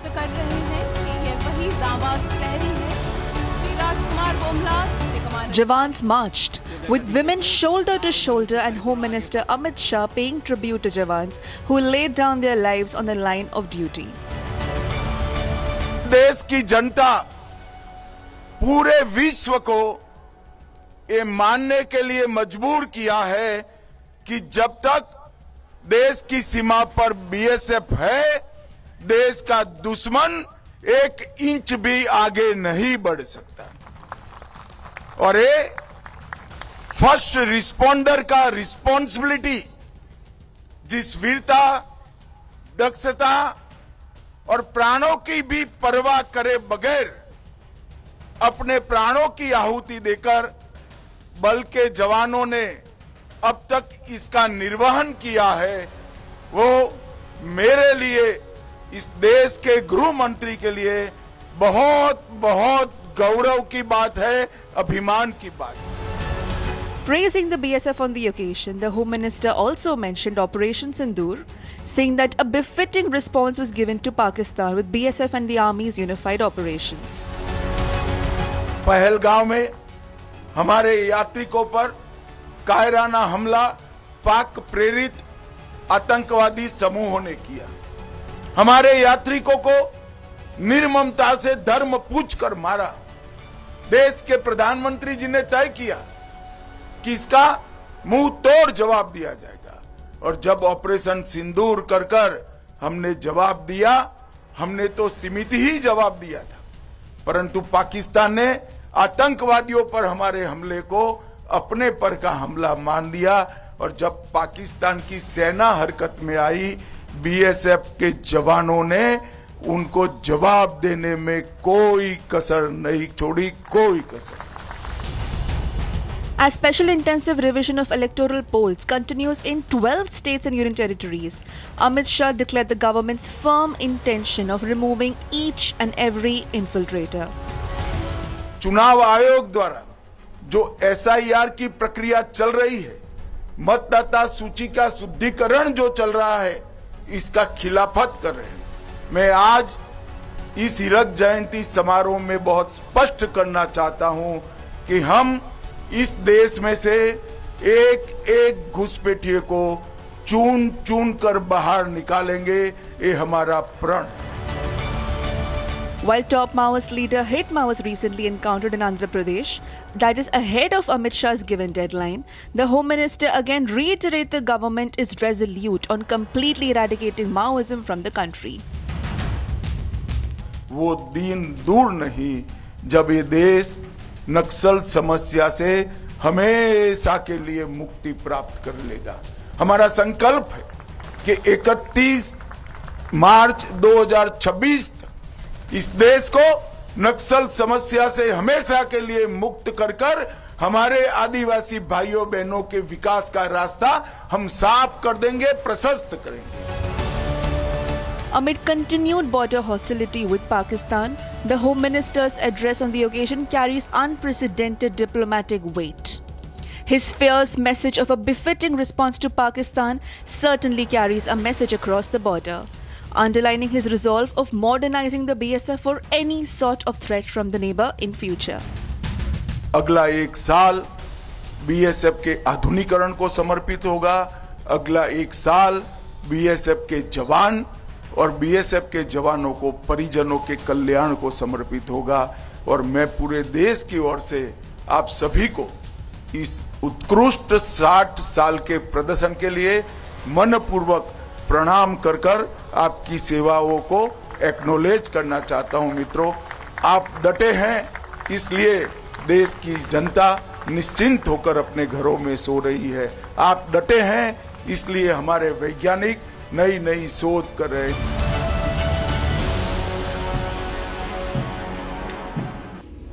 And And coming up after a short break, the heartbreaking news, the LCA Tejas fighter jet that crashed during the Dubai's air show.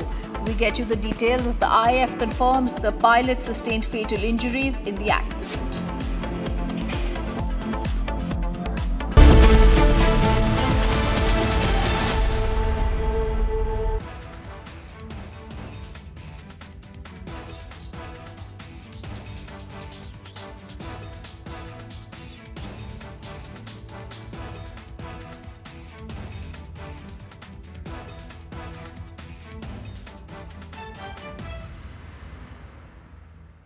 China and Japan are clashing verbally over Taiwan. Tensions between China and Japan have risen over Taiwan's security. Japan has signaled it may intervene in a potential conflict, viewing it as a threat to its own stability. China condemned this as meddling, issuing strong warnings and summoning diplomats. This conflict started when Japan's newly appointed Prime Minister, Sanae Takaichi, issued a direct warning to China during a session of the country's parliament. She stated that a conflict in the Taiwan Strait could represent a survival-threatening situation for Japan, implying that Tokyo might need to intervene militarily to protect its interests. This marked a bold escalation in Japan's stance on the Taiwan issue, signaling readiness to support Taiwan against potential Chinese action. Takaichi's comments, delivered amid rising regional tensions, prompted an immediate and sharp rebuke from Beijing, highlighting the fragile balance in East Asia and the risk of broader confrontation. The remarks made by the Japanese leader on Taiwan constitute an interference in China's internal affairs and a serious violation of the One China principle and the basic norms governing international relations. Such words are extremely irresponsible and dangerous in nature and have caused very negative impact. Taiwan is an island of 23 million people, situated about 100 miles off China's southeast coast. China regards it as a breakaway province under the One China principle, insisting that other countries acknowledge this and avoid treating Taiwan as a sovereign state. Taiwan, however, maintains its own government, conducts elections, and runs an independent economy, a setup rooted in 1949 when China's civil war concluded with the defeated nationalist forces retreating to the island while the communists consolidated power on the mainland. This division has persisted without full-scale war, but mutual distrust has grown. China has intensified its military presence around Taiwan in recent years, viewing reunification as a national goal. For instance, in October this year, H-6K bombers from the People's Liberation Army Air Force conducted flights over the island, while June exercises involved over 70 aircraft, including J-16 fighters and unmanned drones, crossing the median line of the Taiwan Strait. Naval operations have featured Type 052D destroyers and Type 054A frigates patrolling the waters. Beijing frames these as defensive drills to deter independence moves. Japan claims to be a peace-loving nation, yet the Takaichi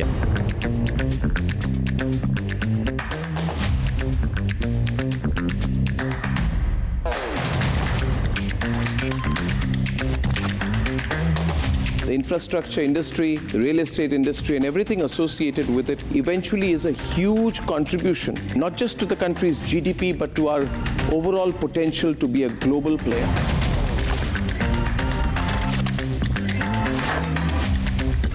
What's the big picture? Let's set the context to this. Why are we doing this? We are bringing about a very credible voice for the home buyers, for the real estate investors, through Republic TV's amazing platform.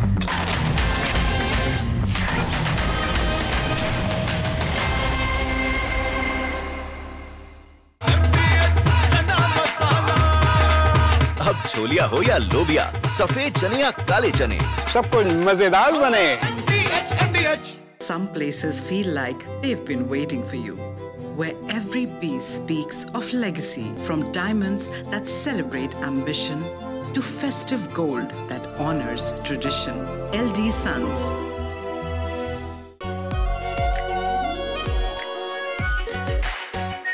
Our pure shahi paneer masala, delicious, healthy, every day. इसको घर पे लगाओगे तो शादी का तो पता नहीं, पर घर पक्का नहीं टूटेगा। रुंगटा नहीं तो घर स्ट्रॉन्ग नहीं। रुंगटा स्टील TMT बार एकदम सॉलिड। पहाड़ों में एक हाइकिंग शिप भी बन सकती है। MDH की हल्दी मिर्ची धनिया करे कमाल, ये रंग दे, ये खुशबू दे, ये तीखा, ये कम पड़े, क्या निराला MDH masala. Some places feel like they've been waiting for you, where every piece speaks of legacy, from diamonds that celebrate ambition to festive gold that honors tradition. LD Sons. Are pure sooji pasta उबालो मिलाओ और खाओ, 8 minute में तैयार. क्या taste है सबका राजा आर प्योर मसाला.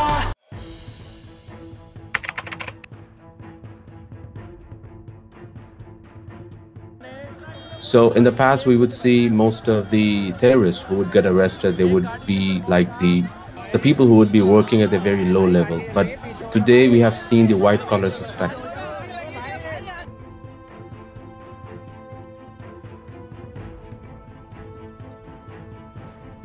कश्मीर घाटी में डॉक्टर्स एक बहुत अल्टीमेट ड्रीम होता है वहां के लड़के लड़कियों का. उस बनने के बावजूद अगर आप रेडिकलाइज होकर अपने ही देशवासियों को मारने के लिए और अपने देश को तोड़ने के लिए तैयार हो सकते हैं, तो आप अंदाजा लगाइए किस तरह की रेडिकलाइजेशन हो रही है और इस फ्रंट पे हम क्या काम कर रहे हैं.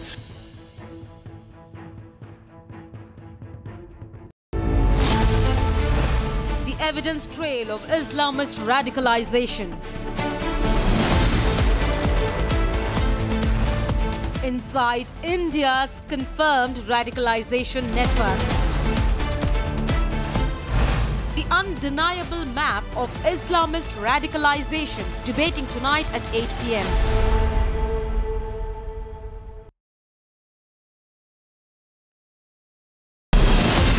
From Asia's largest news headquarters,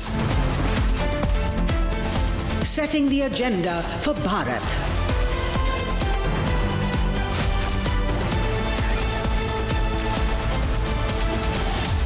You're watching Republic.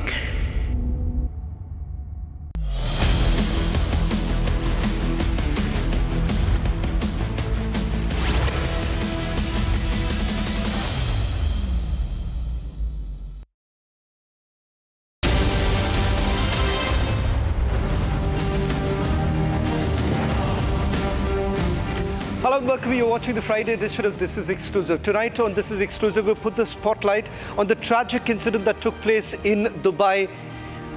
LCA Tejas has crashed, and this is the second such incident that has taken place in the last few years. What led to the crash is something that perhaps it would be too early to come to any sort of conclusion. But what we will essentially try to do over the next couple of minutes, dissect every bit of information that has basically come into the newsroom, and more importantly, thwart the attempts that are likely to be made by our adversaries to carry out their propaganda. All this and much more in this edition of This Is Exclusive. But up first, let me take you to the headlines we're tracking at this hour.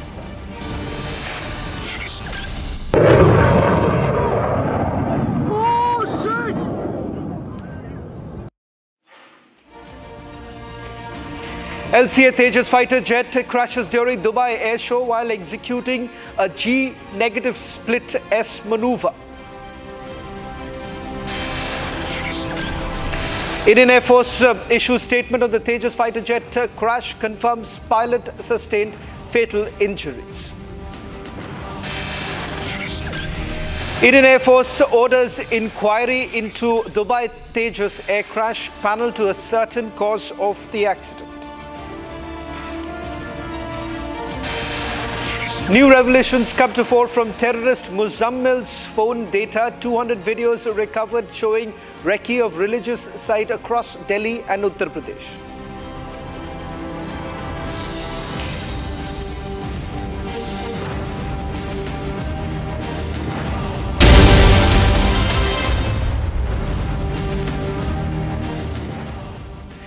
Ladies and gentlemen, a Tejas fighter jet crashed on today during a flying demonstration at the Dubai Air Show, sending a plume of thick black smoke over the Al Maktoum International Airport as crowds looked on. The pilot died in the crash, the Indian Air Force has now confirmed. Before we get you into the details of the crash, let's take a look at the light combat aircraft at a glance. It is important, ladies and gentlemen, that you essentially understand why this flight program of ours has been successful to a greater extent. But what are the issues really that have been plaguing the Indian Air Force, and how exactly has the Air Force tried to tackle all of this? But first, take a look at the journey of the LCA Tejas.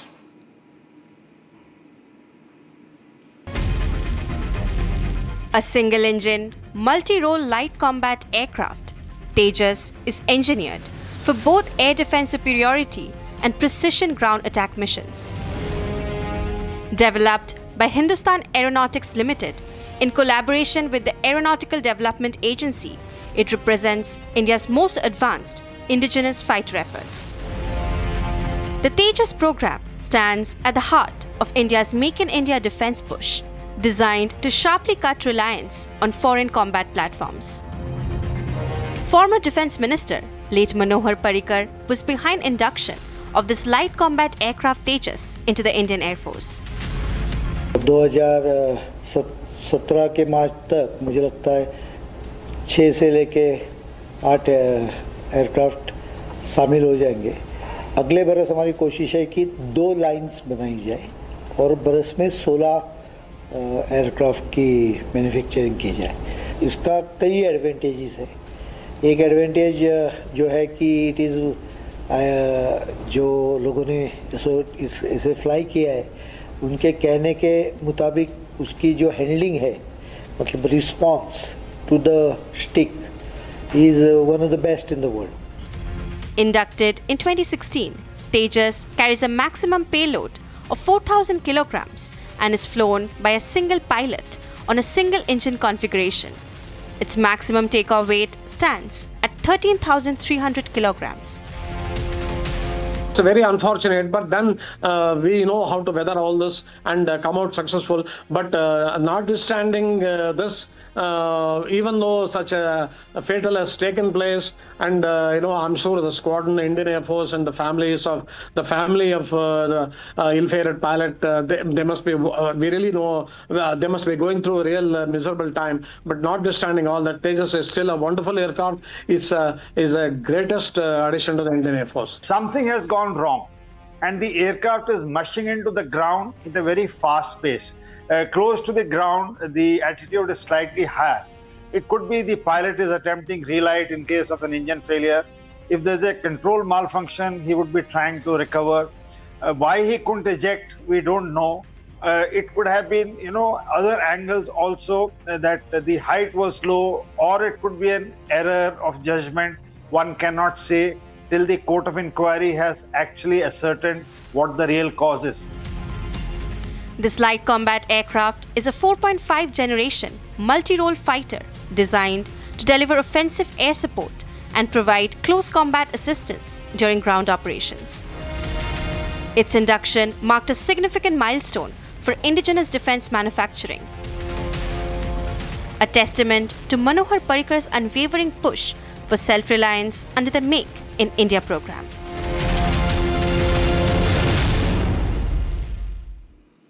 Well, aviation experts have always indicated that Tejas happens to be one of the safest platforms to essentially fly. So what really happened this afternoon around 2:10 in Dubai, that is 3:40 in India time, when the crash actually took place? While it's difficult to come to any sort of conclusion at this point in time as to what basically led to the crash, what we have essentially done after speaking to multiple experts is try and dissect a little bit of what we know so far in terms of the images that have basically come in. Let's begin. This is the time when the takeoff basically takes place. That's about 0 to 10 seconds. As you can see, it executes the initial rolls. Like, can I just go back to the first frame? Now, let me just take you to the first frame. That's the first frame coming in when the takeoff exactly happens. If you can see, it's pretty much a clear sky. The conditions are absolutely fine when the takeoff actually happens. It's the 0 to 10 seconds. It climbs into the clear sky. Now, let's move to the other one. Let's move to the second frame. This is the aircraft basically entering the vertical loop. Now, the vertical loop has already taken place, after which is when thing starts sliding down, because that's when the aircraft was actually planning to go in for what is basically known as the negative G split maneuver, which is again during a vertical loop that it takes place. It seems that this essentially demands a high G turn, and that's when it seems that they've lost control. The aircraft basically collides into the ground. That's the 20 to 25 seconds. So it's roughly about a little over 30 seconds within which this crash has actually taken place. The crash takes place not in a crowded area. It's not in the spectator area. It's a little far away from there. And that's the reason why there have been no casualties as far as spectators are basically concerned. But at the same time, if you see what has essentially happened was that the pilot really does not have the time for carrying out the ejection process itself. Now, there could be multiple reasons for it. We're going to delve into the reasons for this crash in a short while from now, but I just want to give you a sense, a full picture of what we know as far as the LCA program is concerned. And how does it really stack up, keeping in mind that today the Indian Air Force is really struggling when it comes to the number of aircrafts that we have. We have phased out a few of them, and now the LCA essentially being brought in. Of course, Rafale also being brought in. Now, with regards to Tejas, there are only 2+ squadrons right now that you're looking in. About 36 are already in service. Number of aircraft that we have lost so far, this is the second such aircraft that we have lost. The last time that we lost was in 2024, where we lost near Jaisalmer. And in 2025, right now, this is the second one that we have actually lost. I'm going to go across to my colleague Ishan, who's also picked up more details with regards to what's really happened. And I'll also go full frame with regards to the very timeline that we have been able to establish. Ishan, you've spoken to sources within the Indian Air Force headquarters to get a sense of what has really happened over the last few hours. Help us understand, while we put across all the images that we have got, right from the time the takeoff takes place, the vertical loop, the maneuver that takes place at a low altitude, and what really has happened. The LCA at the Dubai Air Show took off from the tarmac and was performing a few barrel rolls and was getting a lot of applause from the crowd. And after that, the LCA started a very complicated and a very high G maneuver. Now, this particular maneuver put around 5 Gs of force on this aircraft. And during this high G maneuver, the concluding part of the maneuver was the barrel roll. Now, this barrel roll was initiated by the pilot, and at the lower end of the barrel roll, we can see that there is some issue with the thrust, and the nose of the aircraft, which should have been pitched high up, was not pitched up. Now, this pitch up is the most crucial part, because this aircraft came to a very low altitude, around 300 feet from the ground, or ALG 150. And after the ALG 150, the pilot was supposed to pitch up the aircraft. And during this pitch up maneuver, this aircraft faced a critical failure. These are two major sources that have told us that there are two major possibilities for this failure. That one is the engine thrust issue with the Mark 1 aircraft. Now, this is the older Tejas Mark 1 aircraft. The Tejas Mark 1A is yet to be delivered. This is the older Mark 1 aircraft. And this aircraft had an issue with its compressor. Now, this compressor issue has been raised with GE. Ishan, I'll just request... Ishan, I'll request you to stay on with us, because we in fact have Dr. Sumit. He's the chairman and aviation expert from Divine Air. In fact, Dr. Sumit was there at the air show. Dr. Sumit, thank you very much for joining us on this broadcast. I want to begin by asking you as to what did you really witness? I don't think so anyone would have really gone to the air show expecting this, but it's an unfortunate incident that has taken place. Dr. Sumit, I want to ask you, what do you make of it? It's basically it's something like it's a part of, it's a proud of our nation, Tejas, and seeing the Tejas to get crashed in the show like Dubai Air Show, where the world aircrafts are coming in, where all the Russian aircraft, German aircrafts are parked here, and for the past 3 days, from from past 3 days, the show is going on. Every day, some or other aircrafts are doing show. And we were expecting, because before this, the Surya did their aerobatic show over here, and it was very nice. It was appreciated from the people from the world across. But today, after the takeoff, everything was going well. And they just, this time we saw flying very low altitude. Normally, they don't do that thing. Can you all do this time they little bit of more work? Yeah, but they were trying to fly very low, and we thought like, it's gonna be something very good. But the last moment, the way the nose dive, it was definitely end up in disaster. And immediately after the crash, the entire air show, the Dubai police have pushed everyone out of the airport, and the entire show got shut down. Being the last day of the event, definitely it was like, very dominating for other people also. But it's like a very regretting moment for everyone. Dr. Sumit, were you present when this crash actually took place? There in the apron itself, I was watching everything there, because this aircraft took off in front of me from the runway. So we were just waiting to capture some of the videos, and we thought normally they do the show for another 5 to 6 minutes, but this thing came down within a minute. So we not got time to start recording also.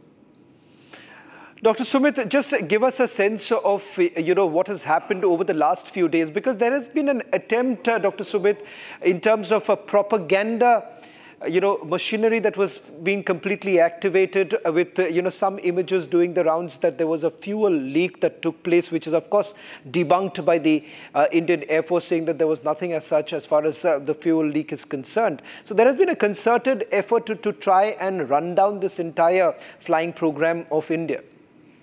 No, nothing. There was no technical error informed. There was no leakage, because this aircraft, before the takeoff, I was standing there, and everything was good. Every check was happened, and around 176 aircraft, the fighter jets from around the world, came for the air show. So I was personally handy, and definitely without a check, the authority will not give a clearance to take off, especially when there are millions of people watching this show.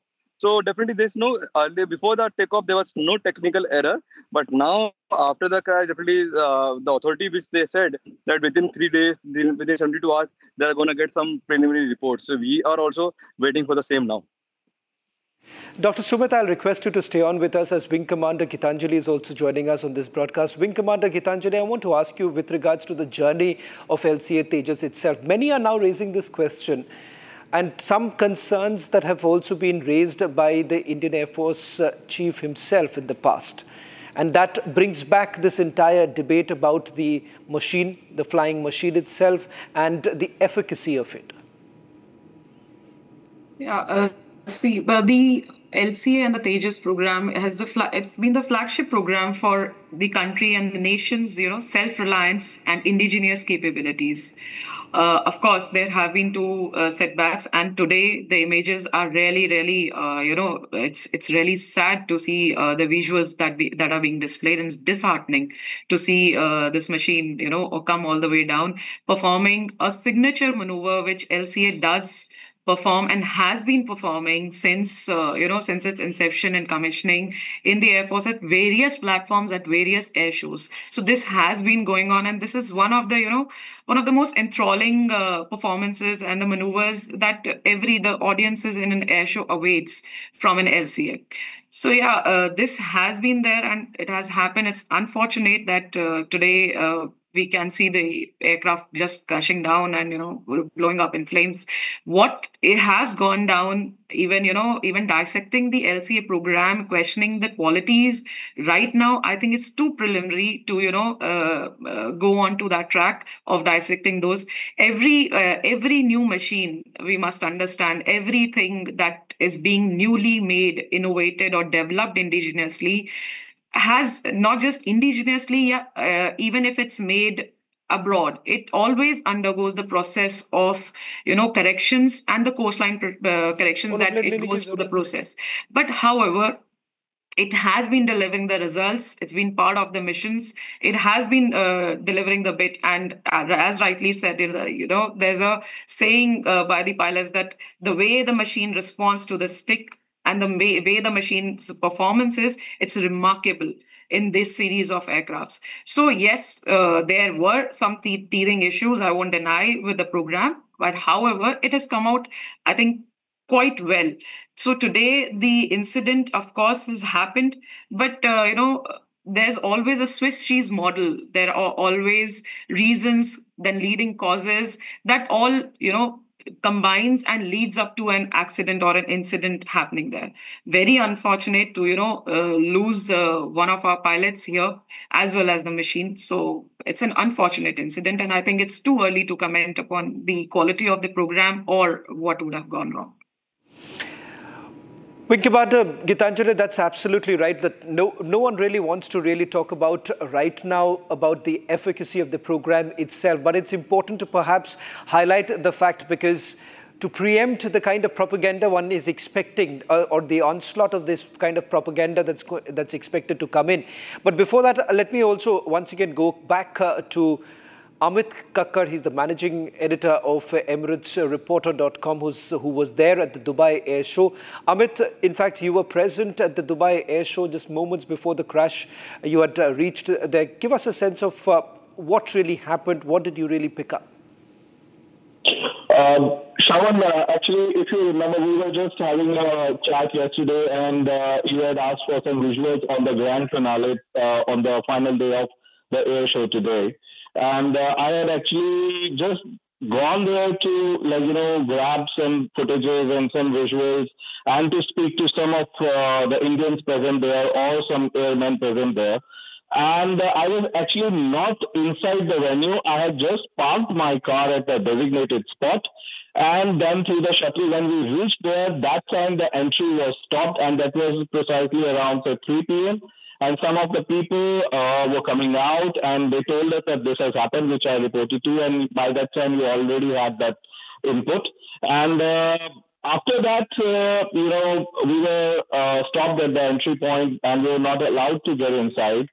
And we saw people coming out also. And that's where when I started contacting my own sources in the authorities. And later, as I was sharing with you, that after a couple of hours, I came to know that, the authorities are saying that it could be a human error or it could be a technical error, but it will be clear after the proper investigation. The inquiry has been ordered, of course, and it will take around 72 hours. For the authorities to come out with the reasons behind this mishap and the crash that happened, which led to the loss of the pilot, from the Indian Air Force. And nothing to speculate at this very moment. Being in UAE, we need to go by the laws. We need to wait for the report from the authorities, and then we can actually say what was the clear situation. At the moment, I would say that I was not present inside the venue. I had just arrived, and that time the crash had already happened. I was on my way to the venue, which is already close to 2 hours from the main city. So I was on my way, and by that time the crash had happened when I arrived, and that's where we got connected. And then I got connected to my own sources. Thank you very much, Amit, for joining us. I want to go back to Dr. Sumit, who was present there when this crash actually took place. Dr. Sumit, a lot has been spoken about the Tejas during the Dubai Air Show. And since you've been there, I want to get a sense from you with regards to the excitement with which Tejas was being projected, especially during the Dubai Air Show. Is there anything that you would like to share with us? Some conversations that may have also taken place between you and several others. Yeah, I had a word with multiple Air Force officials of Emirates also from UAE. And they're really, most of the people from different corners of the world were trying to take the pictures with Tejas. So when definitely we were saying that there were multiple Russian aircraft, there were multiple German aircraft was parked. But the crowd was, the Tejas was pulling the crowd. And it was a center of attraction in the Dubai Air Show. So definitely, even I was there. I took multiple pictures with Tejas. So we were expecting that this is going to be a very good show by Tejas. And normally in the air show, the manufacturers always expect a lot of orders. And even in Dubai Air Show, there are multiple orders placed for multiple defense aircraft, commercial aircraft.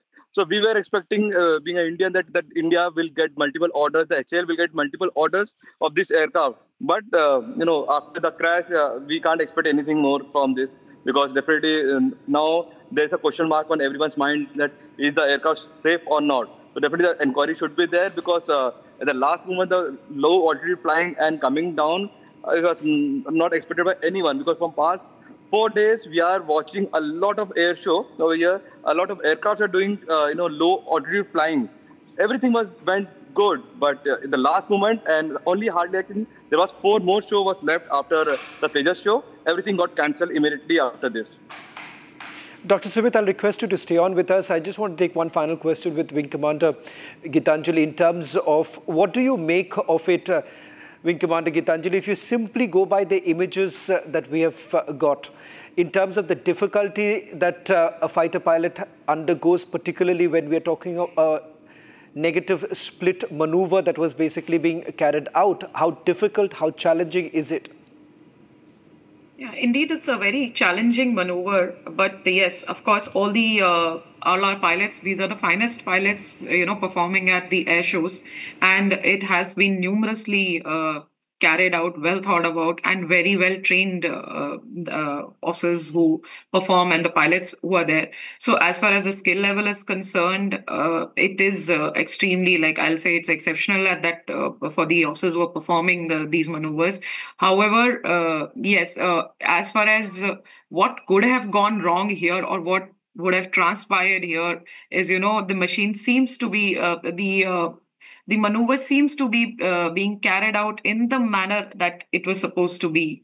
But yes, there is a definite loss wherein the nose seems to just come down, and then there's just a sudden loss of altitude. It again regains and the wings go level as soon as very, very close to the surface. But yes, there is no altitude available to, again pull up, and there are no margins available that point of time. So yes, there is from there, the recovery is next to impossible, and that's what has happened here. Wing Commander Gitanjali, Dr. Sumit, for joining us on this broadcast, and my colleague Ishan for getting us the latest details. An unfortunate incident that has taken place earlier today. But having said that, one cannot take away the fact that LCA Tejas also happens to be one of the finest aircraft to have been produced by India.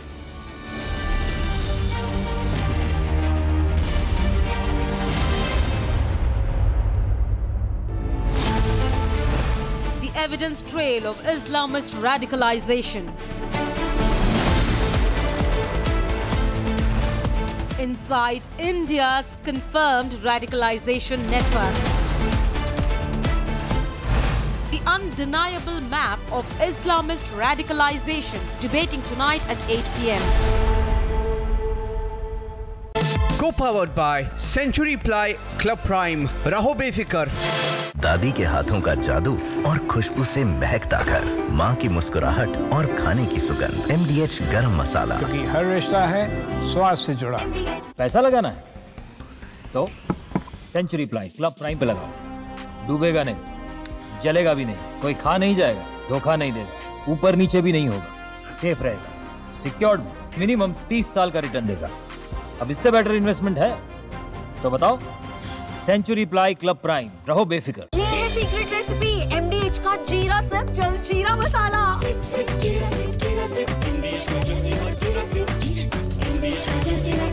Some places feel like they've been waiting for you, where every piece speaks of legacy, from diamonds that celebrate ambition to festive gold that honors tradition. LD Sons.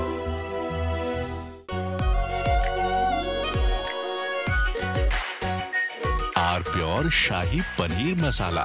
Delicious, healthy, everyday. मुस्कुराए लड़खड़ाए जिंदगी चाहे जो भी हो। Sir, patient के लिए कौन सा रूम प्रेफर करेंगे आप? जिंदगी भर के प्यार का कोई रेट कार्ड नहीं होता। Tata AIG health insurance, with you like family, with you always. दादी के हाथों का जादू और खुशबू से महकता घर, माँ की मुस्कुराहट और खाने की सुगंध। MDH गरम मसाला, क्योंकि हर रिश्ता है स्वाद से जुड़ा। Some places feel like they've been waiting for you, where every piece speaks of legacy, from diamonds that celebrate ambition to festive gold that honors tradition. LD Sons. थोड़े में ज्यादा स्वाद ये तो है इसकी खास बात। वाओ मामा क्या स्वाद है? अरे मेरे राजा। राजा और pure masala.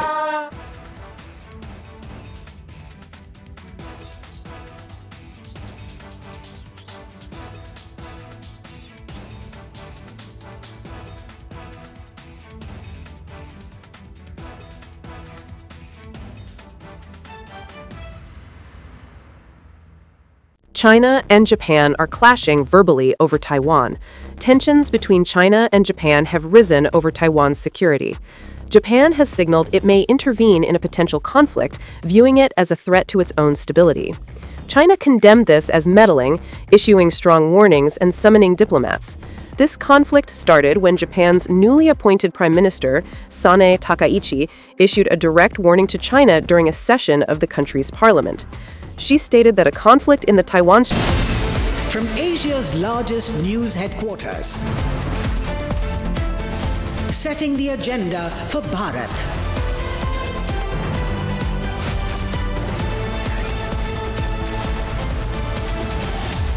You're watching Republic.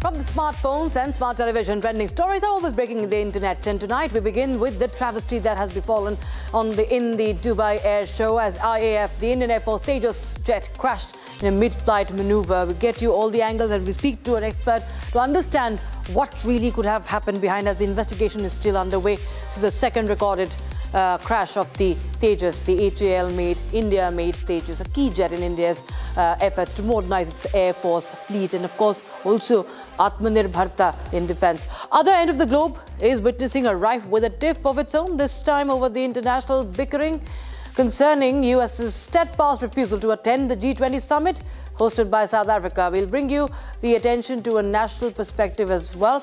The viral moment of the Bengaluru Tech Summit as well, where astronaut group captain Shubhanshu Shukla took the internet by a storm over his jibe at the tech hub's traffic, which even earned him a sporting response by the IT minister of the state. And we will also get you more updates as to how social media went abuzz with clips coming in from Kolkata as Bangladesh was struck by an earthquake this morning. We'll tell you much more on this show.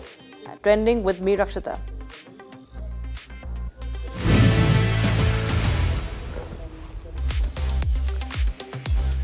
In an absolutely shocking turn of events at the Dubai Air Show, the Air Force's Tejas aircraft was struck by tragedy in just a matter of a few seconds. The aircraft, mid-flight, nose-dived into the ground, bursting into flames, into thick black smoke. On your screen, viewers, we'll show you 3 videos showing the trajectory of the aircraft from 3 angles. The light combat aircraft Tejas that has proved its capabilities in various shows, succumbing to a misfortunate crash.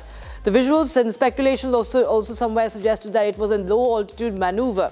You can see that, in fact. One of the last laps that the pilot was making into the sky when the crash happened. The cause of the crash remains unknown. No official word on that, but experts indicate that there could be some failure, some technical failure. We will, of course, speak to our experts to understand that. We will not speculate as to this is a fatal crash, viewers, and it involves a made-in-India jet. Our Air Force, of course, much relying on the Tejas aircraft, especially after the retirement of the MiG-21. All right, so just to understand, viewers, the crash happened as formations were on display at the air show. It's the last day of the air show, and the aircraft was in the middle of a low-altitude maneuver. Republic has learned from its sources that the half-loop reversal was being done when the aircraft suddenly could not lift. The Air Force, in an official confirmation, has informed of the fatal injuries to the pilot and has also intimated about instituting a court of inquiry to look into the cause of accident. Now, a joint UAE and Indian Air Force probe is being carried out. Preliminary report is expected in 72 hours, within 72 hours.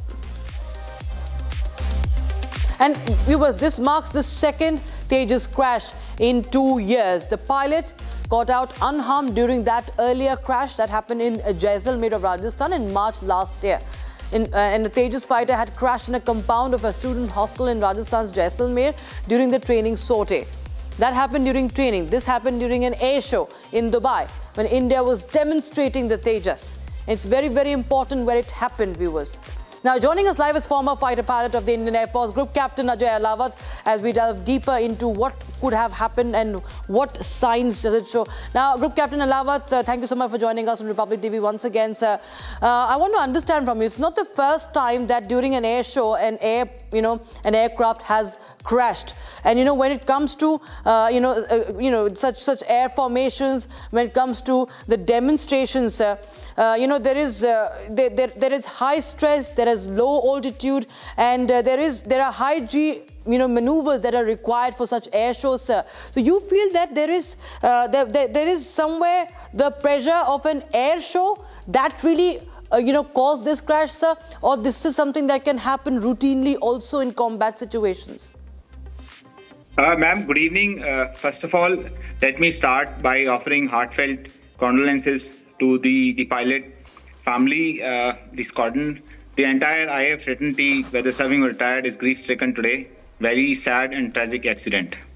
Now, answering your question, fighter flying has inherent risk, and on top of that, displaying your wear at an international show has additional stress.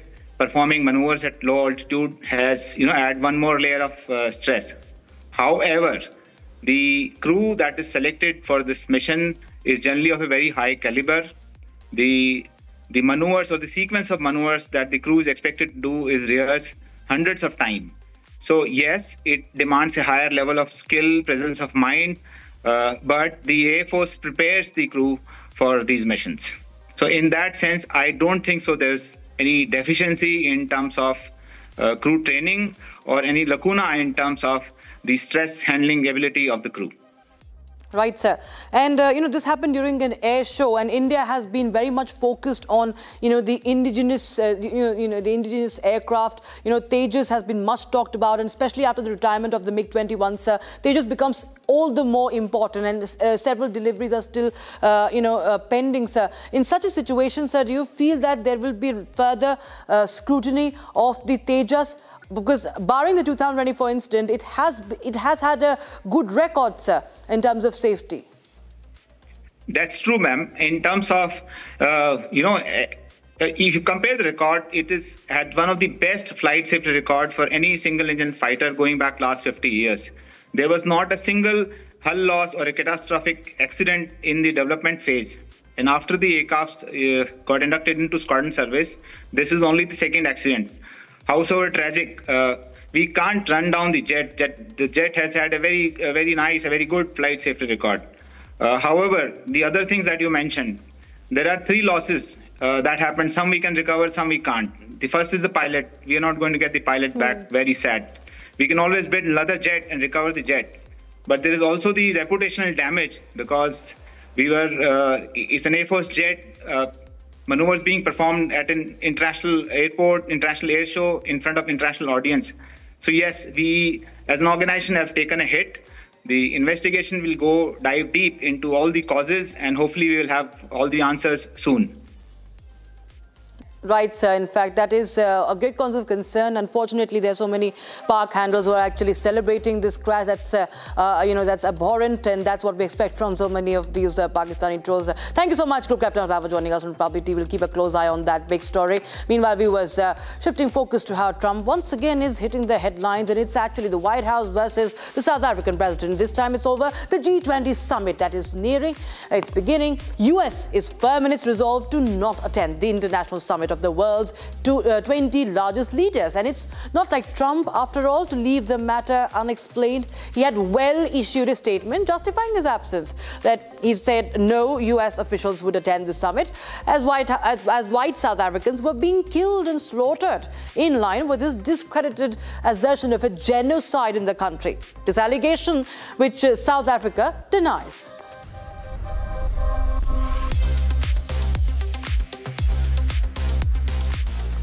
The South African President Cyril Ramaphosa was quick to retort to Trump's tantrums as he said that boycott politics does not work. He hit back at the president and how. And he also stood up to Trump's bullying.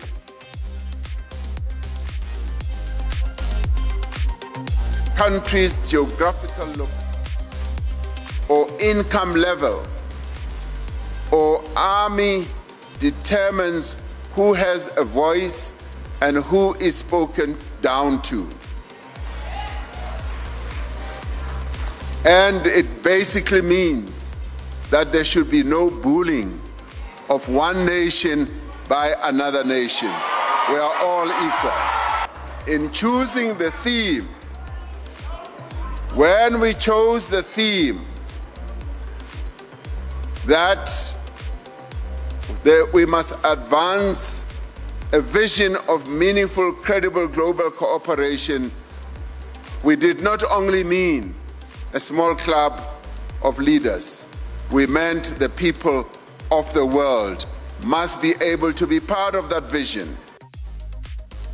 Subsequently on Thursday, he signaled that the US, Ramaphosa signaled that the US might change its mind and participate in the G20 summit in Johannesburg after a boycott by the Trump administration at a joint news conference with European Commission President Ursula von der Leyen and European Council President Antonio Costa. Now, he did indicate that Trump's administration said it would send a diplomat to the closing session, contrary to the US's now initial claim of sending no officials to the contended summit. But what was interesting was what happened later on from the White House. White House, Caroline Leavitt. Let's go to her response straight. White House has not taken it kindly. The White House did not take it kindly what Ramaphosa has said. Ramaphosa, in fact, had stood up to the bullying and Leavitt. She did not take it kindly. In fact, the rapid response team of the White House was quick to fire back. White House Press Secretary Caroline Leavitt rebuked Ramaphosa as she accused him of running his mouth over the United States boycott of this weekend's Group of 20 summit in Johannesburg. Listen in. The United States is not participating in official talks at the G20 in South Africa. I saw the South African president running his mouth a little bit against the United States and the president of the United States earlier today, and that language is not appreciated by the president or his team.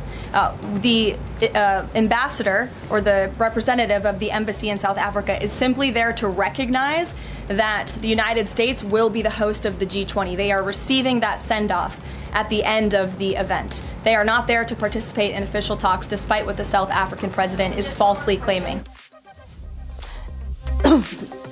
And with that, viewers, it's time to take a quick look at the trends that are running hot on social media today.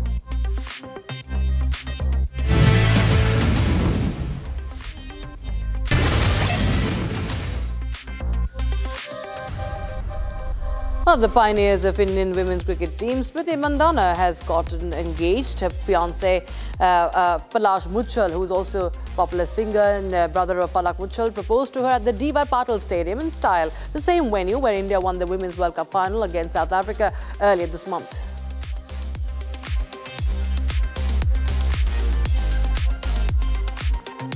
And couple Palash Muchal and Smriti Mandhana are going to get married on the 23rd of November. The recent snapshot from Smriti's Haldi ceremony held today has surfaced. Her teammates will also be joining in the wedding festivities. Ruby Dalla, a Canadian politician, posted a video on her social media giving a glimpse of the high-profile wedding festivities taking place in Udaipur. Indian-American Netra Mantena is set to tie the knot with Vamsi Gariraju in a star-studded ceremony in the city. Wedding to be attended by several celebrities including Justin Bieber, Jennifer Lopez, Hrithik Roshan, Varun Dhawan, Janhvi Kapoor, Madhuri Dixit and several celebrities. Donald Trump Jr., son of US President Donald Trump, met the Ambani family during his trip to India and visited Vantara. In the viral video, Radhika and Anand Ambani are seen teaching Dandiya steps to Trump Jr., sharing cultural traditions with him. The clip has taken the internet by a storm, drawing adorable reactions from viewers. Another video of Trump Jr. and his girlfriend, Bettina Anderson, has caught the attention of netizens. In the clip, the couple is seen bowing before the mammoth Lord Ganesha idol at Vantara. Many users on X praised their sweet gesture and their respect for the traditions of India and the Ambani family, of course. Film veteran Zeenat Zaman turned 74 yesterday. Archana Puran Singh shared an inside video from the celebrations on Instagram. The video captured the cake cutting ceremony and her one-on-one interaction with Zeenat Zaman.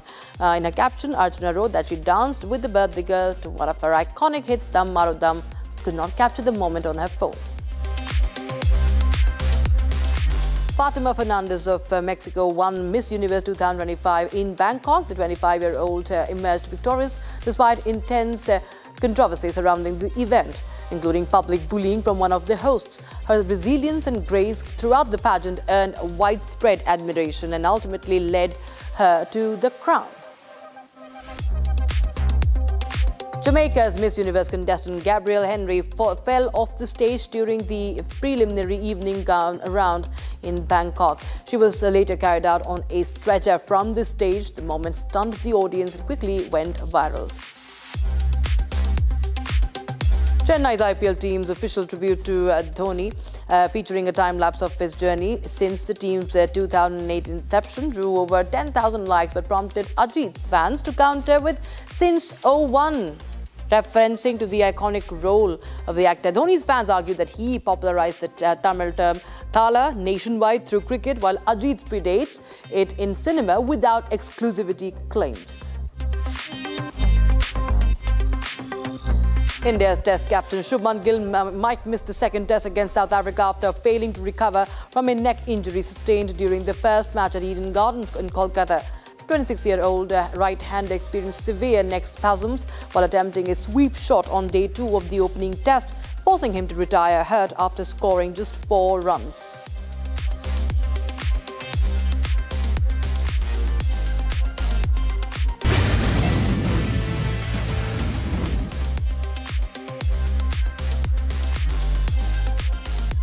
The Bengaluru Tech Summit 2025 wrapped up on Thursday with a moment that perfectly captured the city's biggest everyday struggle: traffic. Opening his session earlier in the day, astronaut and Indian Air Force Group Captain Shubhanshu Shukla joked very wittingly that the toughest part of his journey wasn't returning from space, it was travelling across the city of Bengaluru. Shukla said that he had set out from Marathahalli and ended up spending 3 times the duration of this presentation just getting to the summit venue. Listen in. I'm coming all the way from the other side of the Bangalore, Marathahalli. So I've spent thrice the time that I'm going to be spending on this presentation with you. So you have to look at the commitment that I have. And he also said that it's easier than space. I mean, space travel is easier. In fact, Priyank Kharge was also reacting to this during his address at the Future Makers Conclave. The IT Minister of Karnataka, Priyank Kharge, turned Shukla's remark into a punchline about the city's congestion woes. Like Shubhanshu Shukla, and I quote Kharge, like Shubhanshu Shukla said, it was easier for him to get from space to Bengaluru, but coming from Marathahalli to BIEC was a little difficult, he quipped.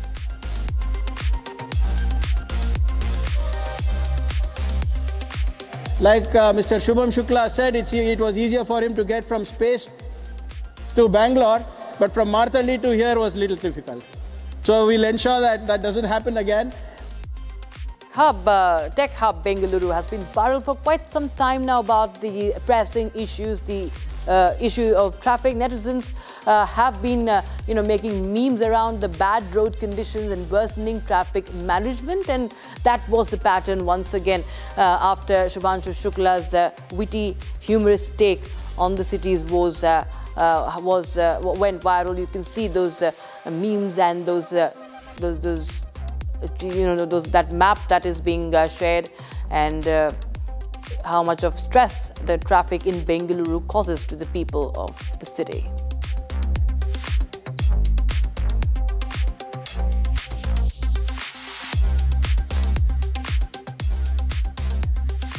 At least 3 people were killed and over 65 others were injured in Bangladesh after a 5.7 magnitude earthquake struck near Dhaka today, with tremors felt in Kolkata of India, other parts of West Bengal and even northeast India. The Indian Met Department said that the quake struck 13 kilometers south to southwest of Nasingri, about 50 kilometers from Dhaka at 10:08 a.m. and at a depth of 10 kilometers. In Kolkata, several people experienced tremors around 10:10 a.m. for a few seconds, forcing them to rush out of their homes and the buildings as a precautionary measure.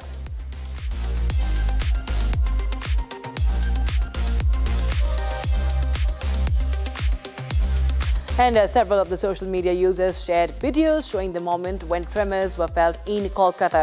Tremors were also felt in other parts of West Bengal, as I said. That includes Cooch Behar and Dakhin and Uttar Dinajpur. Several residents also reported experiencing tremors in cities such as Guwahati, Agartala and Shillong. Social media users have shared the clips online of chandeliers, bottles and more as they witnessed the tremors slightly rocking their households.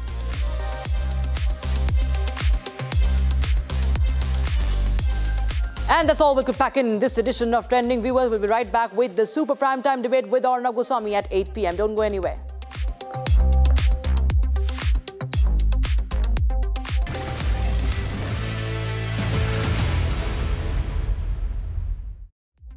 Co-powered by Century Ply Club Prime. Raho befikar.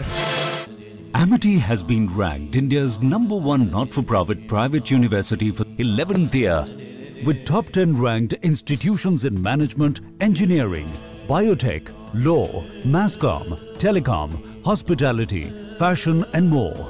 Yet another top ranking for Amity University. थोड़े में ज़्यादा स्वाद ये ही तो है इसकी खास बात। वाओ मामा क्या स्वाद है? अरे मेरे राजा। पैसा लगाना है तो सेंचुरी प्लाई क्लब प्राइम पे लगाओ। डूबेगा नहीं, जलेगा भी नहीं, कोई खा नहीं जाएगा, धोखा नहीं देगा, ऊपर नीचे भी नहीं होगा, सेफ रहेगा, सिक्योर्ड में मिनिमम 30 साल का रिटर्न देगा। अब इससे बेटर इन्वेस्टमेंट है तो बताओ। सेंचुरी प्लाई क्लब प्राइम, रहो बेफिक्र। MDH की देगी मिर्च, देगी मिर्च का तड़का, अंग अंग फड़का। MDH की देगी मिर्च, मुस्कुराए लड़खड़ाए जिंदगी, चाहे जो भी हो। सर, पेशेंट के लिए कौन सा रूम प्रेफर करेंगे आप? जिंदगी भर के प्यार का कोई रेट कार्ड नहीं होता। Tata AIG health insurance, with you like family, with you always. Are pure shahi paneer masala, delicious, healthy, everyday. Some places feel like they've been waiting for you, where every piece speaks of legacy, from diamonds that celebrate ambition to festive gold that honors tradition. LD Sons. MDH की हल्दी मिर्ची धनिया करे कमाल, ये रंग दे, ये खुशबू दे, ये तीखा, ये कम पड़े, क्या निराला MDH मसाला। मुस्कुराए लड़खड़ाए जिंदगी, चाहे जो भी हो। सर, पेशेंट के लिए कौन सा रूम प्रेफर करेंगे आप? जिंदगी भर के प्यार का कोई रेट कार्ड नहीं होता। Tata AIG health insurance, with you like family, with you always. Are pure sooji pasta, उबालो मिलाओ और खाओ, 8 मिनट में तैयार। क्या टेस्ट है, सब का राजा आर प्योर मसाला।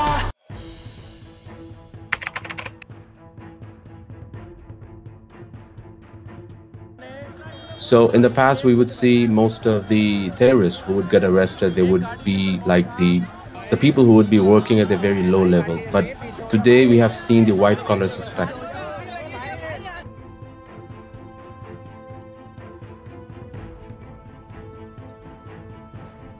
कश्मीर घाटी में डॉक्टर्स एक बहुत अल्टीमेट ड्रीम होता है वहां के लड़के लड़कियों का, उस बनने के बावजूद अगर evidence trail of Islamist radicalization. Inside India's confirmed radicalization networks. The the undeniable map of Islamist radicalization, debating tonight at 8 p.m. Co-powered by Century Ply Club Prime. रहो बेफिक्र। MDH की हल्दी मिर्ची धनिया करे कमाल, ये रंग दे, ये खुशबू दे, ये तीखा, ये कम पड़े, क्या निराला MDH masala. Amity has been ranked India's #1 not-for-profit private university for 11th year, with top 10 ranked institutions in management, engineering, biotech, law, masscom, telecom, hospitality, fashion and more. Yet another top ranking for Amity University. Pure sooji pasta उबालो मिलाओ और खाओ 8 minute में तैयार। क्या taste है सबका राजा हार्डकोर मसाला। पैसा लगाना है तो सेंचुरी प्लाई क्लब प्राइम पे लगाओ। डूबेगा नहीं, जलेगा भी नहीं, कोई खा नहीं जाएगा, धोखा नहीं देगा, ऊपर नीचे भी नहीं होगा, सेफ रहेगा, सिक्योर्ड में मिनिमम 30 साल का रिटर्न देगा। अब इससे बेटर इन्वेस्टमेंट है तो बताओ। सेंचुरी प्लाई क्लब प्राइम, रहो बेफिक्र। MDH की देगी मिर्च, देगी मिर्च का तड़का, अंग अंग फड़का। MDH की देगी मिर्च। Some places feel like they've been waiting for you, where every piece speaks of legacy, from diamonds that celebrate ambition to festive gold that honors tradition. LD Sons. थोड़े में ज्यादा स्वाद ये ही तो है इसकी खास बात। वाओ मामा क्या स्वाद है। अरे मेरे राजा राजा और प्योर मसाला। मुस्कुराए लड़खड़ाए जिंदगी चाहे जो भी हो। सर, पेशेंट के लिए कौन सा रूम प्रेफर करेंगे आप?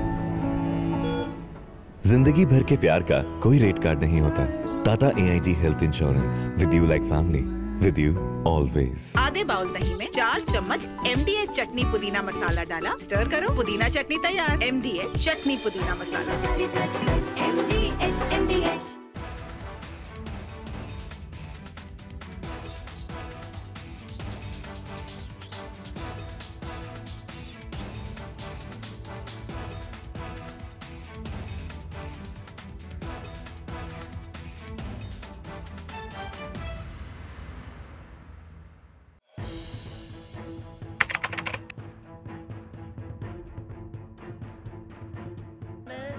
So in the past, we would see most of the terrorists who would get arrested, they would be like the people who would be working at a very low level. But today we have seen the white collar suspect.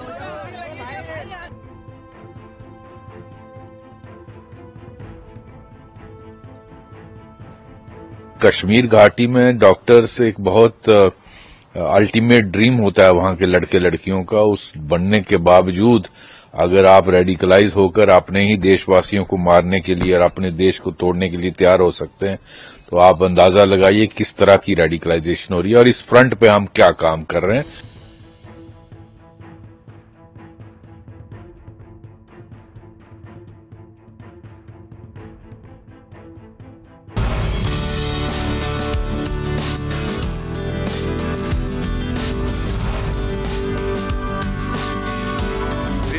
Contributes 7% of the GDP, which is going to be 13% by 2030.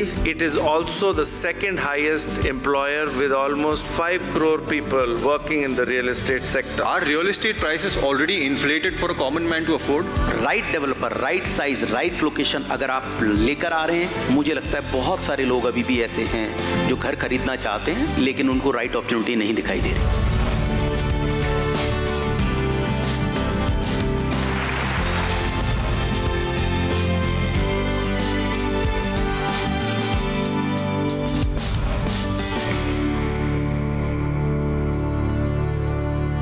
Co-powered by Century Ply Club Prime. रहो बेफिक्र।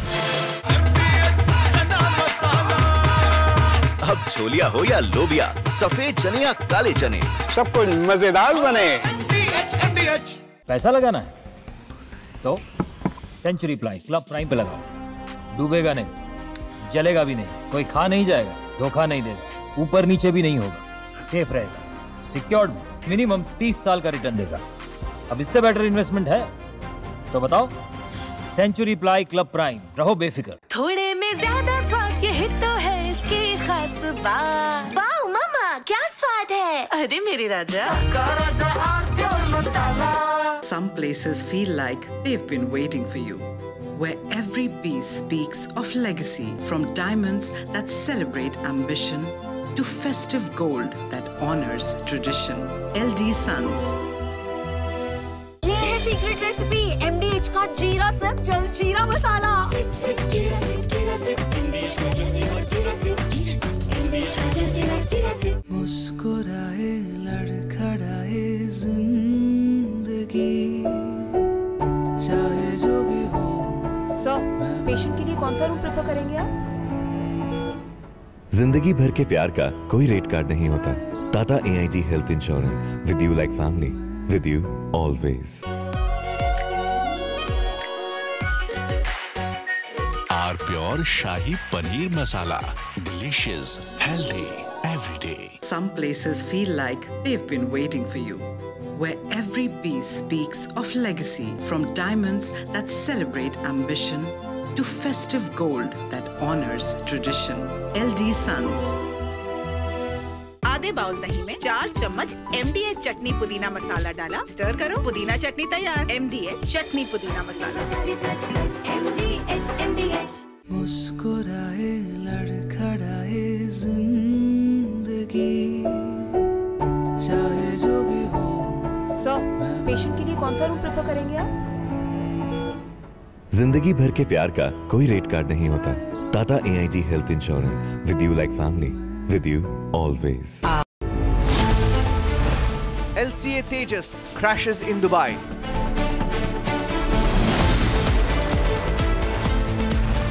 Crash during Dubai Air Show.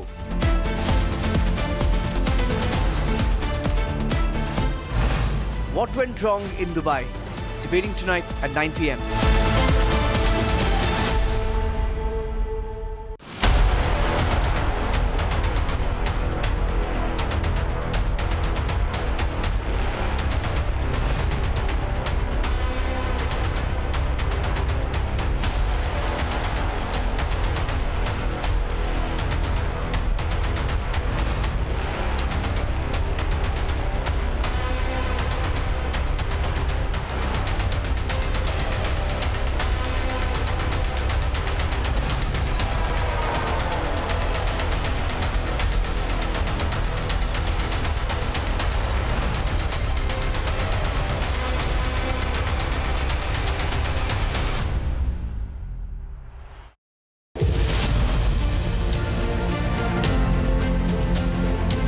Today, for most parts of the developed world, in Europe, in the United States, in the Middle East, Australia, Japan, Korea, Taiwan, they are all finding in India a trusted partner, and this is going to drive huge amounts of investment and technology, which will not only serve the needs of a growing aspirational India, which will also be the sourcing base for the world.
That in a globalized economy, the economic growth which gives you the hard power and it's your belief in your civilizational strength, which we embodied in G20 to say that we are Vasudev Kutumbakam, that we are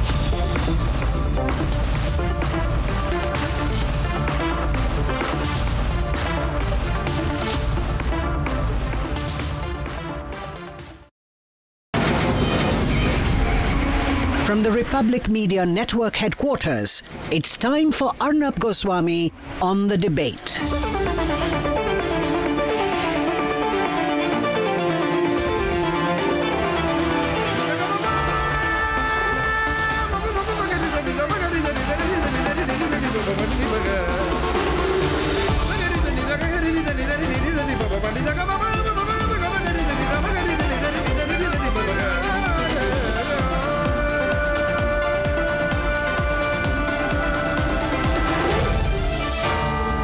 Arnab Goswami on the debate.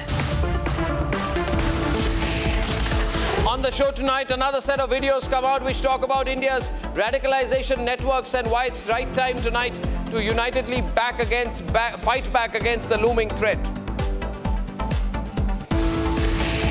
At 9 o'clock tonight, an analytical insight into what went wrong in the Dubai air show and why the tragic crash of the Tejas plane during the air show crash could have been avoided.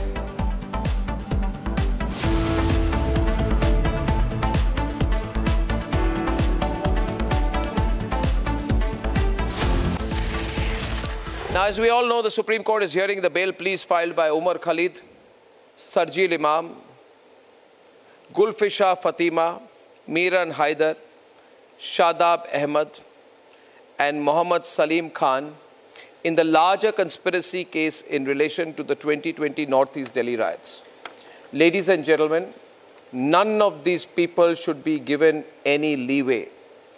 They are responsible for the killing of 53 people during those riots. The benches of Justices Arvind Kumar and N.V. Anjaria are hearing the matter. Khalid and the others who have moved the top court against the Delhi High Court's September 2nd order, denying them bail, keep your eyes on the screen tonight,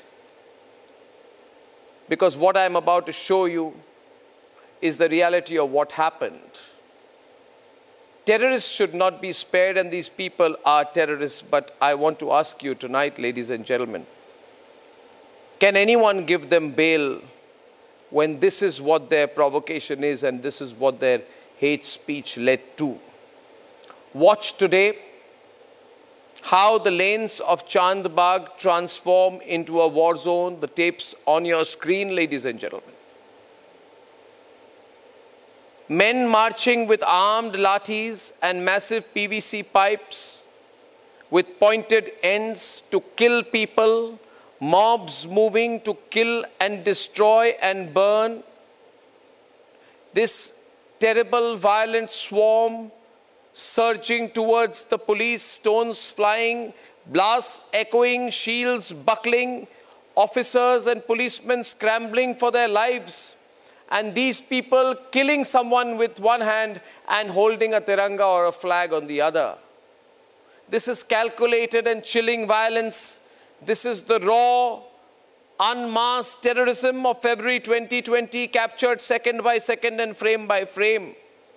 Ladies and gentlemen, visuals which the pseudo-secular media, the anti-national media, and the Lutyens media does not want you to see. Visuals of the Delhi riot mobilization, the riot march of February 25th, the visuals of people with the tiranga in one hand and the lathi on the other, the coordinated disconnection of CCTV cameras so that their crimes and killings cannot be recorded for perpetuity, and the Islamist mob killing Constable Ratan Lal. It is all captured on camera. And let me tell you, the legal team of these people, Umar Khalid and Sharjeel Imam, are betting on the fact that you have forgotten. And as I show you this video today, as I remind you of the horror of 2020, as we watch this together carefully, and we remind ourselves of what was happening in that pre-COVID period, when we tell ourselves the riot happened, the riots were created, the riots were calculated, people moved to kill. I am doing this show to remind you, viewers, tonight, so that you don't forgive and you don't forget what happened 5 years back. The politicians, the lawyers, the legal teams are betting on your forgetfulness. And I am betting on the fact that you have not forgotten what happened. You have not forgotten what happened to Ankit, an intelligence bureau officer who was pulled out by the hand. He was killed, his body lacerated into multiple parts, ladies and gentlemen. And out of the rubble emerged his hand being pulled out, a cry for justice, ladies and gentlemen. If you see that image, if you see that still image, then it should remind you that Ankit's hand emerged from the rubble, his body was found, so that you would fight for justice for him. Today, suddenly the government has woken up, the systems have woken up to the whole idea about Islamist radicalization leading to this kind of terrorism that we saw in Delhi. But I want to remind the government, I want to remind the people of the country that this is Ankit's hand, and Ankit was serving the government of India as an intelligence bureau officer. He was killed. And so how quickly we forgot. And so how quickly some politicians and some lawyers thought that betting on your forgetfulness, they would ask for bail and a free run for Omar Khalid and Sharjeel Imam once again. I am sure, I have full respect and trust and faith in their lordships of the Supreme Court.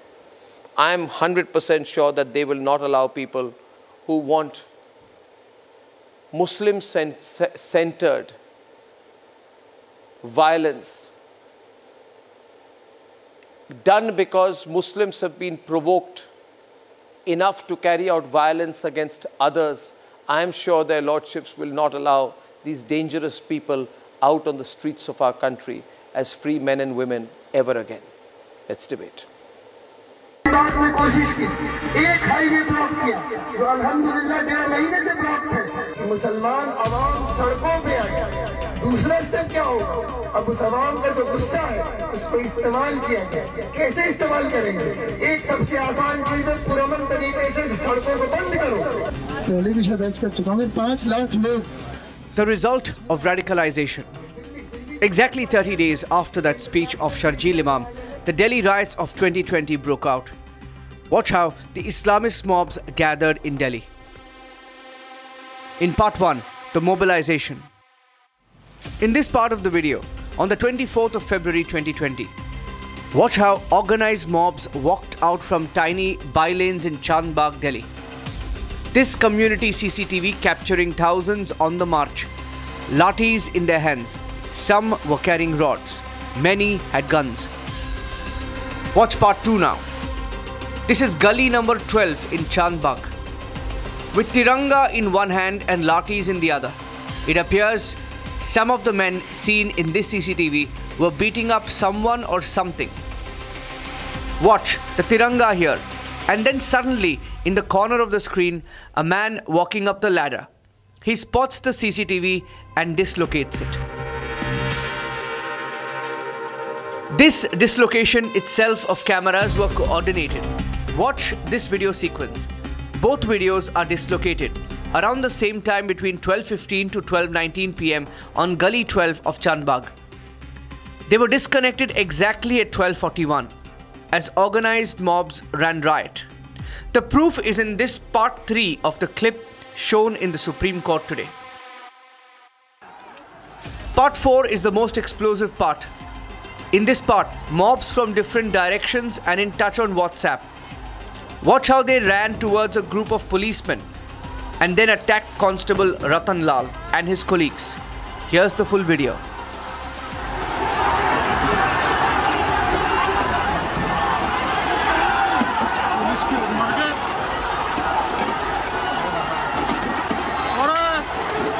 Constable Ratan Lal died due to multiple bullet injuries. The attack on him is captured in this video. The man shooting the video is even heard saying, "Watch how the police has been targeted."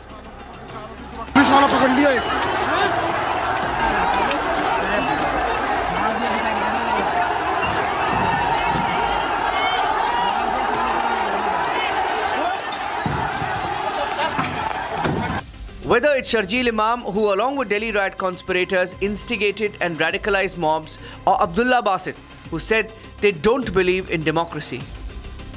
The same way, if you believe in democracy, then you are of Islam, because You are giving the choice of deciding the law to the people. Right? So you don't believe in democracy? I reject democracy. It's not about believing, I reject democracy. Truth is, from the ISIS tapes to the Delhi riots to the Red Fort blast, these are the new faces of radicalization. This is the real threat to India.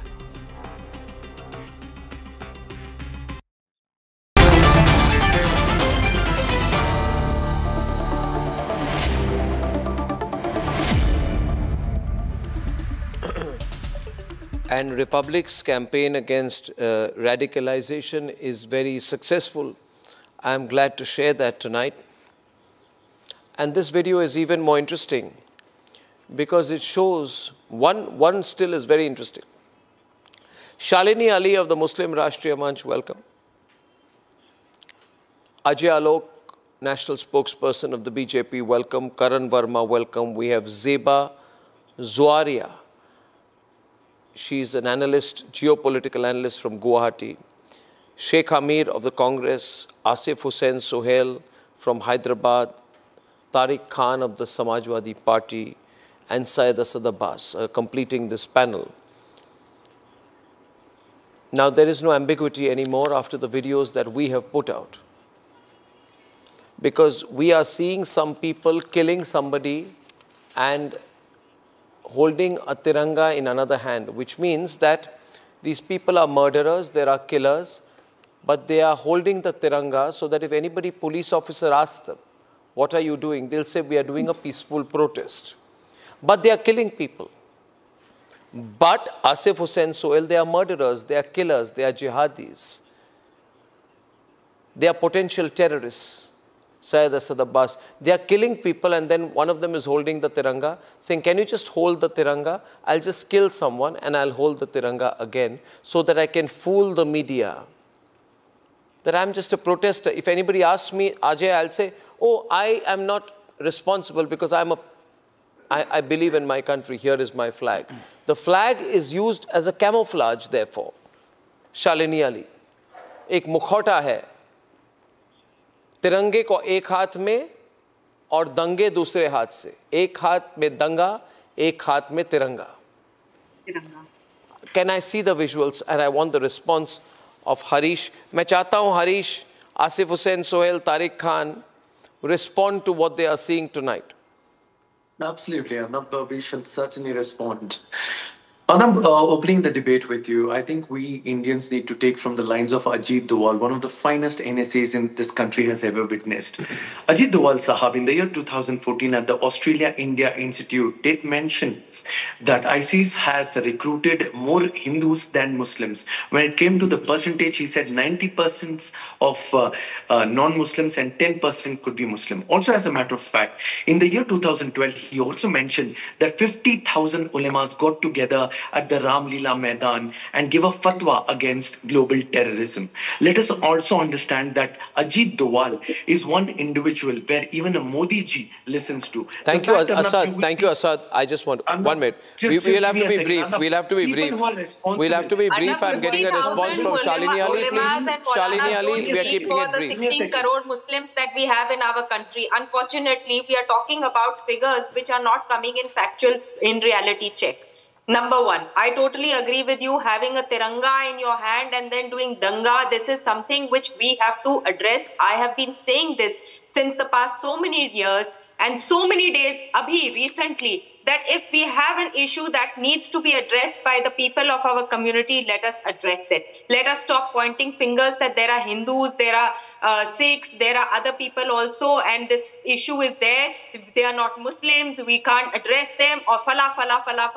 Let's forget about all that. This is an issue that needs to be addressed by the community, and we need to address it very seriously. Let's not talk about how many Hindus have got into ISIS. Let's talk about how many Muslims today are getting targeted through the educational system also, where they are brainwashed, where they are radicalized, where they are turning into anti-Indian fringe elements. Let's talk about what needs to be done. Let's stop pointing fingers at others. Let's start thinking about what we can do, what we can stand. When the Shaheen Bagh incident took place, we had numerous books that were being projected that came about where they were showing that women have come in force against the government and they are standing there for their rights. What happened about CAA and NRC? How many Indian Muslims were rushed out of this country, or how many were thrown out from this country, or kiski nagrikta chhin li gayi thi? I mean, come on, yeah, these notions are still going on. Those books are still available on Amazon, where you will still see that the police has thrown tear gas, the police has done this, the police has done that. You are holding a protest in the middle of the road where people, common people, have had to take routes of say 10 kilometers, 15 kilometers extra, and you call it a heroic movement of the Muslim Mahila in Shaheen Bagh standing against the government? We need to address all this. We need to start taking things seriously in our hands rather than going. I'm shocked. I'm probably seeing these visuals after a very long time, and it did, no, we need to see the visuals. Yeah, no, we need to see the visuals because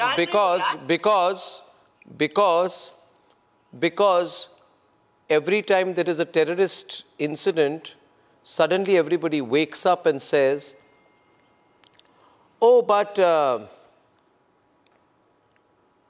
did we forget what happened in Jahangirpuri? You see, what happened in Jahangirpuri is simple. 55 people were killed by these fundamentalists. And I have visuals of them. Please show video 1. The people are going in a group. They are going in a group. This is not a spontaneous response. This is a pre-planned response, and you can look at the headgear of the people. You can look at the people. This is a Muslim group. It is not a Hindu group. Which means it was pre-planned, and they were carrying the tiranga with them while carrying sticks. There are also visuals. There's a tiranga and there are PVC pipes. They are killing people and holding the tiranga. But what happened? Ajay Alok, you forgot for 5 years. Now suddenly the government is saying you are going to take on radicals. Allegation कब से conviction हो गया है, मुझे जवाब दीजिए ना sir इसका. क्या? ये हिंदू लोग हैं कि मुसलमान हैं जो किसी को मार रहे हैं? दंगा एक हाथ से और तिरंगा दूसरे हाथ में. ये हिंदू है कि मुस्लिम है? ये हिंदू है कि मुस्लिम है? कर रहा हूं. ये हिंदू है कि मुस्लिम है? एक FIR. सर मेरी बात खत्म करने दीजिए. ये हिंदू है कि मुस्लिम है? मैं बोलता हूं सर, जवाब देने दीजिए. ये हिंदू है कि मुस्लिम है? सर ये हिंदू है कि मुस्लिम है? आर दे हिंदूज और मुस्लिम्स जो ये दंगा करवा रहे हैं? The video is on the screen. The video is being shown tonight. I don't believe in taking a middle line. Are they Hindus or Muslims? जा रहा है, इससे मुझे बताइए. क्या नहीं आप मुझे बताइए. मैं भी आपसे पूछ रहा हूं सर, वो आपसे कोर्ट उसको जवाब देना चाहिए. कोर्ट इसके ऊपर जो जब सब्जुडाइज है, कोर्ट को जब उसको ऊपर कन्विक्ट करेंगे तो जब मानेंगे हम. आप एलिगेशंस को कन्विक्शन में मत लेकर चले जाइए. एक FIR से, एक चार्जशीट से वो गलत भी हो सकती है. सर देखिए, हम कोई दंगाइयों के साथ नहीं है. देखिए, ये तिरंगा 140 करोड़ हिंदुस्तानियों का है. वो हिंदुओं का भी है, मुसलमानों का भी है, सिख का भी है. हम बराबर हमारे तिरंगे का साथ देंगे. पर आप हमेशा एक कम्युनिटी को टारगेट मत करिए सर. आप जब कहीं ब्लास्ट होता है मुसलमानों पे नाम पे चले जाते हैं. जहां पे कहीं कोई चीज का दहशतगर्दी होती, पहली चीज मुसलमान को बताते हैं. सर राइट विंग एक्सट्रीमिस्ट के मुसलमानों ने ये जो जिन्होंने किया है, ये हिंदू हैं क्या? मक्का मस्जिद के अंदर जिन्होंने टेररिज्म करवाई है, आर दे हिंदू? क्यों बोल रहे sir? Are the people who have carried out the 1 minute? Sir, 1 minute. Asif, please listen to me. There is a video. Yes, I need 60 seconds. In the videos that I'm showing today, Asif, I need 5 seconds from you. No. Asif, I need some time from you. Please, go ahead. Asif, listen to me.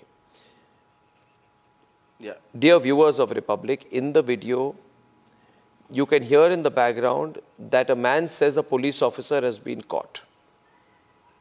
You can then see the brutal attack on Constable Ratan Lal.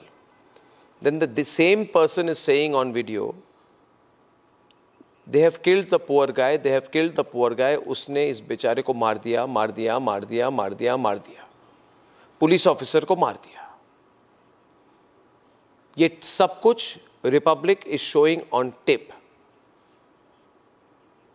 1 minute. Just wait. They are showing it on tape. And now we are being told इन सब चीजों के बारे में बात मत करिए. मैं करूंगा. आप रोकेंगे मुझे. मैंने वीडियो दिखाई है. मैंने वीडियो दिखाई है.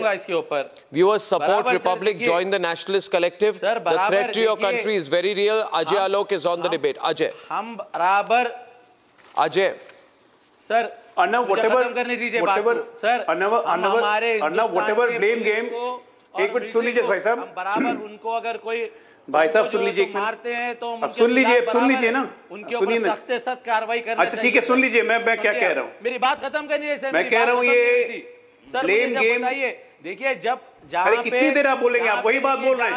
आप वही घिसी पिटी बात बोल रहे हैं. जो एक्चुअल सच्चाई है वो बोल नहीं रहे. मुसलमानों के घर फिर मस्जिद पे अटैक किया जाता है. कब मस्जिद पे अटैक हो गया भाई. एक भी मस्जिद टूटी यहाँ पे. कौन कर रहा है. हजारों हिंदू मंदिर तोड़ दिए हिंदुस्तान में. आप कह रहे हैं मस्जिद तोड़ी जाती है. बोलिए सर. अरे सर कितने. रुक जाइए, सुन लीजिए ना. आप थोड़ा सुन लीजिए. आप आजादी से पहले की बात मत करिए सर. आप जब मैं एक लाइन बोलता हूँ. उसके बाद मैं एक लाइन बोलता हूँ. मेरा रिपीट मेरी बात खत्म करने दीजिए. जब तक मैं एक लाइन बोलता हूँ मेरा रिपीट कर दीजिएगा. मेरी बात खत्म करने दीजिए पहले. आप मुझे आप मेरी बात खत्म करने दीजिए.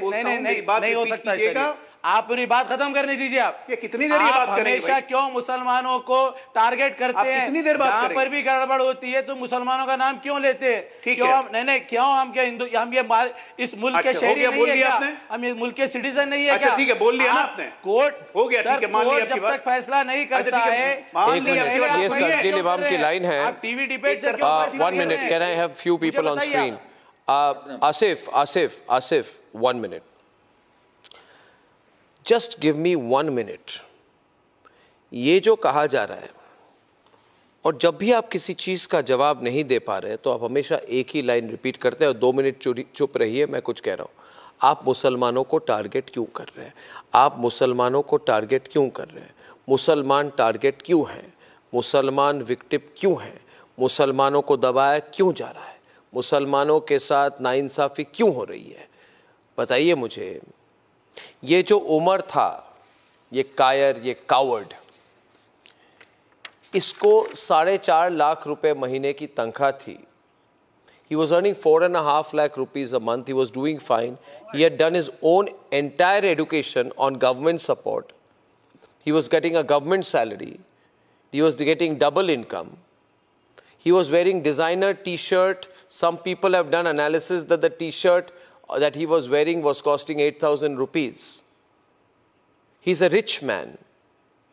कहाँ टारगेट की गई इनको. किसने टारगेट की इन्हें. करण. Ajay, who targeted them? These are the richest of the rich. Let me answer. किसने टारगेट किया. ये targeting victimhood narrative is complete nonsense. इस्लाम से क्यों मिला रहे हैं सर. आप मुझे बताइए सर. क्यों मिला रहे हैं मुझे. अरे एक मिनट सुनिए. टारगेट करना किसको कहते हैं. आप बोलिए. आप मुझे आप टारगेट करना किसको कहते हैं. सुनिए. मक्का मस्जिद में ब्लास्ट होता है. टारगेट करना किसको कहते हैं. सुनिए. Extremist group. सुनिए. टारगेट करना किसको कहते हैं. हम टारगेट करेंगे. दहशतगर्दी. हम टारगेट करेंगे उन इंटेलेक्चुअल चरमपंथी और कट्टरपंथियों को जो भारत में रहकर भारत माता की जय नहीं बोलेंगे. टारगेट करेंगे. छोड़ेंगे नहीं. English. We will target those intellectual Muslim who give soft cover to this Islamic radicalization. And in spite of living in India, they don't say Bharat Mata ki Jai. Target karenge. We will target those Islamic terrorists who in the name of Islam are just spreading terrorism like Dr. Umar. We will target them. This is not a Congress government. And this is not a so-called secular government that will tolerate you. And won't give you a soft hand.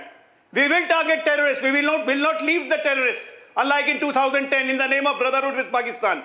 Forget it. That time has gone. You want to live with India. You want to live with co-prosperity. You want to live together. Behave like an Indian. Don't behave like a Muslim radical first. When I can sing Namaste Sada Vatsale Matrabhume, why can't you? Don't you respect your motherland? आप इस धरती को भारत माता अपनी माता मानते ही नहीं है. You want one Islam, one nation for radicals, not for all Muslims. We will target those Muslims who has this feeling. The soft intellectual who give cover fire to terrorism. the soft intellectuals who give cover fire to communism, the clear-cut Islamic radicals like Dr. Umar, who after being so educated is spreading terrorism, collecting 3,000 kilograms of ammonium nitrate. The perpetrators of 9/11, who were so-called chemical engineers and mechanical engineers. Do you take education for this? If this religious jealousy prevails, if you want to implement Islam, that Islam is only for Muslims, and read Saul Kafir, sorry, you are not welcome in India. We will target you, we'll come after you. What is this kafir jihad thing going on, by the way, nowadays? And then if anybody says, why can't you stop talking about jihad? Why can't you stop talking about kafir? You are told, what do you know about the intellectual concept of kafir? About the intellectual concept of jihad? I want to know what is the deep intellectual context or concept of jihad that this coward Dr. Umar was using. We are told you don't understand Islam, don't talk about jihad. We are asking you, what form of jihad are you talking about? Is the form of jihad that you are talking about the same form of jihad that this Dr. Umar was talking about? That this Dr. Shaheen, Dr. Adil and Dr. Muzammil and Dr. Irfan, were they also talking about were they also talking about some intellectual form of jihad? Which intellectual form of jihad includes bomb making? Okay, can I answer? No, 1 minute. The question, it's not to you. It's not to you. Wait a minute, Asad. I'm asking Tariq Khan. I'm asking Harish Muhammad. Yes. Yes. Let me respond. I hope that I'll give. No, are you for this concept of kafir and jihad? Let me say something. Do you believe that I am a kafir? No. Is Ajay Alok a kafir? Let me say. No, are you against the concept of kafir? You cannot. क्या करण वर्मा काफिर है? क्या एक भारतीय नागरिक दूसरे भारतीय नागरिक को काफिर कहेगा? Will one Indian citizen call another citizen a kafir? काफिर हैं. अखिलेश यादव काफिर हैं. You cannot put your words in my mouth. No, I'm asking you, what is this idea of kafir? Allow me to speak something or I'll keep my mouth shut. Okay, everyone is allowed to speak except me. I am asking you, what is the concept of kafir? And what is Samajwadi Party view on the concept of kafir? If you want to know, call a cleric and ask him. I am not here to explain. Do you believe in the concept of kafir? I am not here. Let me make it very clear, Arnab Goswami, that I am not here to detail you the concept of Islam. No, I am not asking you concept of Islam. I am asking you a very pointed question. I am asking you, Tariq, a very pointed question to which I want a pointed reply. I know my name, Arnab Goswami. Arnab Goswami repeat करने की जरूरत नहीं है, तारिक जी. मैं आपसे एक ही मात्र सवाल पूछ रहा हूँ. Does the Samajwadi Party believe in the concept of kafir or jihad? If you want to debate on the concept of jihad, call a cleric. No, but do you believe in the concept of jihad?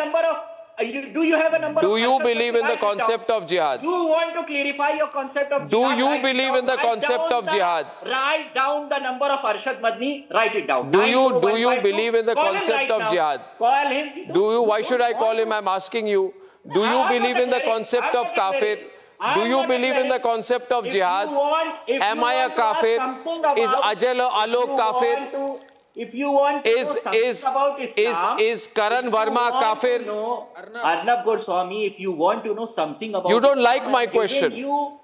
It's all right. Which means you think I am a kafir. You can have. If you want these clarified by me, call Arshad Madni. He'll give you a better answer. From Farooqabad. He'll give you a better answer. During the Lok Sabha elections, we want vote jihad. He'll give you what are you talking, Taib Sahab?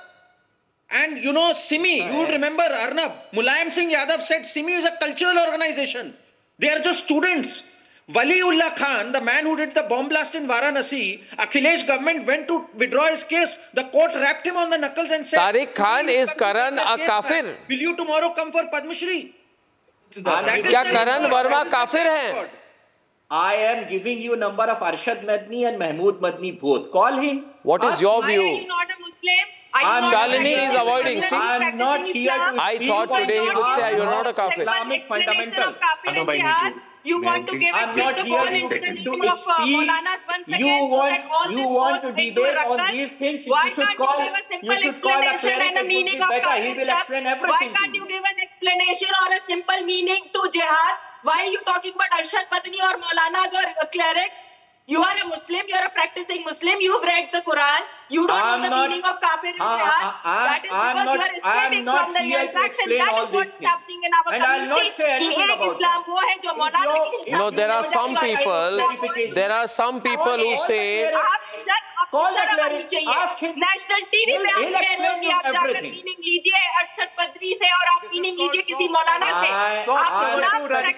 I'll get time to speak. I'm expecting that Arnab Goswami, I'm expecting that I'll get time to speak. Politicians like you who are misdoing, who are giving a wrong explanation and interpretation of Islam. To speak, otherwise you should have I'll shame keep on my you. mouth shut. Your It's family all right. should be ashamed of you that you're not able to Tariq, explain I am the asking simple you, words 1 minute, I want to talk to you, Tariq. 1 minute, just Tariq can me. Tariq, if you are a secular person, just you and me now, please. I need to talk to you. And there's nobody else who will disturb us now. Give me 30 seconds. Some people say, I am a Hindu. I believe that everybody has a right to follow their religion, and that is the beauty of Sanatan Dharma. It does not believe that anybody who is a non-believer in Hinduism is an infidel or should be targeted. This is not how Hinduism operates. Shouldn't be. Now listen to me. I believe that you are a Muslim and I am a Hindu. I believe in Ram, Krishna, I am a Vaishnav. Right? And I believe that you are a Muslim, you have a right to practice Islam. I am asking you, is Ajay Alok a kafir? Please answer. I need you to come to terms with radicalization. I need you to come to terms. You will not smile. This concept of kafir, and some people feel, you are kafir, I'll do jihad on you. I'll never say. You are kafir, I'll do jihad. Kafir, jihad, jihad, kafir. This is not synonymous with Indian democracy or any definition of secularism, sir. This is not a secular word. It's not, it does not believe in it. No, there's something fundamentally wrong with this concept. I really hope that by the end of this program, you will say, I don't believe in concept of kafir or jihad. Listen, Article 25 I am listening. Article 25 gives freedom of religion to everybody. It's not only for Muslim, it's not only for Hindus. It's for everybody. Okay, and you have talked about that there has been tell me one thing, Tariq, tell me one thing. Why did Maulvi Irfan collect AK-47s? See, we have to be open-minded. I want to bring in Zeba right now. Zeba Zoaria is joining from Guwahati. Zeba, you know why I'm asking these questions, because it's eventually an issue of belief, right? Yeah. We have to be clear whether our belief will be at the cost of another person's life. And I think we need to talk about what we just saw in those videos there. I won't ask you a question. I'd just like you to comment on what you're hearing tonight. Ziva. See, I would like to answer which the previous person didn't. You are talking about free speech, but does that allow you to rebrand radical terms?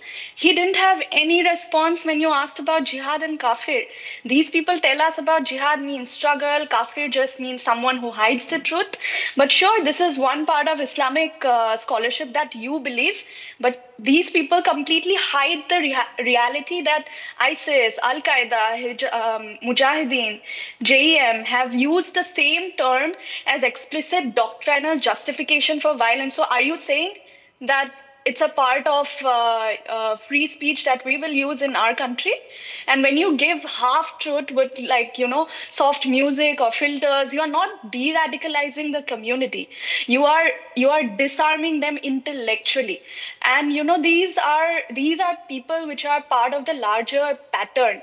They sanitize the ideology. They turn words like kafir and jihad as some wellness slogan. They romanticize radicals. Every extremist, becomes misunderstood. I'll name some messenger of They legitimize the state. Every arrest becomes Islamophobia. And then you will say that we Muslims let and me name Darawa few of the Musalman and messenger of peace. we are getting. I have written down their names. Yeah, you will attack. Allow me You will to say name them, attack messenger of peace, Muslims and who what is their speak message? truth. You will call us Sanghi Muslims. You will call us sellouts. This is the apologies front working round the clock. And the main question that I want to ask you is you are counter questioning. You cannot take a point. You cannot take a standpoint what Muslims extremists are doing. You are saying that what if a Hindu has done? This debate is about the radicals, the Islamic radicals, and when some RSS Hindutva will do something, we'll join in the debate again. My question to you is why don't we see mass Muslims protesting against jihadist ideology? Why are we not protesting against jihadist ideologies? Why are we not? Can you please answer me? 20 lakhs Muslims. We are planning to kill. Ma Annapurna in 2021 said that we are planning to kill 20 lakhs Muslims. Now, this is a message of peace. And she is a messenger of peace. We must protect. Messenger of peace. I have. You cannot say. Tariq, I ask you a question tonight. I'm sure this time you will give me a clear reply with the same. Tariq, listen to me. Tariq, I'm speaking to you. No. Tariq, I'm speaking to you. You need to listen to me. First of all, you must remain calm and not lose your temper tonight. Because the more you lose your temper, the more people will tell you could not answer Arnab Goswami's question. Don't do a Rahul Gandhi on yourself. I am very calm in these conversations and I'm asking you, I asked Rahul Gandhi when I met him, were congressmen involved in the 1984 riots? And after denying for a long time, he admitted congressmen were involved in the 1984 riots. Similarly, I will ask you the moot question. In your view, are Karan, Ajay Alok or Arnab Goswami kafirs? No. I have the answer to it. Are we kafirs? No. What is now? No. Now, answer the question. Are we kafirs? Can I get... Will you do jihad on us? After that... And what she said beautifully, I must compliment, Zeba has come probably for the first time on my program. I must compliment the intellectual rigor with which she has argued her case. She has said tonight that jihad is explained to be some kind of a struggle. In other words, she said that there are a group of people who provide some clever intellectual justification for jihad. Now, my question is, Harish, that Maulana Irfan gave AK-47s to Dr. Adil and Dr. Omar and used to also give religious lessons to Arif Nisar Dar, who is the arrested in the Delhi blast case. Maulana Irfan was picking up pistols and AK-47s and collecting these Krinkov rifles. In his own view, was he doing jihad? In his own view, yes or no, was he doing jihad? Of course, this against kafirs. Against kafirs. 1 second, yeah. Yeah, this is called jihad as per the clerics radicalization is all about. And we have to, tooth and nail, we have to condemn this. Tooth and nail, we have to bring all the perpetrators who is standing against their own people, against their own country. There is no second thought about it. You can't go ahead and preach the radicalized scriptures, which is old, almost 14,100 years, and bring it to the current mode and you kill people. Who does that? Any scriptures which preach, which make sure to undermine any human being or make sure to undermine and kill the fellow human being, it should be eradicated. Whether be it Islam, whether be it Hindu, tell Asif Hussain Sohail, tell Tariq Khan, tell that to these people. I'm pretty shameful to hear people defending all this riots, all these kind of hooliganism in the name of their own religion. I'm not a practicing Muslim, but still saying that my father, mother, everyone is practicing Islam. But it doesn't mean that your scripture is allowing someone to do jihad on your own people. We are against that. 1 second, everyone should be against that. You can't use, 1 second, I didn't interrupt anyone. Please give me a second. I didn't interrupt anyone, sir. I didn't interrupt you. रहेंगे हमेशा आखिरी सांस तक. You can't use your Article 25 to make sure to put a compliment stating that you can do a jihad on a free run. That doesn't work. That doesn't work. Your Article 25 preaches, gives a religious propagate. You can go ahead and profess. You can go ahead and preach. But you can't go ahead and kill people. You can't kill even your own people or the people who's against your scriptures or against your ideology. That doesn't how a human being works, right? I don't believe in that concept of whatever the scriptures which preached almost 1400 years before should be taken into an accordance and kill your own people. Whether be it Islam does it, throw it in the dustbin. I can't hear you. I don't believe. You are muted, Tariq. You are muted yourself. You have muted yourself. In your opening statement, you said that Sharjeel is a messenger of hatred. Okay, that's all right. Court will punish him and whatever has happened. But you said 53 people died. You said that mob was a Muslim mob. Okay. Out of that, according to Delhi police, out of those 53, you want to divide Indians in Hindu and Muslim. 40 were Muslims and 30 were Hindus. Now, 40 Muslims were killed themselves. Okay. Muslims were killing themselves and Hindus were killed by Muslims. According to your, what you want to create the scene over here is this. That those 40 Muslims were killed by themselves. Point number one. One more point. 30-second only. He's absolutely mad. There is no point discussing with him. When a bomb gets blasted, bomb doesn't identify whether bomb is hurting Hindus or Muslims. In 9/11 terrorism, 3,000 people were killed. 200 were Muslims. If a mob has does that absolve him of crime? There must be a Hindu What kind of a logic is this? To say that?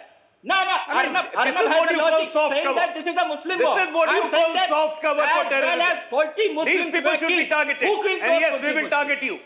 We will target you. You guys are responsible for increasing radicalization and increasing terrorism in this country. I'm ready to be lynched.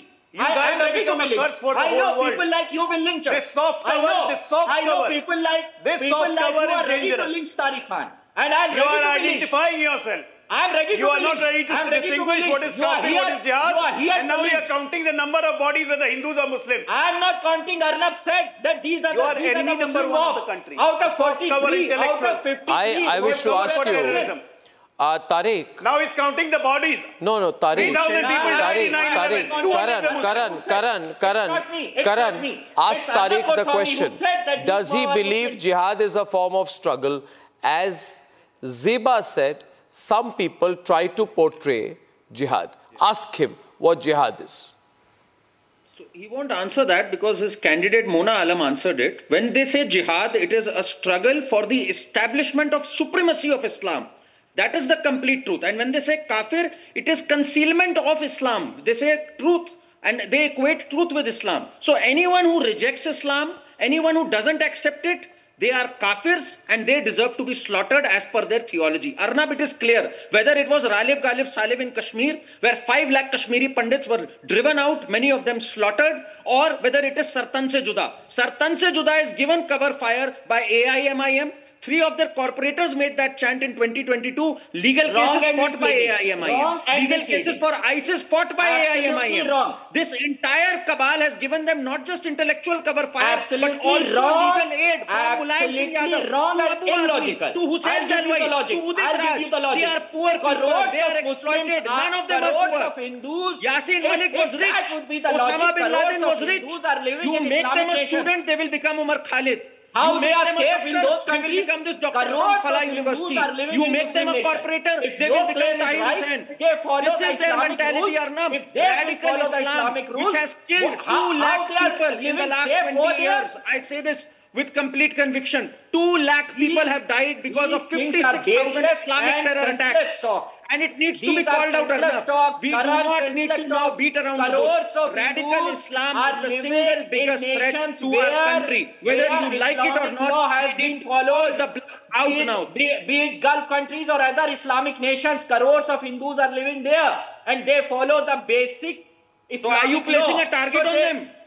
No. Are you placing a target on them? If that would be the fundamental of Islam, that is not the fundamental of Islam, what you say. That is 100% the fundamental. Why did we have 56,000? Why don't we have terror attacks in the name of any other religion? That is radicalization. That's what Why I'm don't saying. we have terror attacks using another name? And these Why is it always Jaish-e-Mohammed, Lashkar-e-Taiba, Mujahideen? Why do we have these names? And why do people like Abu Azmi give them fire? Nobody Karbala defending ka antim Lashkar-e-Taiba. yudh abhi baki hai. His language during the Maharashtra polls. Samajwadi Party is guilty, Arnab, of fighting in courts, taking back cases for Waliullah, who was convicted in the Varanasi blast. They should be punished. You should apologize to the nation today for the sins that the Samajwadi Party has committed. No, I want Tariq here. I think I want Ziba back on the debate for a moment. Ziba. Give me 30 seconds. Ziba, wait a minute. I'll give you 30 seconds after I speak to Ziba. Ziba, did you find any of them answering the point you made on jihad? No. Basically Yeah, not. What do you want? What do you want to tell the nation? You cannot like shout and not answer the question. The problem with these people are they'll always complain, but they don't have any solution. That is your problem. You don't know how to answer. And you know, this is my India. This India today is not fighting a single enemy. India is fighting two coordinated fronts. And these includes people like you too. The operative terrorists, where there are bombers, there are gunmen, there are handlers, and there are apologists, the lobbyists, the influencers, the writers, the politicians, and the people who whitewash the ideology. They delegitimize the state. They attack internal Muslim reformers. We are so few that our voice cannot be, weaponized like your voices.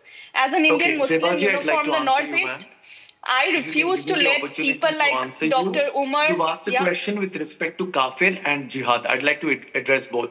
Zebaji, I'm sure you've read the Quran where Allah says, Allah is Rabbul Alameen and not Muslimin, which means Allah, the Almighty, the Supreme God, belongs to everything in this world and not merely Muslims. That shows the answer that this belief of kafir is a jihadi mentality. And now coming to the jihadi and the terrorism. Ma'am, you're aware of the statistics given by Ajit Dawal, where he says 90% of casualties of global terrorism have been Muslims.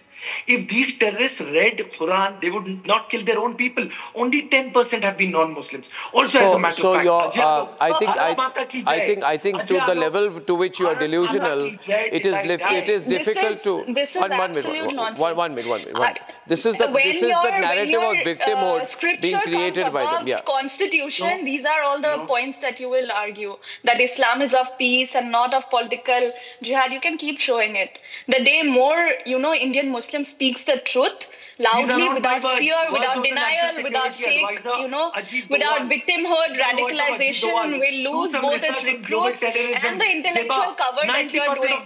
This is what the India wants and the nation wants, where Muslim walks with dignity and not like on global terrorism and then come on Arnab's debate. No, Ziba is from Assam and I am from Assam too. Now, I want to tell you one thing you don't know, the syncretic culture of Assam has been lost. My grandfather, Gaurishankar Bhattacharya, wrote a book called Assam, an Epitome of India, in which he says anthropologically, sociologically, Assam is the greatest, most syncretic state, even in terms of religious diversity. But today, all of you, I want all of you to go to where I am from, Borpeta.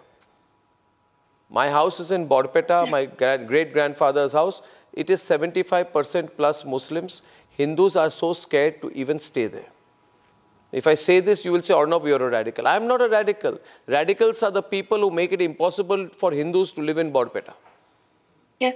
There was a school in Borpeta, in Pollahotro, where my house is from. The people there went and said that Bangladeshi Muslims have taken over the school playground. When the police came, the Bangladeshi Muslims started attacking the police. You have no idea what radicals are like. Ye intellectual definition jo hai na, kafir kuch hai, jihad, struggle hai. All this does not work on the ground. Aap zara mat sikhaiye. Answer me. You have no idea what's going on. Muslims mean Asad. 90% of the victims are Muslims of Don't misquote Doval. These are the research statistics. Shalini Ali is on the panel. Answer me today. We have 26% Muslims all over the world, out of which 11% Muslims are there in India, and still we are not willing to take responsibility that there is something seriously going wrong in our community. It's time we all stand up, and it's time we all stand up Shalini, and say louder. it loudly that there is an issue with the youth. We have an issue inside the community, and we need to take it forward. We need to address this. How is it possible that out of 26%, 11% Muslims in India are all the time feeling vindicted? How is it possible that out of 26%, 11% Muslims in India are feeling that they are being tortured? How is it that 26% of Muslims, we have 11% Muslims in India that are feeling targeted? Now, when you see these visuals tonight, when you see these visuals tonight, and I'm glad I've got an opportunity sideways to put this news in. You know, Shalini, I'm glad, because I'll keep repeating tonight that in May 2017, I launched Republic TV. And the second or third news report we put out was an expose of ISIS terrorists from Hyderabad, where our friend and Muslim scholar Asif Hussain Sohail is sitting tonight, and maybe 500 meters from his house, or even less, there are ISIS radicalization and recruitment going on. And I showed a person called Abdullah Basit. He's there, and he said, we are going to carry out bomb blasts in India, we're going to kill people. When I put this video out saying I've done a sting operation on the ISIS, I'm sorry to say, Asif, your great leader of the All India Majlis-e-Ittihadul Muslimin, a party of Muslims, by Muslims and for Muslims only, which still calls itself secular, it went to the police station to get the ISIS man released. 1 year back, 1 year back, Zeba, 1 year later, Zeba, I'm talking to Zeba.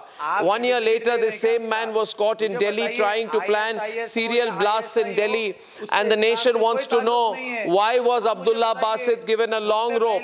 Abdullah Basit ne, agar, नहीं, हमारे लोग मरे जाते हैं, हमारे लोग क्या होते हैं? लगाते हैं ना सर, ये क्या बात हो गई? हमारे लोग क्या होते हैं? What do you mean हमारे लोग? ISIS से इस्लाम का कोई ताल्लुक है क्या? भारतीय नागरिक मरा जाता है, भारतीय नागरिक है वो पहले, उसके बाद The question is, नहीं, the question is, Ziba, आप Ziba को जवाब नहीं दे पाएंगे. Ziba, they will put out an intellectual justification for Abdullah Basit too. They will put out a fantastic rationalization for Abdullah Basit too. They will say there is a reason. मुझे बताइए आप. What is to बताओ? आप मुझे बताइए, ISIS से इस्लाम का कोई ताल्लुक है या नहीं है? नहीं है ना देन. फिर आप क्यों बचाने गए थे ISIS वालों को पुलिस स्टेशन? क्यों गए थे? सर हमारे मस्जिद में तो नहीं, आप इन ISIS वालों को बचाने के लिए हर बार थाना क्यों पहुंच जाते हैं? Sir Ajay Alok ask him, why does he go? Why does he and his party go to the police station to provide a legal defense to the ISIS people all the time? तो हम कहां से जो सो या इसके supporter हो गए? मुझे बताइए. What are you talking? Anna, what are you talking? When his leader from a public platform can say, जब मोदी पहाड़ में चले जाएंगे, योगी अपने मठ में जाएंगे, तब तुम लोग कहां जाओगे? He has the audacity to say that. And they have only one to say IS recruited. His leader can openly say कि मोदी जब पहाड़ में जाएंगे, योगी जब मठ में जाएंगे, तो तुम कहां जाओगे? Then his leader can say 15 minute police हटा दो, 100 करोड़ हिंदू और 20 करोड़ मुसलमान दिखा देते हैं. They are विशुद्ध radicals. They are विशुद्ध radicals, and they also provide soft cover. Lumbini blast का दीजिए. Soft cover they provide, and they are themselves the radicals. And they are the target person which the whole country should target. And there is an appeal to Muslim community. Discard yourself from these Okay, ladies and gentlemen, who are bringing bad name to the whole Muslim society. Okay, ladies and gentlemen, we are going to put out the calculated and chilling, raw and unmasked horror of February 2020, captured second by second, frame by frame, on republicworld.com, where you can see all the videos and the text stories linked with it. Visuals don't lie. On the other hand, tonight, a deep analysis into the terrible crash of a Tejas fighter aircraft in the Dubai Air Show. We'll try and find out what exactly went wrong.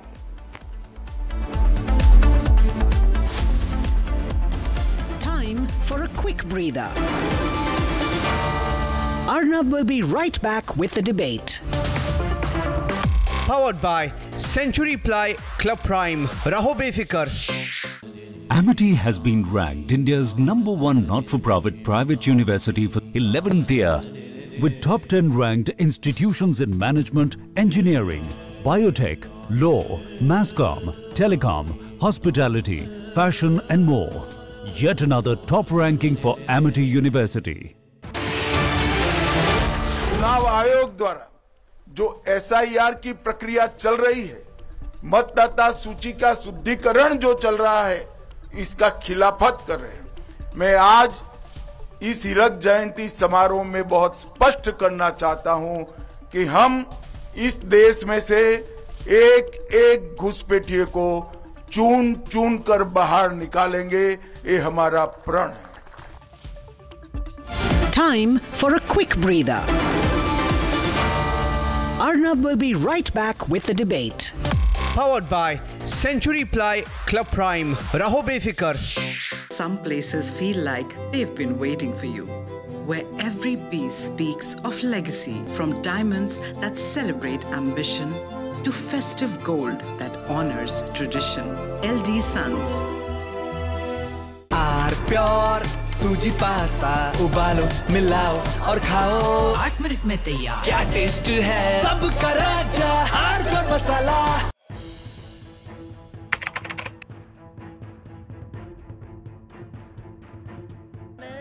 So in the past, we would see most of the terrorists who would get arrested, they would be like the people who would be working at a very low level. But today we have seen the white collar suspect.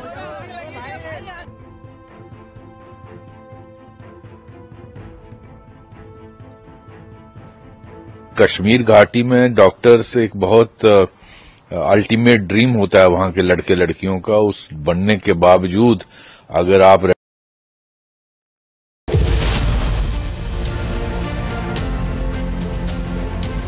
Today, no matter which part of the world you live in, India looms large on the global horizon. And that is true whether you are discussing energy or you are in technology. The transformation that is taking place in the world, India is part of that. Today, you're talking about being a $40 trillion economy. Today, no one is questioning that you will be the third largest economy. I've never heard anybody question that.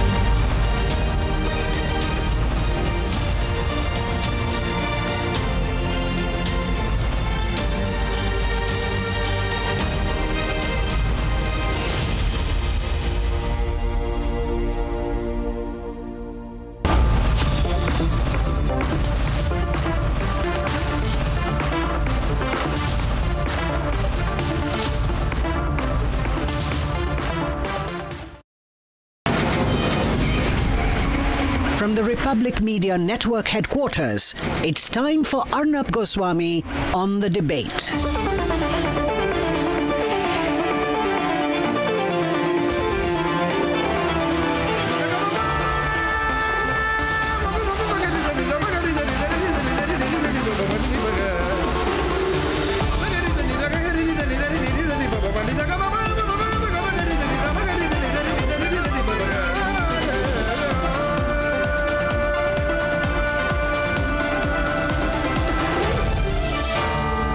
Arnab Goswami on the debate.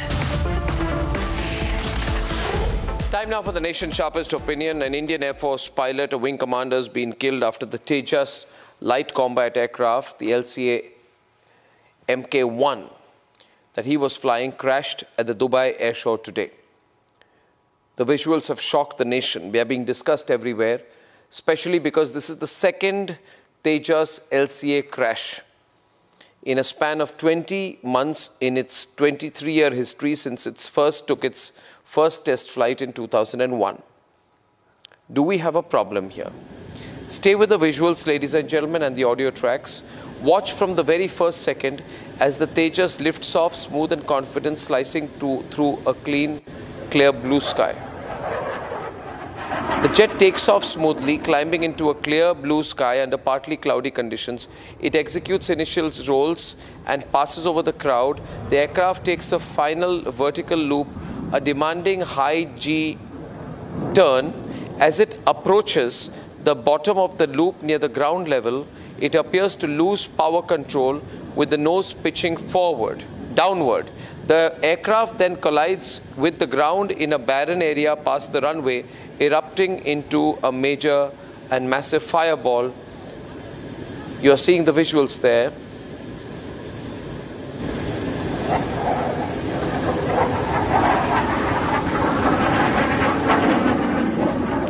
And then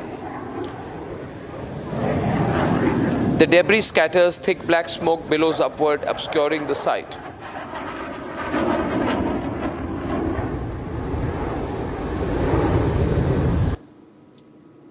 These are the final moments of the Tejas as it crashes. Now, let us accept this. It is not anti-India to ask why the Tejas crashed. It is pro-India to demand answers. And this is exactly why